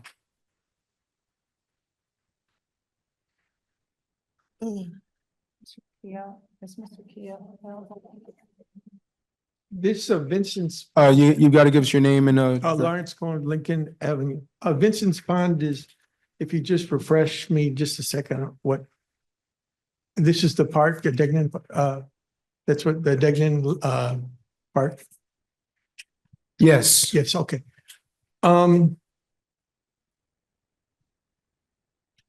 Okay, the pond, if it's gonna be dredged, it's gonna kill everything in there. Except I guess some fish that could get away through the gate, and there's a when there's not a drought, there's the stream that goes down. They could escape there, but it requires a lot of disruption to the lake. It's not that deep, though. It's maybe about 2.5, 3 feet deep at the most.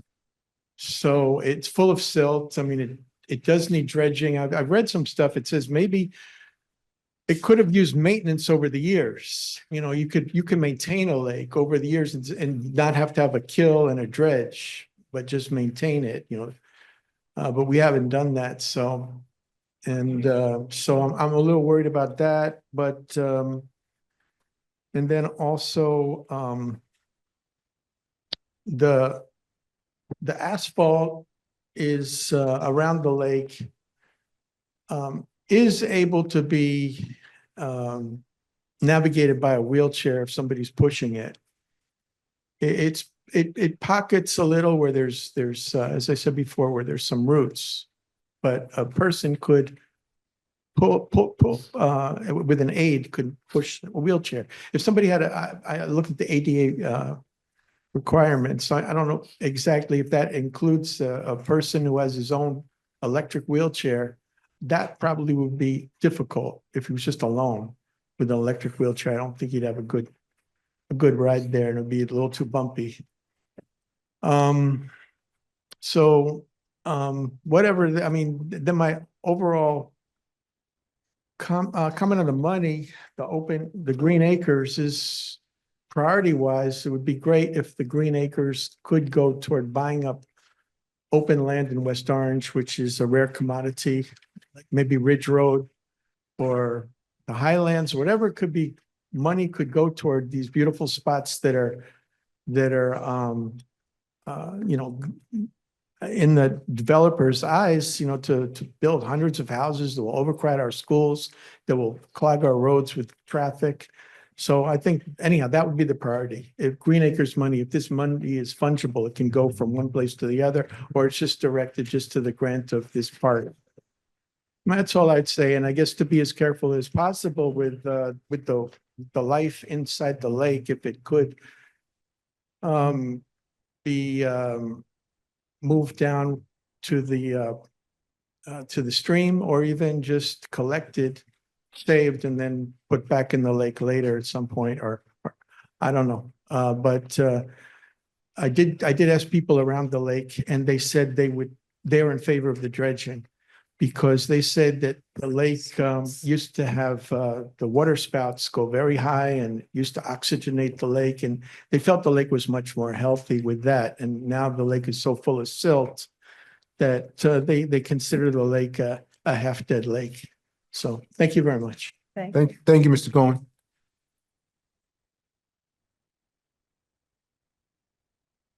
I think that Doug Adams, 9 Westover, really 345 and 346 are kind of the same thing for me. The first thing is we want to be very careful, and I appreciate Mr. Cohen's time that he spent there, but I think it's important to be very careful about physically able people making decisions about what works for people who have physical challenges. And in our schools all across the ADA rules, there's one phrase that always works: the least restrictive environment. And people who have developmental disabilities, physical disabilities, somebody that needs to use a powered chair shouldn't be excluded from the lake because we really didn't want to put the asphalt there to make it more comfortable for them to be able to go. Even a senior citizen who walks but has mobility issues, whether it's a walker or some other form of adaptive equipment to help them to appreciate that area, deserves to have that area accessible for them. And the terminology that's often used, and it really is cold language about something being too urban. The reality is the money that they want to spend over at Colgate for that part, and the money they're talking about has to do with accessibility. All those wood chips, if somebody's in a wheelchair, they can't navigate that very easily. If someone is using a walker, and many of our children, many of our adults have to have adaptive mobility equipment, and the wood chips are not necessarily suitable for that. And then when it's wet out, we have rain. The rain clears. It's a beautiful day. The kids want to go out. The problem is now you got all these wood chips holding the water, so it's muddy. Now the park becomes not usable. This is where the conversation about what it means to serve all of West Orange becomes very critical, because the ideal of something being urban to somebody who just wants to be able to take their kids out to play on the swing, but they got to use power chairs or something to do it, they're not concerned about whether somebody else thinks it's urban. They're concerned about whether or not their kids can benefit from that resource that's there. So I think we want to be very careful about those words, because the reality is there are urban environments that just do better services to their residents sometimes in some areas than we do. And so I think we want to be very mindful of that. I think the ideal that Degnan, particularly since we use Toby Cats for our senior citizens, we use Toby Cats for our uniquely gifted residents, I think it's all the more reason to be mindful of what it means for that area to be accessible, for them to be able to get around it, and for them to be able to enjoy it. And Colgate, and particularly that area in West Orange, when we think about that, O'Connor has a beautiful wonderful, accessible park. It's got a rubberized surface. The families go up there and have a wonderful time. I think the people down the hill deserve that type of quality environment as well. And so I just would encourage the council, when they think about these dynamics and we talk about serving all of our residents, and I know Councilwoman Scarpa said that she's planning on voting no on this, I would just ask that you would reconsider voting no if we really are vested in making sure that we're creating least restrictive environments for all of our families and all of our young people to be able to actually have access to our parks and to be able to use our parks. Thank you. Thank you. Does anyone else want to address council on 345? Seeing none, public comment is now closed. I have my own questions and concerns, colleagues. I'm happy to hear yours, Councilwoman Castellino. And just before you go, Councilwoman Scarpa, if you need to be addressed, just, unmute and let me know. Okay, I will. Thank you. Thank you, Council President. So the request at Vincent's Pond Walkway has, since I've been on the council in 2015, has been a yearly request. I can't express enough. I appreciate Mr. Adams' comments. Just getting from the parking lot, if you park in the high school parking lot to walk to an event at the Toby Cat Civic Center, even for myself, or someone walking to the event in heels, you could easily twist an ankle. So that walkway has to be done for safety reasons, for so many reasons. And I'm not going to reiterate what Mr. Adams just said. Dredging, Mr. Keough, I would like to get, when we get to that point, he could walk us through then what that entails. We've done that before, but that's also a need. Also, there's an odor that protrudes, so that also needs to be addressed. And again, and I agree with Mr. Cohen in regards to having something implemented so we don't have to always dredge the lake. Again, that goes back to why we need to support certain items in our capital budget in the future. So I'm going to be very supportive of this initiative, and I appreciate Mr. Keough's creativity and utilizing this grant. Thank you, Council President. Thank you, Councilwoman. Thank you. Toby Katz, senior facility, events held on a monthly basis that I attend, events and parties that are hosted or by other residents in the community. I haven't hosted anything of their late, but I'm there quite often. And to walk from the high school to the facility around the lake, it's very dangerous. So not only is it dangerous, as my colleague indicated, with people who are wearing heels, because I've certainly not broken one, but almost lost footing. When you go to events, it's a beautiful landscape. It's a beautiful park in West Orange, but it's not maintained, as you indicated in your comments. We haven't dredged the lake. We haven't maintained the lake. This is an opportunity for us to get a fresh start. We received a grant a couple of years ago from Mikey Sherrill's office to continue to do improvements at this particular park as well.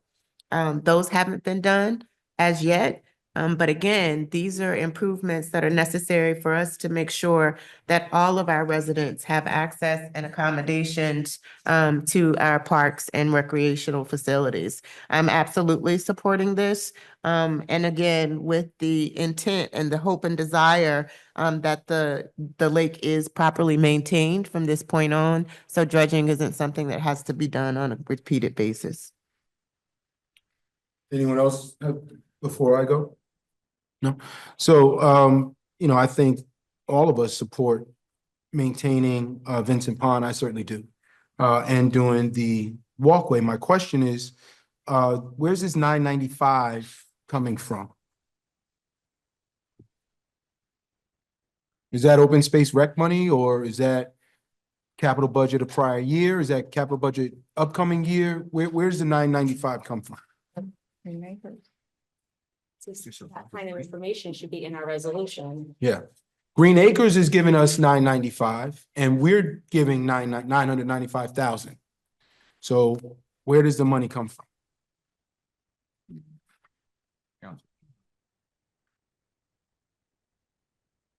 I believe ours is 167, 507. But that's Colgate, sorry. No, Yeah, I'm on 345. $1 million. That's a lot of. So it's, Well, it's it's- existing capital. I filled out the capital accounts, I think after the resolutions were printed. So Paula has the capital accounts. But it's existing capital as our match. So that means that something that was approved in a prior capital budget Yes. was not done. And now we are diverting money from whatever that project was Yeah. to this project. Correct. It's utilizing existing capital. How can you guarantee that it's not being taken from our existing open space trust fund? Different account. 'Cause we're not charging it to the open space. Can we put a clause in here? Because there's fears from certain people from the community who have reached out to me that this is coming from our open space. They feel it's coming from our open space trust fund. And in an effort for it not to, I would, because if not, I'm going to vote no on this. I would feel more comfortable that there's a clause in here either way that states that this is not coming from our open space trust fund money. And I'm still curious as to how would we know if we don't ask? And this is not critical of you, Mr. Detiniak, just I want to understand. How would we know what prior capital projects without proactively asking what capital improvement projects that were approved, voted on by the council, were not done, and then that money was then reallocated? I'd like to know both the project that wasn't done and then what it's going to be applied toward. And that, I think that's only fair if we, our last CFO, I won't go down that road. It's our last night. What I think we should do is if we're going to divert that kind of money, I'm not talking about $15,000, but this is $1 million rounded up. If we're going to divert $1 million from one project that was already voted on, we should know that, hey, we voted this million over here. We didn't do it. And it could be totally legitimate reasons why we didn't do it, but we didn't do it. And now we're going to put it here. Right? Like, because there's no way for me to know where this 995 comes from based on what's written on 345 or the 167 for 346.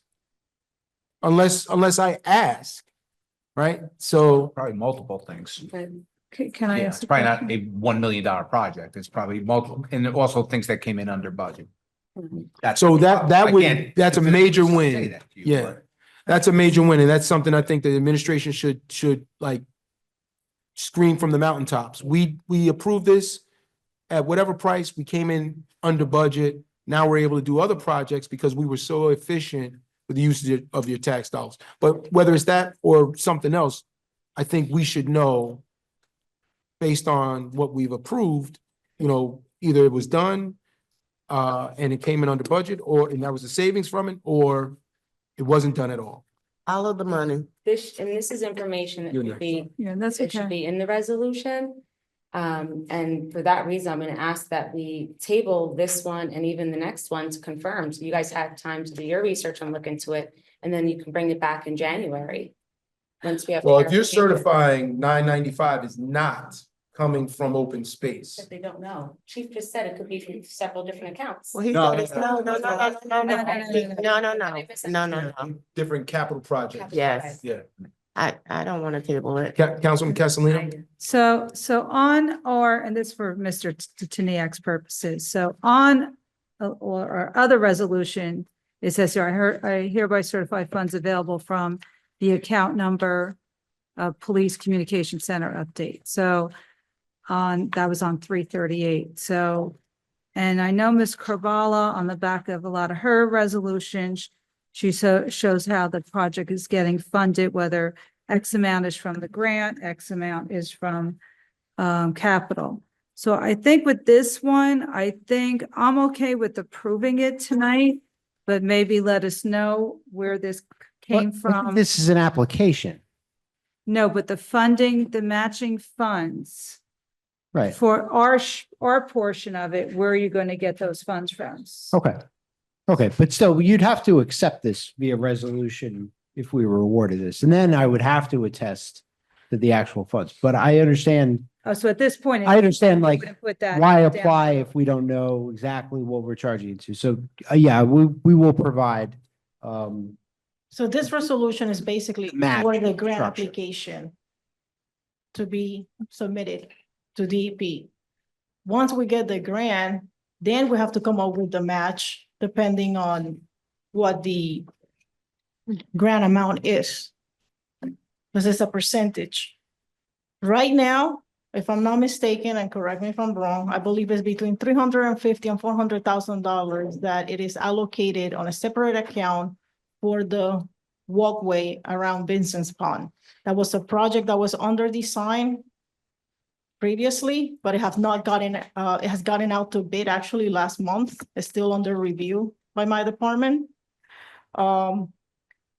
And the numbers actually came lower than what we were expecting on our preliminary engineer's estimate. So this is not for allocating the grants right now. This is just for the submission of the grant application to Green Acres so that we can be awarded the grant, or at least be considered for it. And then once it's Well- awarded. Well, hold on a second. So I don't think that was that may have been the confusion for someone else. That was not my confusion. Mhm. I still think it's important when we're making that application and you're asking for the approval of the council to do that, Match funds. that we know where the money's coming Yeah. from. You know, our primary responsibility is the The purse. dredging of the pond will be coming from the upcoming capital budget. It is actually in there as one of my top 10 items, the dredging of the lake. I met with residents from Carteret Road or Carteret Street, which is right behind Vincent's Pond. And they've been requesting, I believe, for many, many years that the pond be dredged. Well, that's different than what we were just told, right? We were just told, I see Councilwoman Scarpa has her hand up. We were just told that this is prior year cap. Prior year capital is the walkway around the lake. Yeah. Next, this upcoming capital will be the dredging of the lake. There's two separate. And if you notice, like, everything for these applications are on the website. All of this has been posted on the website. The engineer's estimate signed by me, the plans that were under design at the time, the preliminary design plans for the walkway, as well as the environmental impact statement or the EIS that it was prepared by my office. All of that information is online for both, for Colgate Park as well as for the Degnan Park dredging and Vincent's walkway. This project is to be a multi-phase project. Basically, phase one would mean that we're gonna do the walkway around Vincent's Pond. And the reason being is because we won't have to do an NJDEP application. Instead, we will do what is called a permit by rule, meaning that we will basically put back more or less what is there, and we won't have to go to NJDEP for permission. Then the second phase of the project will be the dredging of the pond, for which we're gonna have to do a full-blown surveying and mapping. We're gonna have to do cross sections. We're gonna have to calculate the amount of sediment that is at the bottom of the lake. And we're gonna have to calculate how much of that is gonna have to be taken off. And also as part of the estimate that was prepared for this application, I included the fish removal and restoration for the pond with many other items. So the projects are this project is to be done in two phases and Colgate Park is to be done in one phase. All right, Councilwoman Scarpa, I have questions on that. Councilwoman Scarpa? Yes, I would like to second Councilwoman Geber Michael's motion to table this until we get more information from exactly where these funds are coming from. All right, so I don't think she actually offered that just Okay. yet, but I do understand. All right, so now we need timeframes. Phase one would take how long? When would phase two start? And what are the deadlines associated with applying for these grant dollars? I believe this application is due February 1st. If I'm not mistaken, for this one, that's what I heard from our grant writer. All this work had to be prepared because it needed to be posted on our website. We needed to do an advertisement on the paper. We needed to have it on the resolution to the council and also to be able to provide public comment. The recreation department then prepares surveys for the residents, and all of that was also posted on the website. So more or less, everything has to be in by February 1st. For both For phases? both applications, Holgate Park and Decknam Park. There's two separate applications. For Decknam Park, the application is gonna be for both phases. You're gonna have phase one, which is gonna be the path around the lake. And then phase two will be the dredging. When would phase two start? Well, that depends on whether or not we get the grant. Even though we have it on our capital budget for, I believe I put in $1 million or so, if I'm not mistaken, on the list. It might be more. So we're hopeful that we're gonna get the grant, and once we get the grant, we'll be able to go ahead and do an RFP for professional services and then have them design the dredging of the pond, because we will have to submit for permits to NJDEP. And what happens in the event the capital budget fails? If the capital budget fails, then it would all depend on whether or not we get the grant. If we do get the grant, we might have to be able to do the dredging. If we could maybe design the project, put it out to bid instead of if we get lucky, like in other projects, and the bids are lower than we had previously calculated. It happens. So I hope you can understand why that is a challenge. I understand that it is a challenge, and trust me, it is a challenge for myself as well when I have to prepare every single one of this capital budgets, as well as to like see which projects need to be prioritized, because the truth of the matter is we don't have the money, but if we don't apply for grants, then there is no opportunity for us to obtain funding in other ways to be able to make this project come true. So I understand Vincent's Pond is gonna have to be dredged at some point. It's better to have half of it paid than by someone else than taxpayers. But I hope you do appreciate the challenges that at December 10th, without having passed the capital budget. Yes. So Councilwoman, That's Deborah actually gonna be my point I'm about to make now, Council President. Thank you. We don't even know if this will be approved in the capital budget come January when we have a new council. It's 11:20. We have a room full of people that are waiting on other applications. For us to sit here and go back and forth when we haven't even passed the capital budget doesn't make sense to me. And there's questions that we have. My advice is that we table this one and the next one. We'll deal with it January 6th. Let's see what happens with the capital budget. Because if it doesn't get approved, we just wasted 20, 30 minutes time, 40 minutes talking about this. All right, so then why don't we just call Hold the on. vote then? Yeah, that's what I'm trying to I explain. second it. Hold on. This is what I'm trying to explain, because it's not fair to the people sitting here who are waiting to hear on their resolutions, and it's almost midnight. And with all due respect, I'm leaving at midnight because I'm in serious back pain, and I don't stay here after midnight because of my spine issues. So I would like to pull, I make a motion to pull, or table. I make a motion to table 345, resolution 345. I'd like to second it. 3-4 times. Yes, I have a doctor's appointment with my spine doctor, so. Councilwoman Castellino. I would love to support that, but I can't, because I think we got to get this done, and it's a lot of residents will be disappointed if this doesn't get done, and it's a safety concern. So I apologize, Councilwoman, but I'm gonna not support You're this. entitled I to think your we should vote for it tonight. So I'm no to tabling. Okay. Councilwoman Geber Michael. Yes. Councilwoman Scarpa. Yes. Councilwoman Williams. No. Council President Rutherford.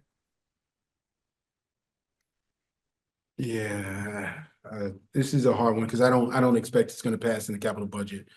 But I do share the concerns. This is to table. My vote is no. That's Sorry. okay. Okay. All right. All right, I offer a motion to approve 345. I second it. All right. Hold on. Second. You're entitled to your votes as we each are, sitting think as so. duly elected officials. It won't. I don't think it will. Was there a second to that? I'm sorry. I second it. We've got serious budgetary issues. Okay, to approve. Hold on. I want to rescind my motion. I need this amended, to include language that none of these funds are going to come from open space. I'll second that. For both of them? 345 and 346, but we're on 345 now. All right, so, all right, hold on a minute. We might as well resend. So I'm offering an amendment. You would put it in, I guess, the now therefore clause, maybe, one of the numbers there. None of the funds will come from open space rec. You can figure out how to add the language, what makes sense. And it's not an ordinance, so. It's just a resolution. Okay. So on the amendment, Councilwoman Castellino, Yes. Councilwoman Geber Michael. Yes. Councilwoman Scarpa, Yes. Councilwoman Williams. Yes. Council President Rutherford. Yes. Okay, so that motion carries. After the number, paragraph 2, just say you shall not. CMFO is certified that And it'll be the same for person. Yes. Thank you. I offer a motion to approve 345. Second. With, as amended. Yes.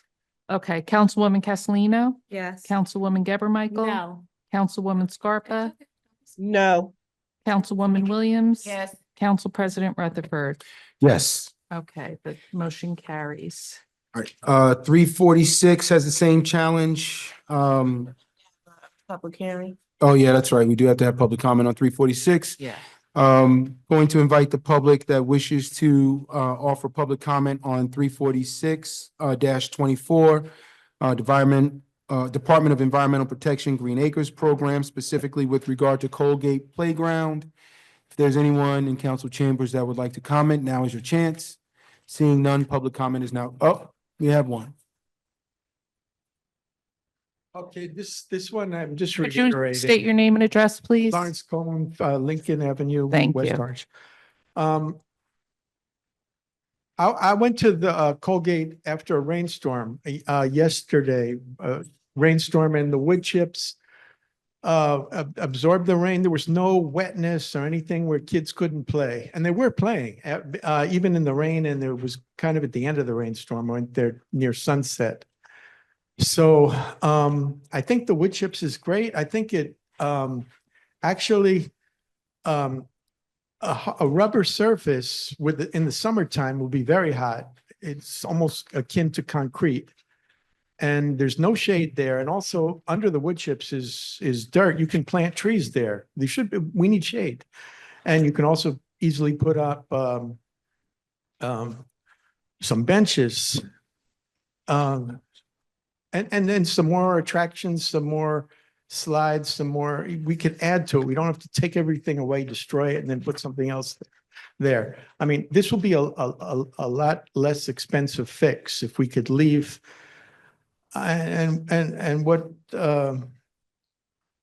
Mr. Adams, what Reverend Adams says about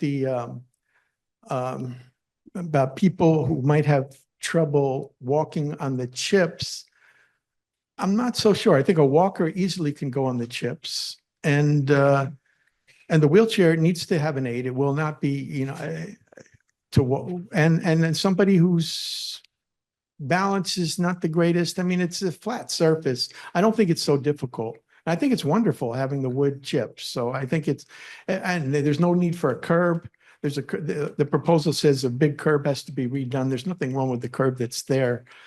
And again, I thought as icing on the cake, if they could add a water feature, a sprinkler or something for the summer. I mean, the summers are very long here and school is out. I mean, this will be appreciated by the community. So I think that you should work with what you have and not just do a total redo, and I will call it an urbanization. I mean, really, there's this hard rubber surface all along there. No, nothing can really grow there. You could put a tree, I guess, in between the rubber, and it might even just constrict the width of the tree. I mean, it just really looks like you're deep in the city. And, there's no reason for this in our community. So, it'd be, I mean, we could even have something like a little corner of the park would be like natural flowers that grow, something akin to a pollinator. You can have bees coming and the kids can watch nature interact in the air, in the neighborhood where they're playing. That would be great too, because this is a pretty big concrete area, Colgate Park. It's a lot of concrete, enormous parking lot and big playing field with no trees. I'm sorry, I've taken up so much time. It's late, but that's the point. Thank you. Anyone else want, thank you, Mr. Cohen. Anyone else want to address council on 346? Seeing none, public comment is now closed. Councilwoman Castellino. Thank you. Thank you, Mr. Cohen, for your remarks.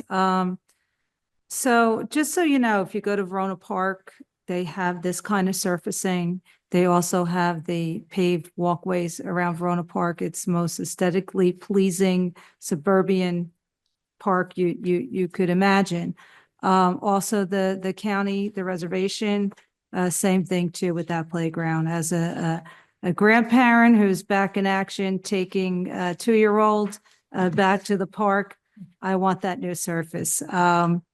It is safer, believe it or not, but I do appreciate your point about the shade there, whether Mr. Keo could find a place to plant a tree or get the shade coverings. I do agree there does need to be shading there for the residents of that and the children of that neighborhood.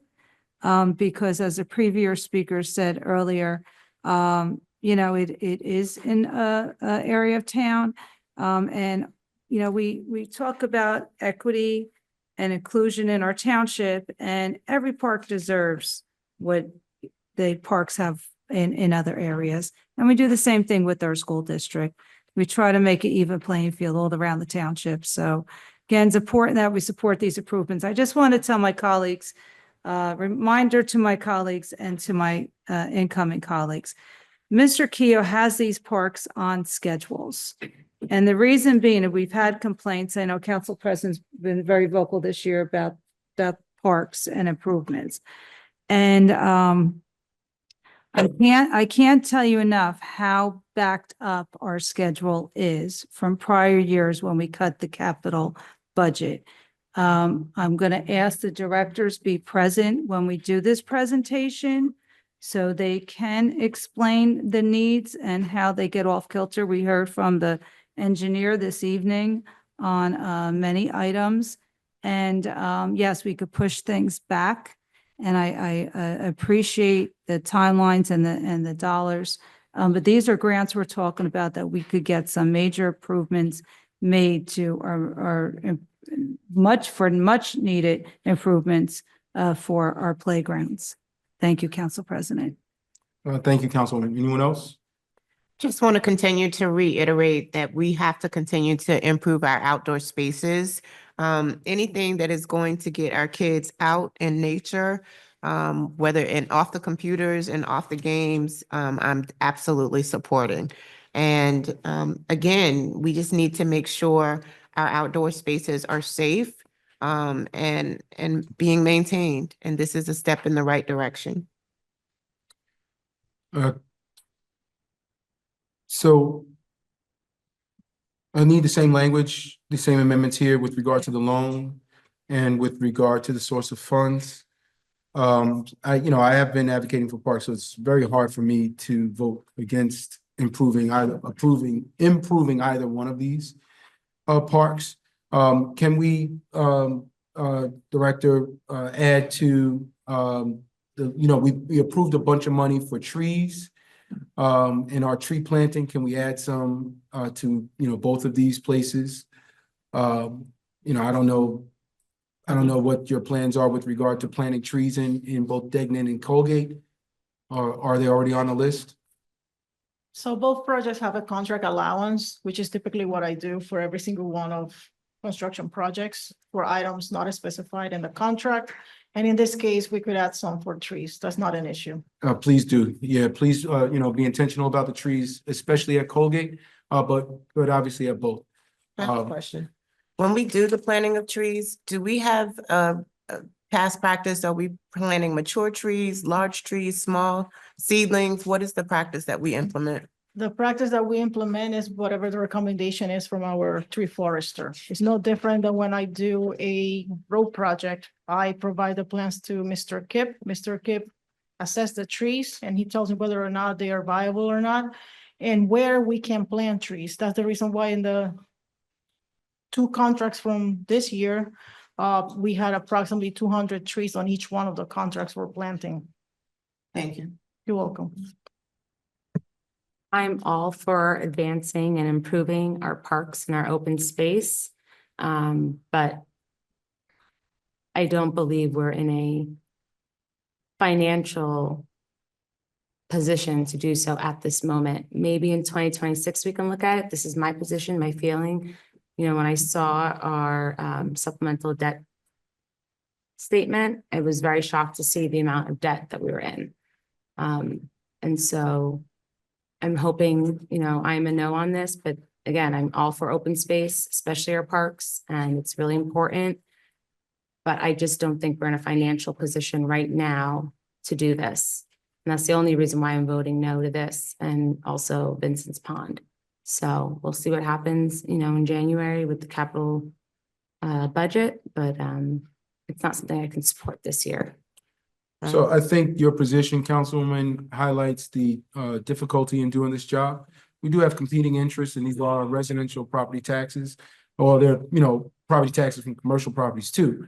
But they are property taxes, and we've got to find a way to balance the need to be efficient with the use of those tax dollars and the need to improve the town. I'm still gonna be supportive of this. I hope it goes through next year. I hope we get all of the funds we need to match. And I'll come to the council meeting and speak as a member of the public to advocate, but I don't have high hopes. Councilwoman. I just have one comment in regards to the capital budget. I just want to remind the council and the incoming council, I'll remind them next month, is we already passed the operating budget. And in the operating budget, the capital, this proposed, now correct me if I'm wrong, Mr. Titaniak, this capital budget we're presenting us is already budgeted into the budget we already approved, correct? No. So really what we rely on this year's budget for the capital is the down payment. Yeah. And so. And what about the we make payment? sure we don't exceed the capital improvement funding that's in there. What we budget for the debt service is for the existing debt that we have. We don't budget for future debt service in the current year budget. So I would budget for, if you pass the capital budget in even if you did it in January and we went out for a bond anticipation note immediately, we wouldn't have a payment due until 2026. So that would be budget, I'm sorry. That would be budgeted for in the 2026, the payment of that note. So we don't sort of, pre-budget for the debt service. Yeah, because you based don't on the have capital. the interest rate nailed down. Mhm. But we do have to budget for the down payment. So Yeah, we're sort of bound. Which we already did. Yeah, so we're bound by how much capital we can issue based on that capital improvement Yeah, fund and then we also appropriation. had other debt we pay off during the year. Sure. We All right, thank you. sell properties downtown, we'll be in great shape. So did you offer a motion? No.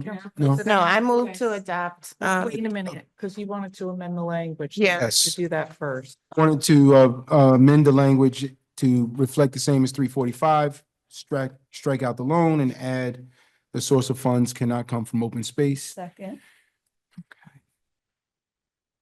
Okay. Councilwoman Castellino? Yes. Councilwoman Geber Michael? Yes. Councilwoman Scarpa? Yes. Councilwoman Williams? Yes. Council President Rutherford? Yes.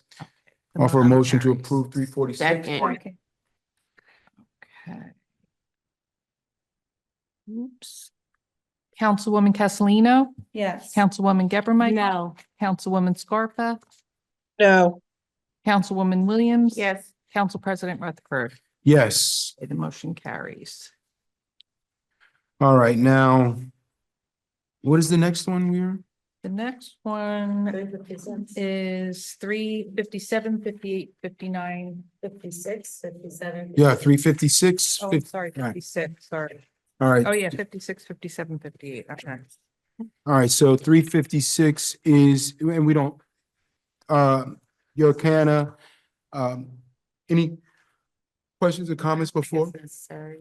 Okay, and just. We're gonna offer a motion to Just a approve. reminder. Yeah, That 2 of the 3, you're only allowed to vote to approve Yes. 2 of the 3. well, that's what we agreed to, Right. yeah. Is that what the ordinance says? It's unclear. You can interpret the ordinance multiple ways. What we agreed to when we had this conversation was that we would vote for 2 so that we didn't have to get into the gray area. Okay. My understanding is that we could only do 2.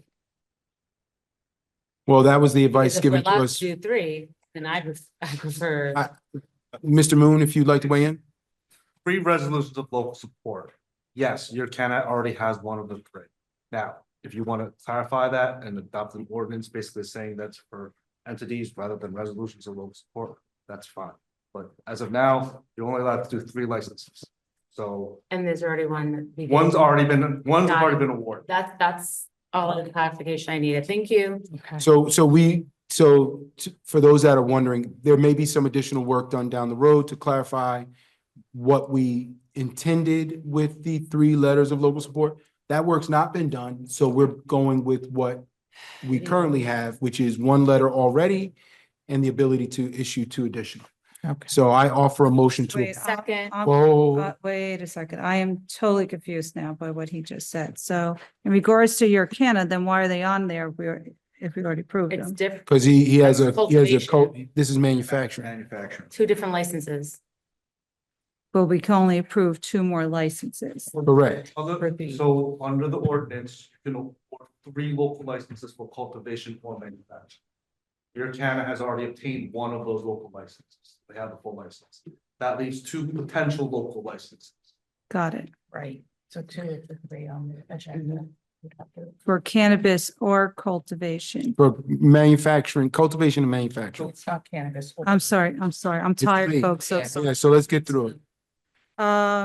okay, but I am gonna make a comment though, because On your Canada, on the process in general. Councilwoman Castellino. Okay, so I want to thank all the investors and for being here this evening to this late hour and for really walking. I mean, it's been tough from out of the gate. It's been stressful on for you, for us. Still disgusted with the way the state had this rolled out and the confusion. And again, it's, I'm not even going to get into different where I think things could gone wrong or should get better. But when I went back and read the ordinances, and I appreciate you coming in for the interviews last week. But when I went back and read our process, again, on our end, I was a little disappointed the way we didn't get copies out to the health director, police chief, school district, zoning officer, fire chief, as it states in our ordinance. That's number 1. Number 2, I think by putting 3, doing all this at once, it just made a lot of residents nervous. I received many phone calls. I was out this weekend at town events and, people worried about, putting 3 entities right in their neighborhood. So, I just wanted to just state that.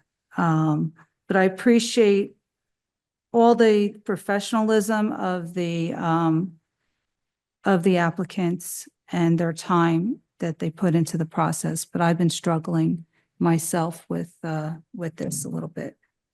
So now you're telling us there's two here. Yeah, you're allowed to vote for two. Okay, thank you. I just wanted a little clarity. Councilwoman, in order for us to be able to award the resolution tonight, I had to get them on the agenda. No, I get it. I get it. I appreciate You that. made that very clear, Mr. Moon. Yeah. Very clear to That's us. why I asked to put all three of them on, so that you guys can vote and decide. Yeah, you've been very clear this whole time with the process. Okay, Can you please make a motion? Motion to approve Second. 356. okay. Councilwoman Castellino, For the additional manufacturing, I'm gonna say, yes. Councilwoman Geber Michael, Yes. Councilwoman Scarpa, No. Councilwoman Williams, I would like to have seen something open before we grant another license. So I'm gonna abstain from this vote. Council President Rutherford. Yes. Thank you. The motion carries. Let me just mark this down real quick. Congratulations, Mr. Jackson, the Yorkana family. Good luck in your second license in West Orange. Okay, 357 Blue Violet Grow LLC, resolution of local support of proposed cannabis cultivation or manufacturing business. I'd like to make a motion on resolution 357 I'm seconding. I'm sorry, make a motion to, to vote, To approve. to approve. It's getting late. I'm It's tired. late. I'm sorry, my brain Mr. is. Fagan, we fried. need more coffee. you don't need a motion to vote, so. I make a motion to approve. Okay, is there a second? Thank you. Councilwoman Castellino, So I'm fortunately gonna vote no. I had stated from the beginning, I wanted to see a business open. We had already committed to one. And I feel bad about that because I was very impressed with Ms. Hardell throughout this entire process. But I have to stick with that. I have to stick with that. So unfortunately, it's gonna be a no. Councilwoman Geber Michael. Yes. Councilwoman Scarpa, I have the same concerns that Councilwoman Castellino has, and I've had many residents come to me with very, very serious concerns. So I'm going to have to vote no. Councilwoman Williams, Yes. Council President Rutherford. Yes. The motion carries. Congratulations, Ms. Hardell. It's been a long road. You've been to countless council meetings, so we look forward to you opening soon. So now 358. Right. 58, since we cannot. Yeah, vote Mark, how does that positively work? for Should we that. vote, Can you vote it down? Can you vote to table it until we have a chance Just to? not make a resolution to stop. Yeah. Or there's no motion at all? Right. I would. Can we move, so let's ask procedurally. If we move to table this, is there a possibility? Councilwoman, Oh, if we move to table this and we don't table it to a specific time, then that gives the council an opportunity to remove it or bring it back to lay it back on the table at their desired time, which also could give an opportunity if one of these entities doesn't get opened in a certain amount of time, however the council wants to give them, then if something doesn't open and we give them notice, then this could automatically be brought back. So short of amending the ordinance, which again, the ordinance would have to be amended first. To either raise the number of cultivation or manufacturings, or to clarify, Well, not necessarily, because because right now, Yorkana doesn't have state approval. They could get denied. And then we have an open license. And then that's why I'm asking if we can table, because if we table and one of these entities doesn't get approved by the state for whatever reason, then we have another person waiting at the helm that we don't have to re-interview, that we could perhaps just. So yes, could you do that? Yes, however. We run into the chemistry issue. Where we leave them out hanging for 2 years. And they're sitting around going, are we, maybe something's gonna happen, maybe something's not gonna happen. Yeah, it's So- not fair. It's just not You have fair. to do another RFA. You know what I mean? So, by the way, if they get rejected for resolution now, if something does open up or the ordinance is changed, we can do the process over again. I mean, Well, I think I'd rather not have them have a rejection. Just not bring it up for a vote. If there's no Right, motion to approve, right, then They're not rejected. they're not rejected, it just dies on the vine. right.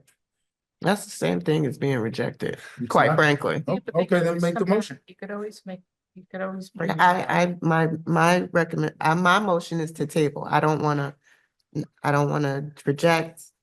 I just wanna, I'm concerned about the chemistry issue too. I mean, we went through, by Yeah. having them out there, we had to bring them back on there was one meeting at the end of the year, one year, we had to bring them back on, then we had, I thought it was confusing. Okay. the So- chemistry issue though was putting it on at the very last minute, at the last meeting. then, Mr. let me what happened with chemistry. Okay. We were notified, well, first of all, one, we all, there were grumblings that chemistry had lost the lease of their property. Then we received a letter from the property owner saying that I've terminated the lease of their property. I sent a letter to chemistry to say, we've received this notice, can you confirm whether you have the property that was listed on your application? They said, no, we did not. I said, okay, well, you don't have, because you don't have a property, we can't give you a resolution of, revoking the Yeah. resolution of support because you bought the property. However, I specifically said, under the way that the ordinance was amended, you are grandfathered in, so you can apply to provided a new location, a new application with a new location. A year passed, another couple of months passed. We started asking. Questions, right, what's going on with chemistry, what's going Right. on with all the residents? So there were two that had resolutions of local support, there was no movement at all. Chemistry and peace of mind construction. So I issued I came to this council and I said, hey, I'm gonna issue this letter, giving them, I think it was 30 and then we give 45 or whatever amount of time to submit your application. Those letters went out. Chemistry came back to the council and asked for additional time. I came to the council said, sure, here's more time. We get the application for chemistry. I circulate to everyone. And then there's issues with the application because I dismissed it. Said, okay, what do you guys want to do? You can ignore the omissions, you can deny outright, or you can grant it even though, or allow them to. So there was a vote. Should we give them 2 weeks, give them 1 week? The vote was give them 1 week. That's what I did. 2 weeks, right? They didn't give us everything and they did it in a manner. I specifically said, give us everything at once, not just piecemeal. They didn't miss the deadlines. So, it wasn't like we did not give them every opportunity to come back to us. Okay. Can I say something? This is about this is Yeah, no. about sweet But stuff. the idea is also like the fact that I sent a letter saying it was closed, it's gotta come to an end at some point. We can't just leave them open because. Look, they are negotiating for a lease. If we're telling them we're not giving you a license, then they can end the negotiation and they can walk away. We've never promised them that we were gonna give them. We're still. Right. In the Totally understood. We got it. Councilwoman, Sorry. Governor Michael, no, you good. No, I was gonna say, I don't think the process was fair towards them. I know you Right. guys all have stated what you said, but it was also came back that, someone was away out of the country and they needed some more time. And I don't understand why we couldn't give them some more time. And now they're here tonight saying that they have a lease and they've negotiated. They're not done That they don't have negotiating. a lease. That's not what he said. He's Do you have a negotiating. lease? I just need a yes or no. Do you have a lease? No, you cannot. No. Is there a lease? Is there a lease? Right. Well, that's. No. So, but that is, we've already dealt with that. My point is, look, I think the sweets deserves a sense of certainty. We're either going to proceed with them or not, and it seems like the Florida Board of Ordinances we're not. So they have a right to basically, if it's not gonna work out in West Orange, they can look at for other.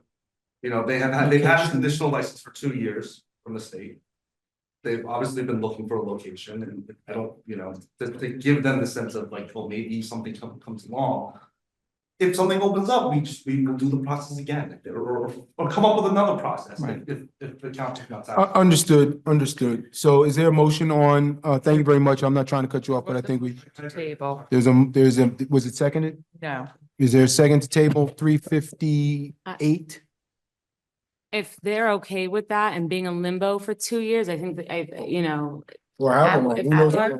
I would not want someone to be in limbo for 2 years. well, we don't know, that could be a possibility, and I want to be able to support your emotions table. I just want to make sure that they're okay with it, unless they want a definitive answer, yes or no.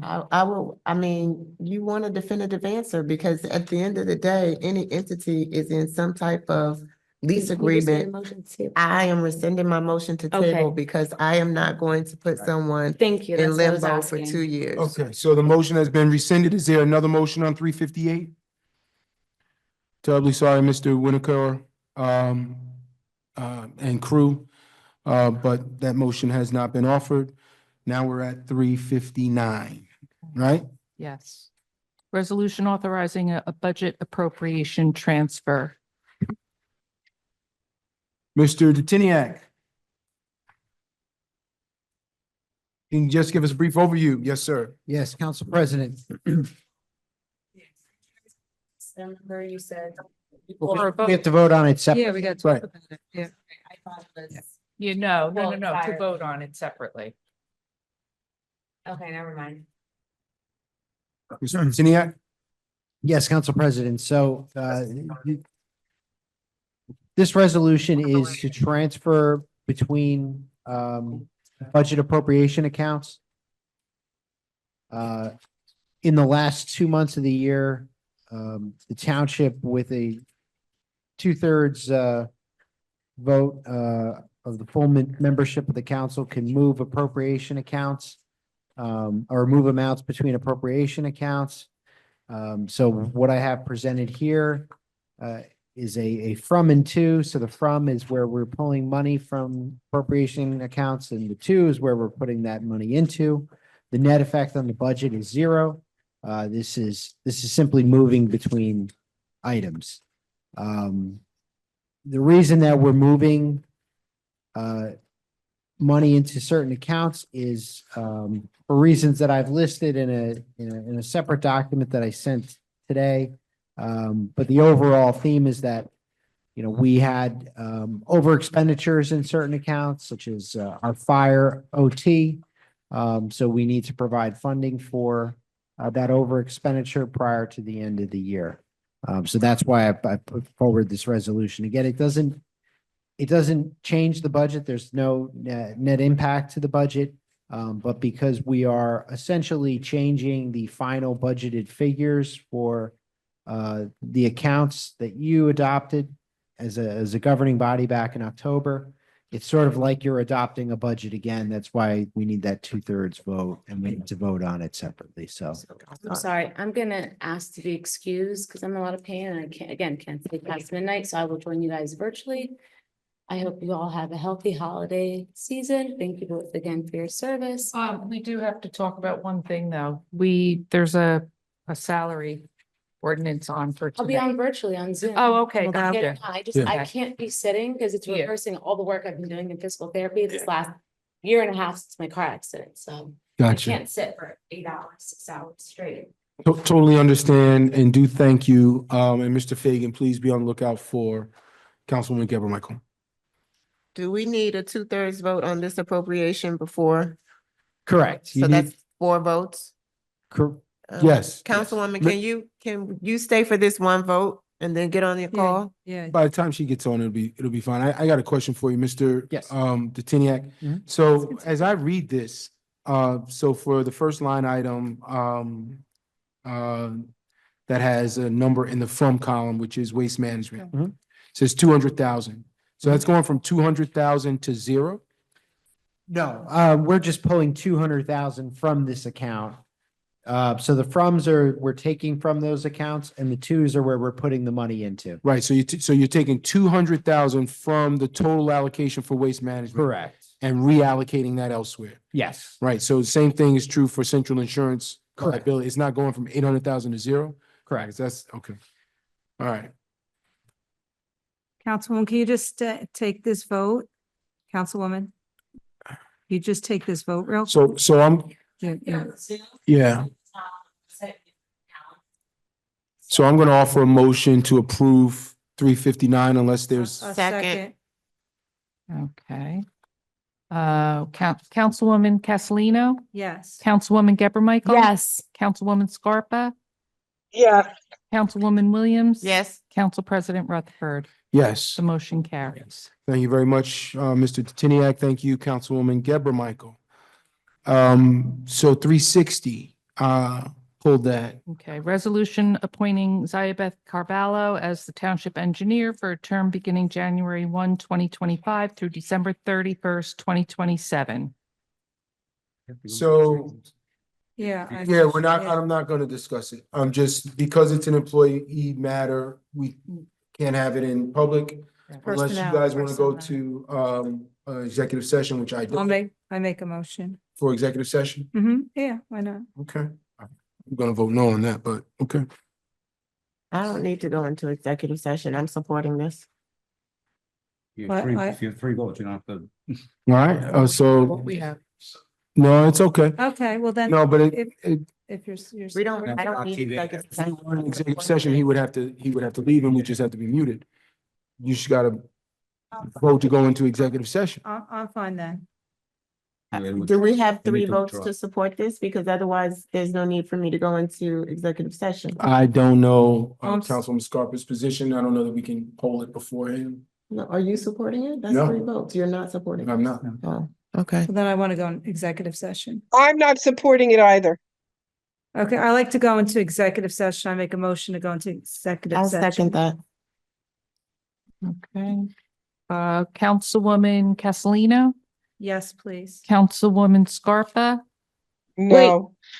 I'm Oh, a sorry. yes. Oh, I didn't know you were, okay. Yeah, sorry I'm about on. that. I got on right before I left. I Okay, logged on. good. Councilwoman Geber Michael.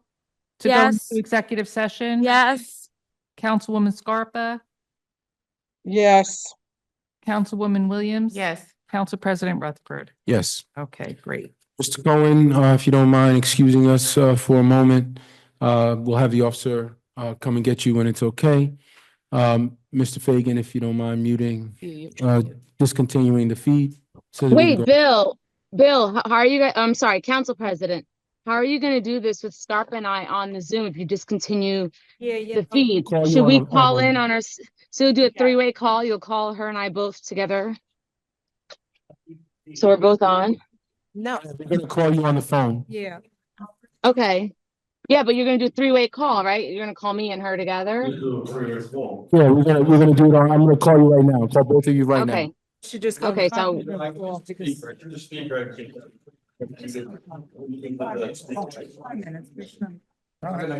So they wanna go to the conference Yeah. room, so. It's just easier that way. I'll call Councilwoman Scarpa on my phone.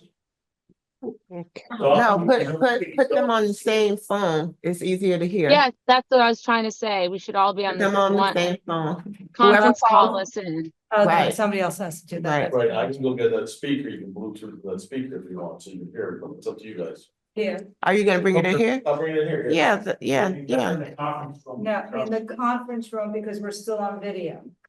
We're still on video. Take 2 minutes, go to conference That's up to room. you guys. Yeah. All right. All right, we're going to conference room. Where you think somebody's gonna read our lips? No, but Yes, it's let's just, go with that. it's just appropriate.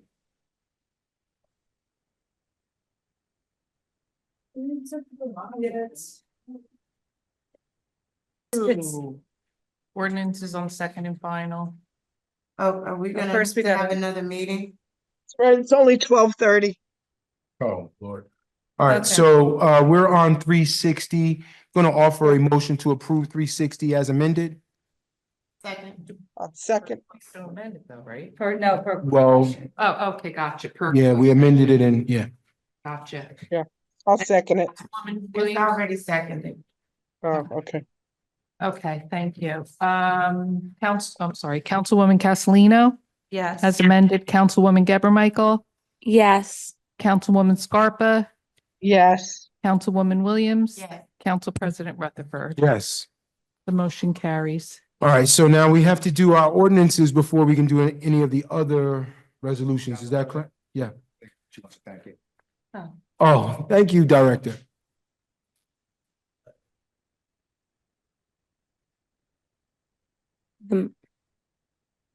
I just want to say thank you. Thank you for your consideration. Thank you for your trust. I want to thank also the mayor, the current administration, and obviously also the previous administration for giving me the opportunity to work in West Orange. And I just hope that I continue to do my job to the best of my abilities and continue to serve the residents of the township. Thank you. Thank you. Thank you very much, Director. And you've done all those Congratulations. things, and we know that you will continue to do your best. And we appreciate everything that you've done thus far. Absolutely. Thank you, Director. All right, so we didn't congratulate the unions because they were done in the consent agenda or the conference agenda, whatever it was, it's Yeah, late. consent. You were right. But to all of our unions, for those that don't know, we did approve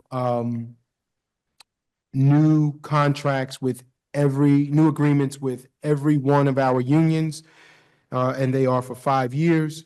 And I'm very pleased to have some stability with our township employees for the next 5 years. I hope this is something that they accept and are excited about as well. Now, we have to go to our ordinances on second and final before we get back to the resolutions. Is that correct? Yes. There are two? Yep. All right. Council President, if I might, just having been for the first time involved with those union negotiations, I would really like to praise the union leadership from all the unions. They were very professional. There was no shouting back and forth. They were reasonable. Their attorneys were reasonable. Our attorneys were reasonable. It was actually an interesting and enjoyable endeavor.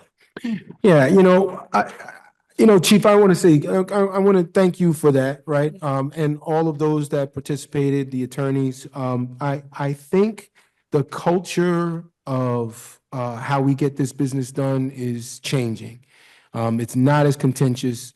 You had a role in that, others had a role in that, and for everyone that had a hand in that, the council as well. I think that's exactly what's needed. So we are definitely on the right track. Kudos to you and the team, as well as all the attorneys and all of the union reps. And Council President, can I just echo those sentiments, please? Absolutely. As someone who works in government, as someone who's in a union, it's been an honor to be part of this process. And, as I mentioned earlier today, we cannot put our residents first if we don't put our employees first. And public safety is critical to our municipality and to our quality of life. There is no quality of life without public safety. So thank you all. And I I'm just want thrilled. to add to the accolades as well. I think it is a testament to this administration. There are a lot of things that we can complain about with this current administration as this council continues to do so every time we meet. However, I do want to acknowledge that when Mayor McCartney first came in, she paid what she felt was owed to settle some of the disgruntledness and the litigation between our unions. And under her administration, we have adopted what we believe is a fair and equitable contract. So I think it speaks to the testament of her intent and will as well to make sure this did get done, as well as ours to make sure that the contract did get passed under our tenure. I think that is something that each of us can leave feeling good about, is that we made our employees whole. Thank you. Yeah, I disagree with giving the mayor that credit. I think if the election didn't go the way it went, we wouldn't be sitting here right now. But I certainly don't want to debate it. Madam Clerk. Sure. 2881-24, an ordinance of the Township of West Orange, providing for the issuance of special emergency notes in an amount not to exceed $1.8 million to fund contractually required severance liabilities resulting from the retirement of employees in the township. Is there a motion to introduce? I move for introduction on second and final reading. Okay. Second. Okay, Councilwoman Castellino? Yes. Councilwoman Geber Michael? Yes. Councilwoman Scarpa? Yes. Councilwoman Williams. Yes. Council President Rutherford. Yes. Okay, the motion carries. Public Since comment. there's no one in, can we just avoid? Well, I have to call for it. Okay. Right, and we still have to open it and close it. Yeah. Public comment is now open. Seeing no one, public comment is now closed. Okay. I move for the adoption. Second. Okay. Any discussion, any questions? Nope. No, we discussed last time. Okay, Councilwoman Castellino. Yes. Councilwoman Geber Michael. Yes. Councilwoman Scarpa. Yes. Councilwoman Williams. Yes. Council President Rutherford. No. Okay, the motion carries. Okay, 2882-24, an ordinance creating a reclassification and salary schedule of certain Township of West Orange employees, setting forth their titles, classification and salary ranges, and adopting a salary guide and establishing the employee's status as a township employee under the guidelines of New Jersey Department of Personnel. Make a motion to approve. Introduce. Introduce, sorry. I second that. Okay.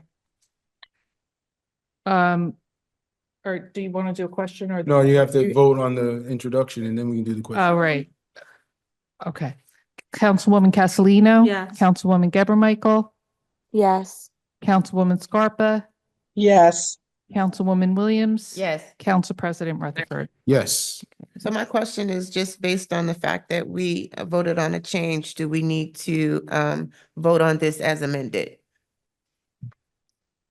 So This is this, the AFSCME. yeah, this particular ordinance included a few changes to titles. So I would vote on it because it allows us to then, you know, for those employees that are impacted to pay their retros this year. Even though these changes are incorporated in the other salary ordinance that we're going to introduce for first reading tonight, you know, by sort of tabling this or Not doing tabling it. anything- I just wanted to know if it needed to be amended at No, all. we don't need to amend it at Okay, all. that's it. It can be voted on as stands. I'm sorry. That's I'm- all. All right, it's late. We get. Wait, guys, I have a question. Yep. Did we vote on? Wasn't The the $1.8 resolution. million severance That was liability? 2881. Wait, I meant to vote no on that one. I'm sorry, it's late. This is why I don't do meetings after midnight. I would like to make an amendment and I want my vote to reflect no for that, please. It's very important.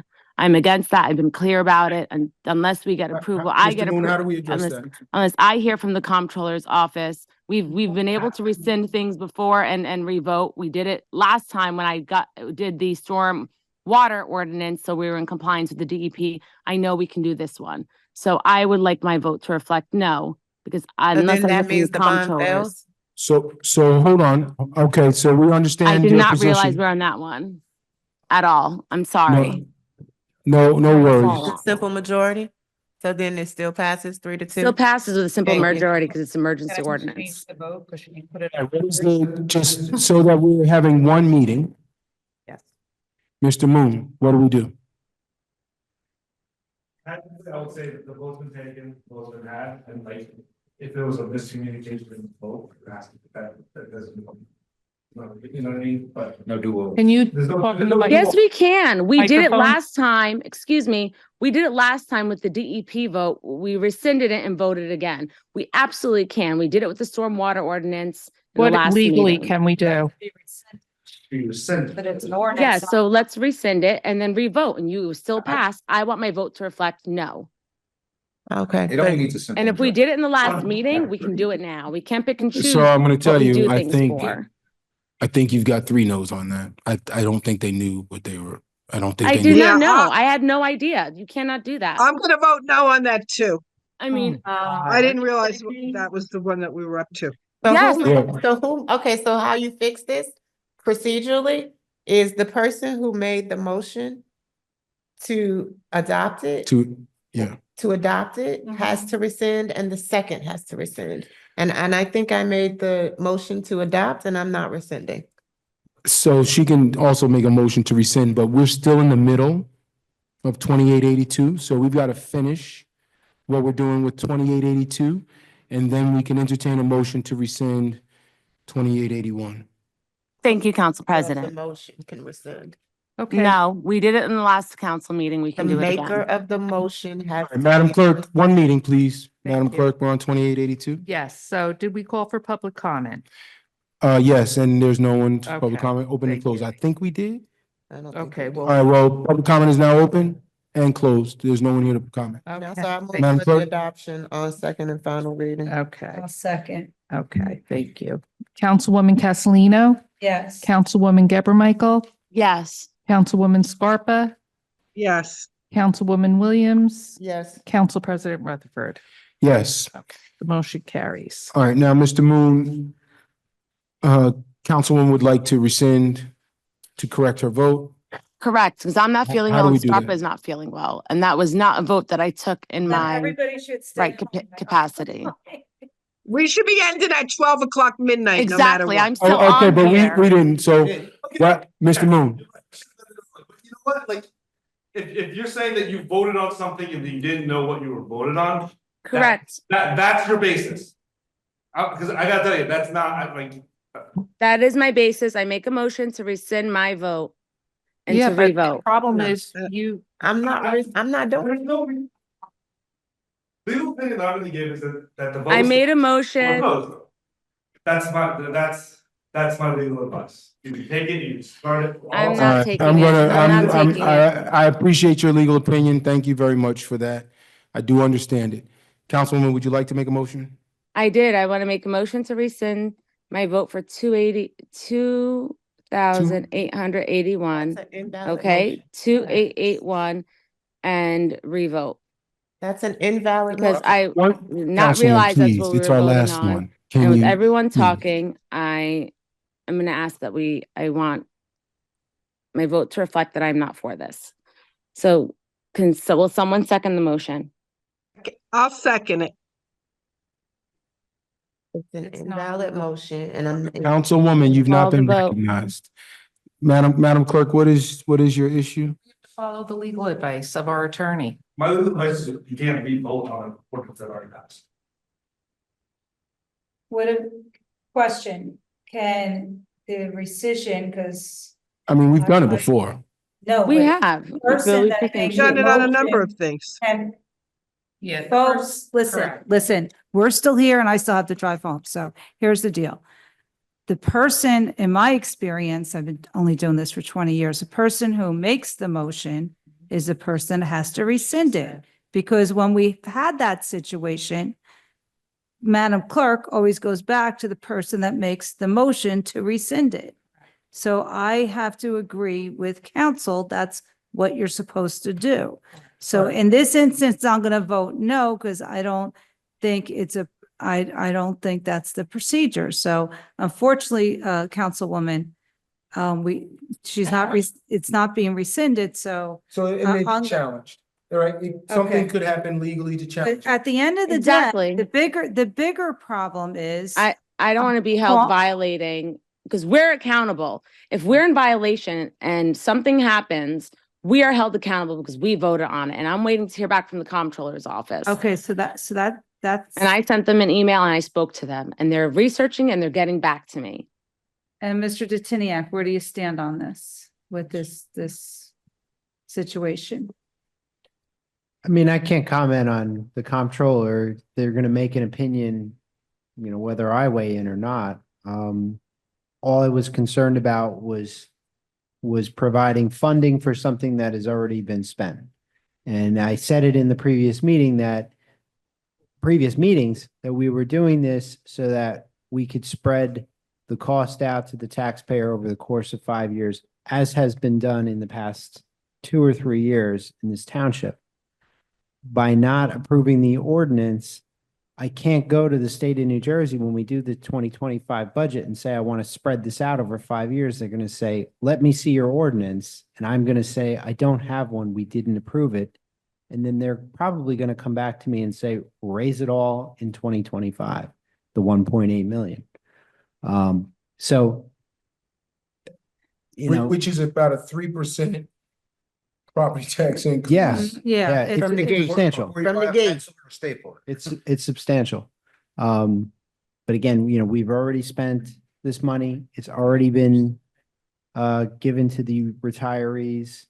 It part of passed no their, matter what. The issue now is just whether or not the vote reflects the intent of the person who made the vote, but it's So- already passed. So, Mr. Jatiniak. Yes. Was there a requirement that the council approve those payments before they were made? I don't think your past practice has been to approve those payments before they're made. Well, I there's think a lot of bad if- practices. As part of the bill list, you approve the overall payroll for the period.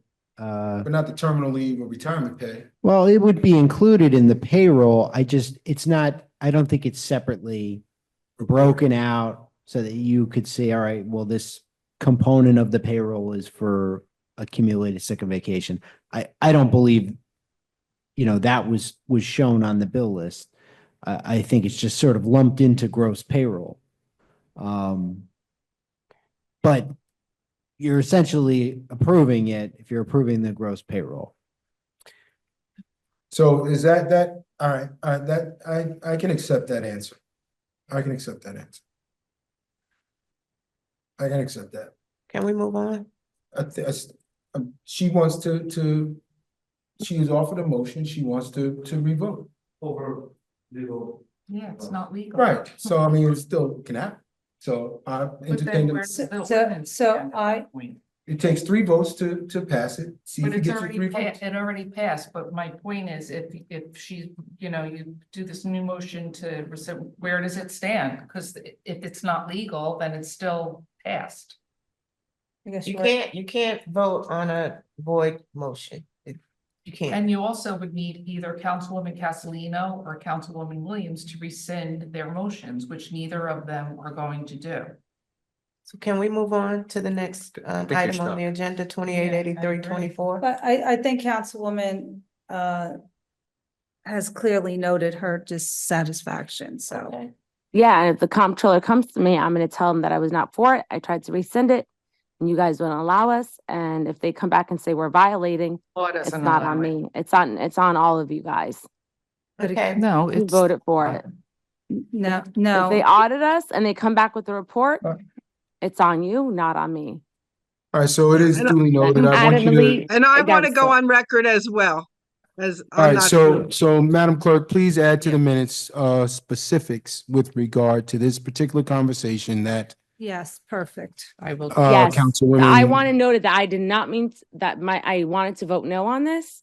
Did not realize we were on this vote. For And both of I'm a them. no. Yeah, Okay. for me as well. And I Alright. also want it noted in there that if the comptroller comes to us and audits or investigates us, that I will not be at fault for this.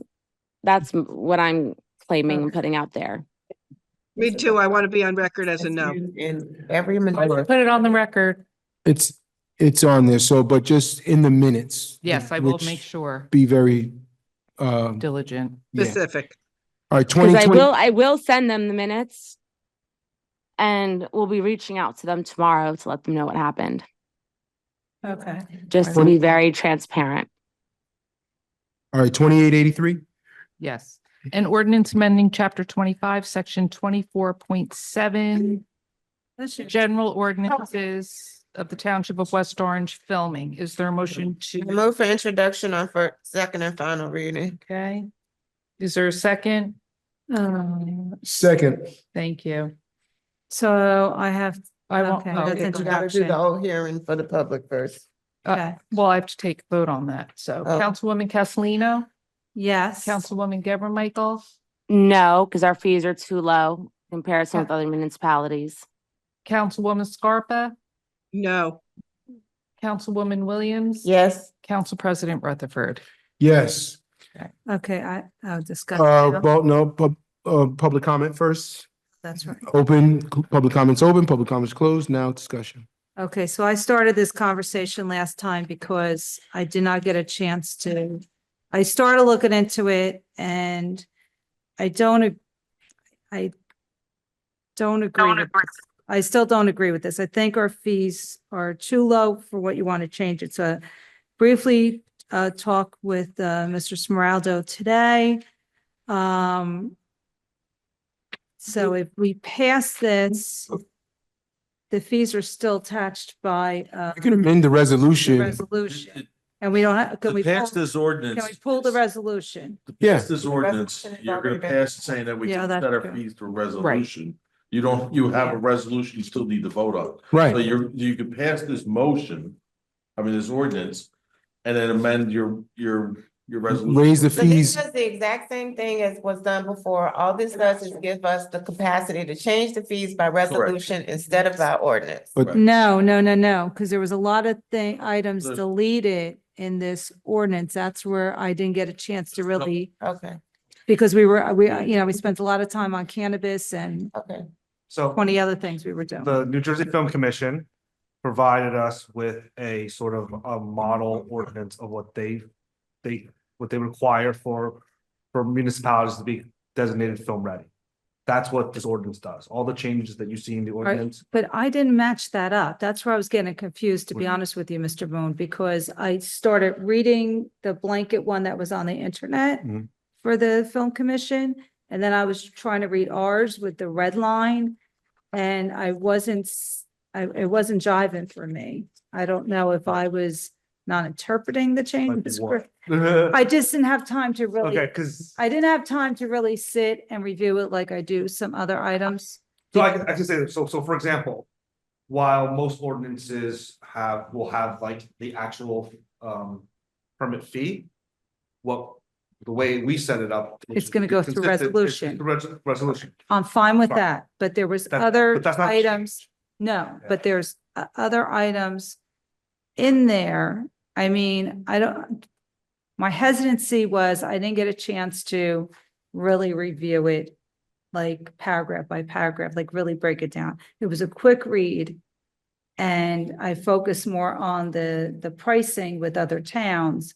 And I wanted to go back I just didn't get a chance this week because I was knee deep in cannabis and holiday open house and all the 20 other things we. So just do for here. the record, it's those of us that think the fees are too low, Yeah, we're gonna vote on 361. We can change those fees before we vote on 361.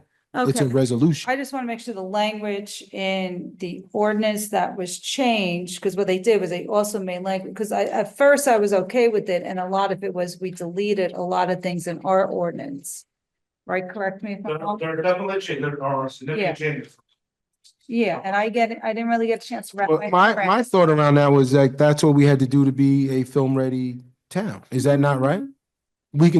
Is that not right? Yeah, we took their requirement to say, if you want to be kept a film ready town, these are the changes. you But need to we're make. already a film ready But town. we have to keep the designation.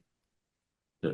Yeah, we can't, I mean. All right, so I'm fine on 2883. Huh? That's what started this whole conversation, that we weren't matching up to be in the film ready, so that's what started. So can this be moved to next meeting?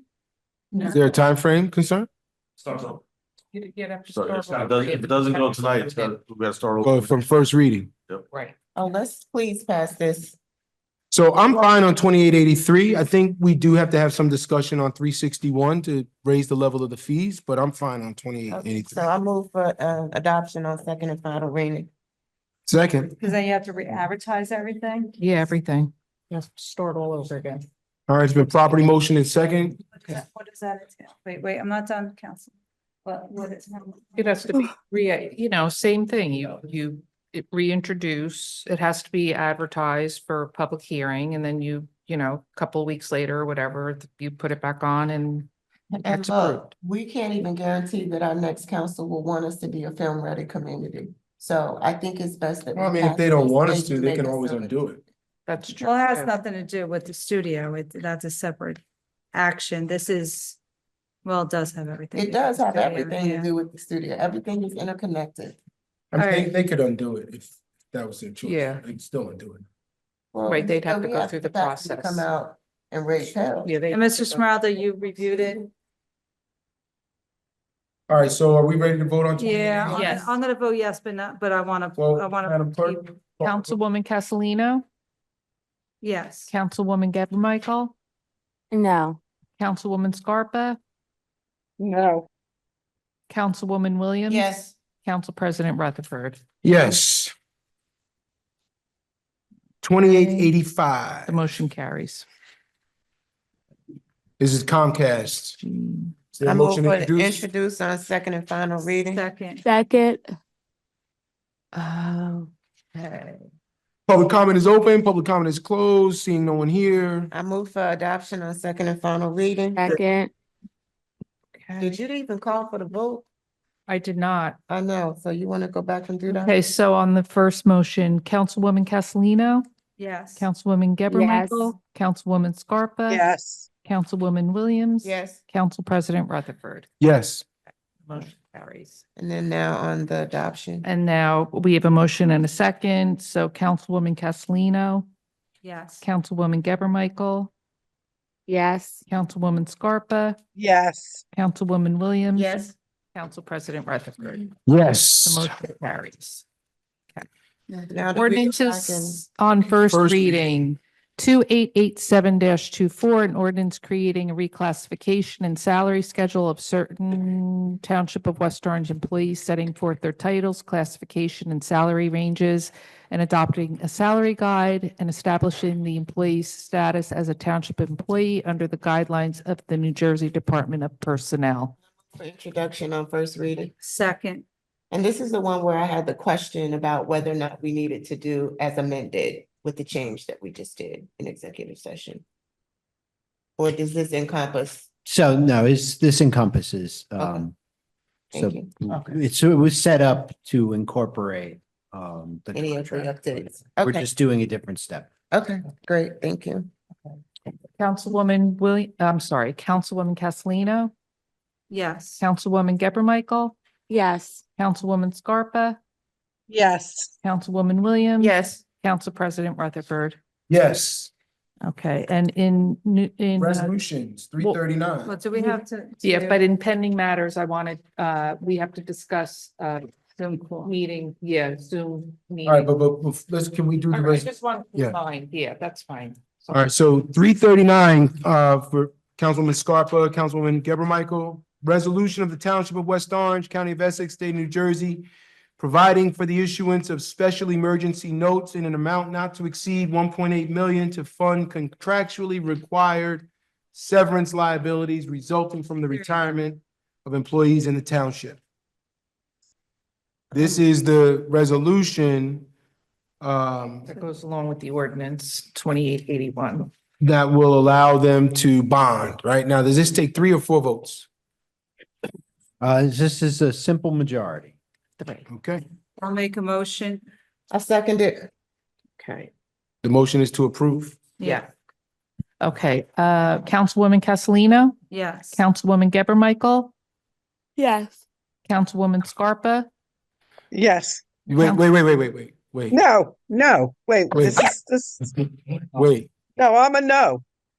yeah, so Stay the a look out there. 2881 was the one we had the confusion over, Right, where you wanted to vote no, No, vote then I'm a yes. no. right. So I'm, Right. so I'm a no. I'm I'm a a no. no. That's why we don't have meetings after midnight. I'm going to hear you. sleep. It's 1:00.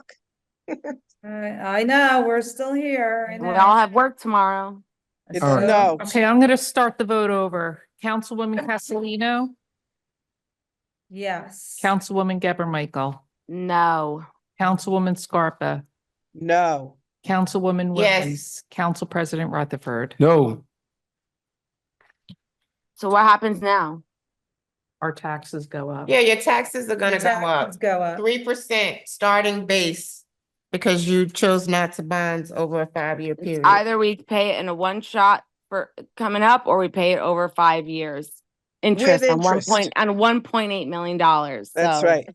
So we're And gonna have this to is some, start cutting and you're somewhere. voting on something that could be totally unlawful and we don't even know it. Okay, thank you. That's the other thing. all Well, right, so the vote is registered, the vote is registered. Perfect. Thank God. 339 fails. Now we are on 361. Before we vote on 361, this is the filming fees. I I'm move to asking the- table. Yeah. To tape, Yep. I Yeah, move tonight. you to- don't want, Okay. No, because that's, I We're didn't not get prepared. my due diligence of. So you don't have a good number? to raise I money? have some good numbers if you want to hear it. It's Well, up if to you you. I'd have- like to hear 'em. All right, go ahead. Okay, give me one moment so I can pull it up.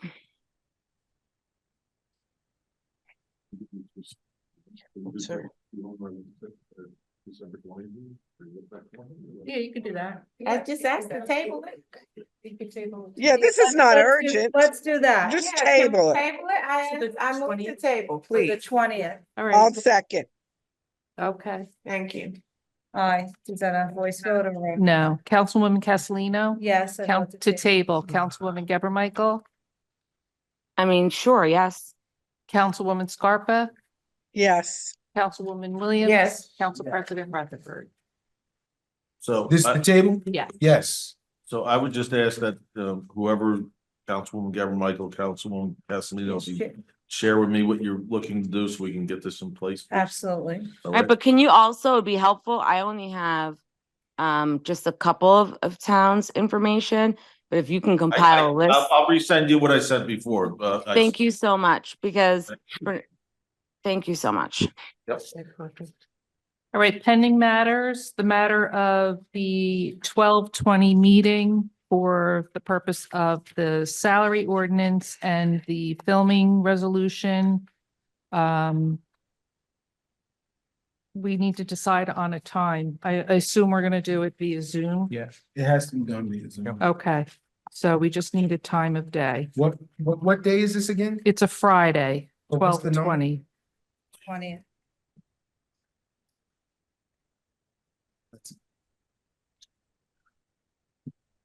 Is the mayor's holiday party on the 19th? 19, yes.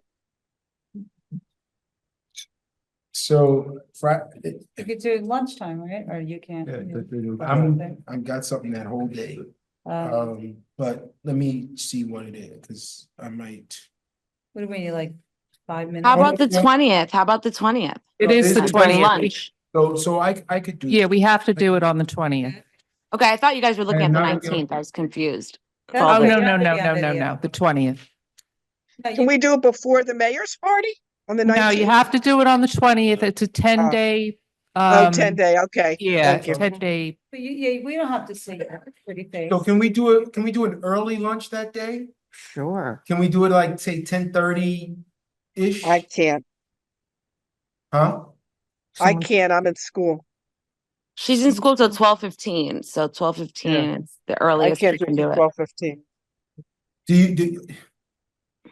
Well, do we need your vote? I have a 12 o'clock meeting, but I have to ask if I could be need excused my to do vote. this. We need. I think you just need, yeah. Yeah, it's just a three person. vote. All right, so I may or may not be able to make it. Okay, That's okay. You could just tell us your feedback if you have anything that you want us to consider. Well, All right. I'm also in that same boat. I'm looking at my calendar and I have a 12 o'clock. If I can be excused from work from the 12, or if I have the flexibility because other people are involved to be able to move it, then I can. And if I can't, then, I If won't we be could able. do 11:30, I could. 1 possibly- o'clock works. 1 o'clock works better for me. 1 o'clock works for me. All right, do 1 o'clock. I'll see if I can join. Do 1 o'clock. all right, so 1 o'clock. At least you'll have 4 present. Right. You're both good for Council 1? President. Yeah. All right. All right, so 1 o'clock on the 20th. I'll do the notice tomorrow. Okay.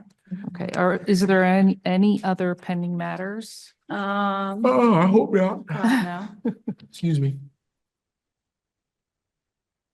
That it? I move to adjourn. Good Second. night, West Orange. Thank you so Happy very much. holidays, everyone. Happy holidays, Merry Happy Christmas, New Year. All in favor? Happy Kwanzaa, Aye. Happy Hanukkah. Aye. Right? Aye. Thank you, everyone. Aye. Everybody. Good night, everybody.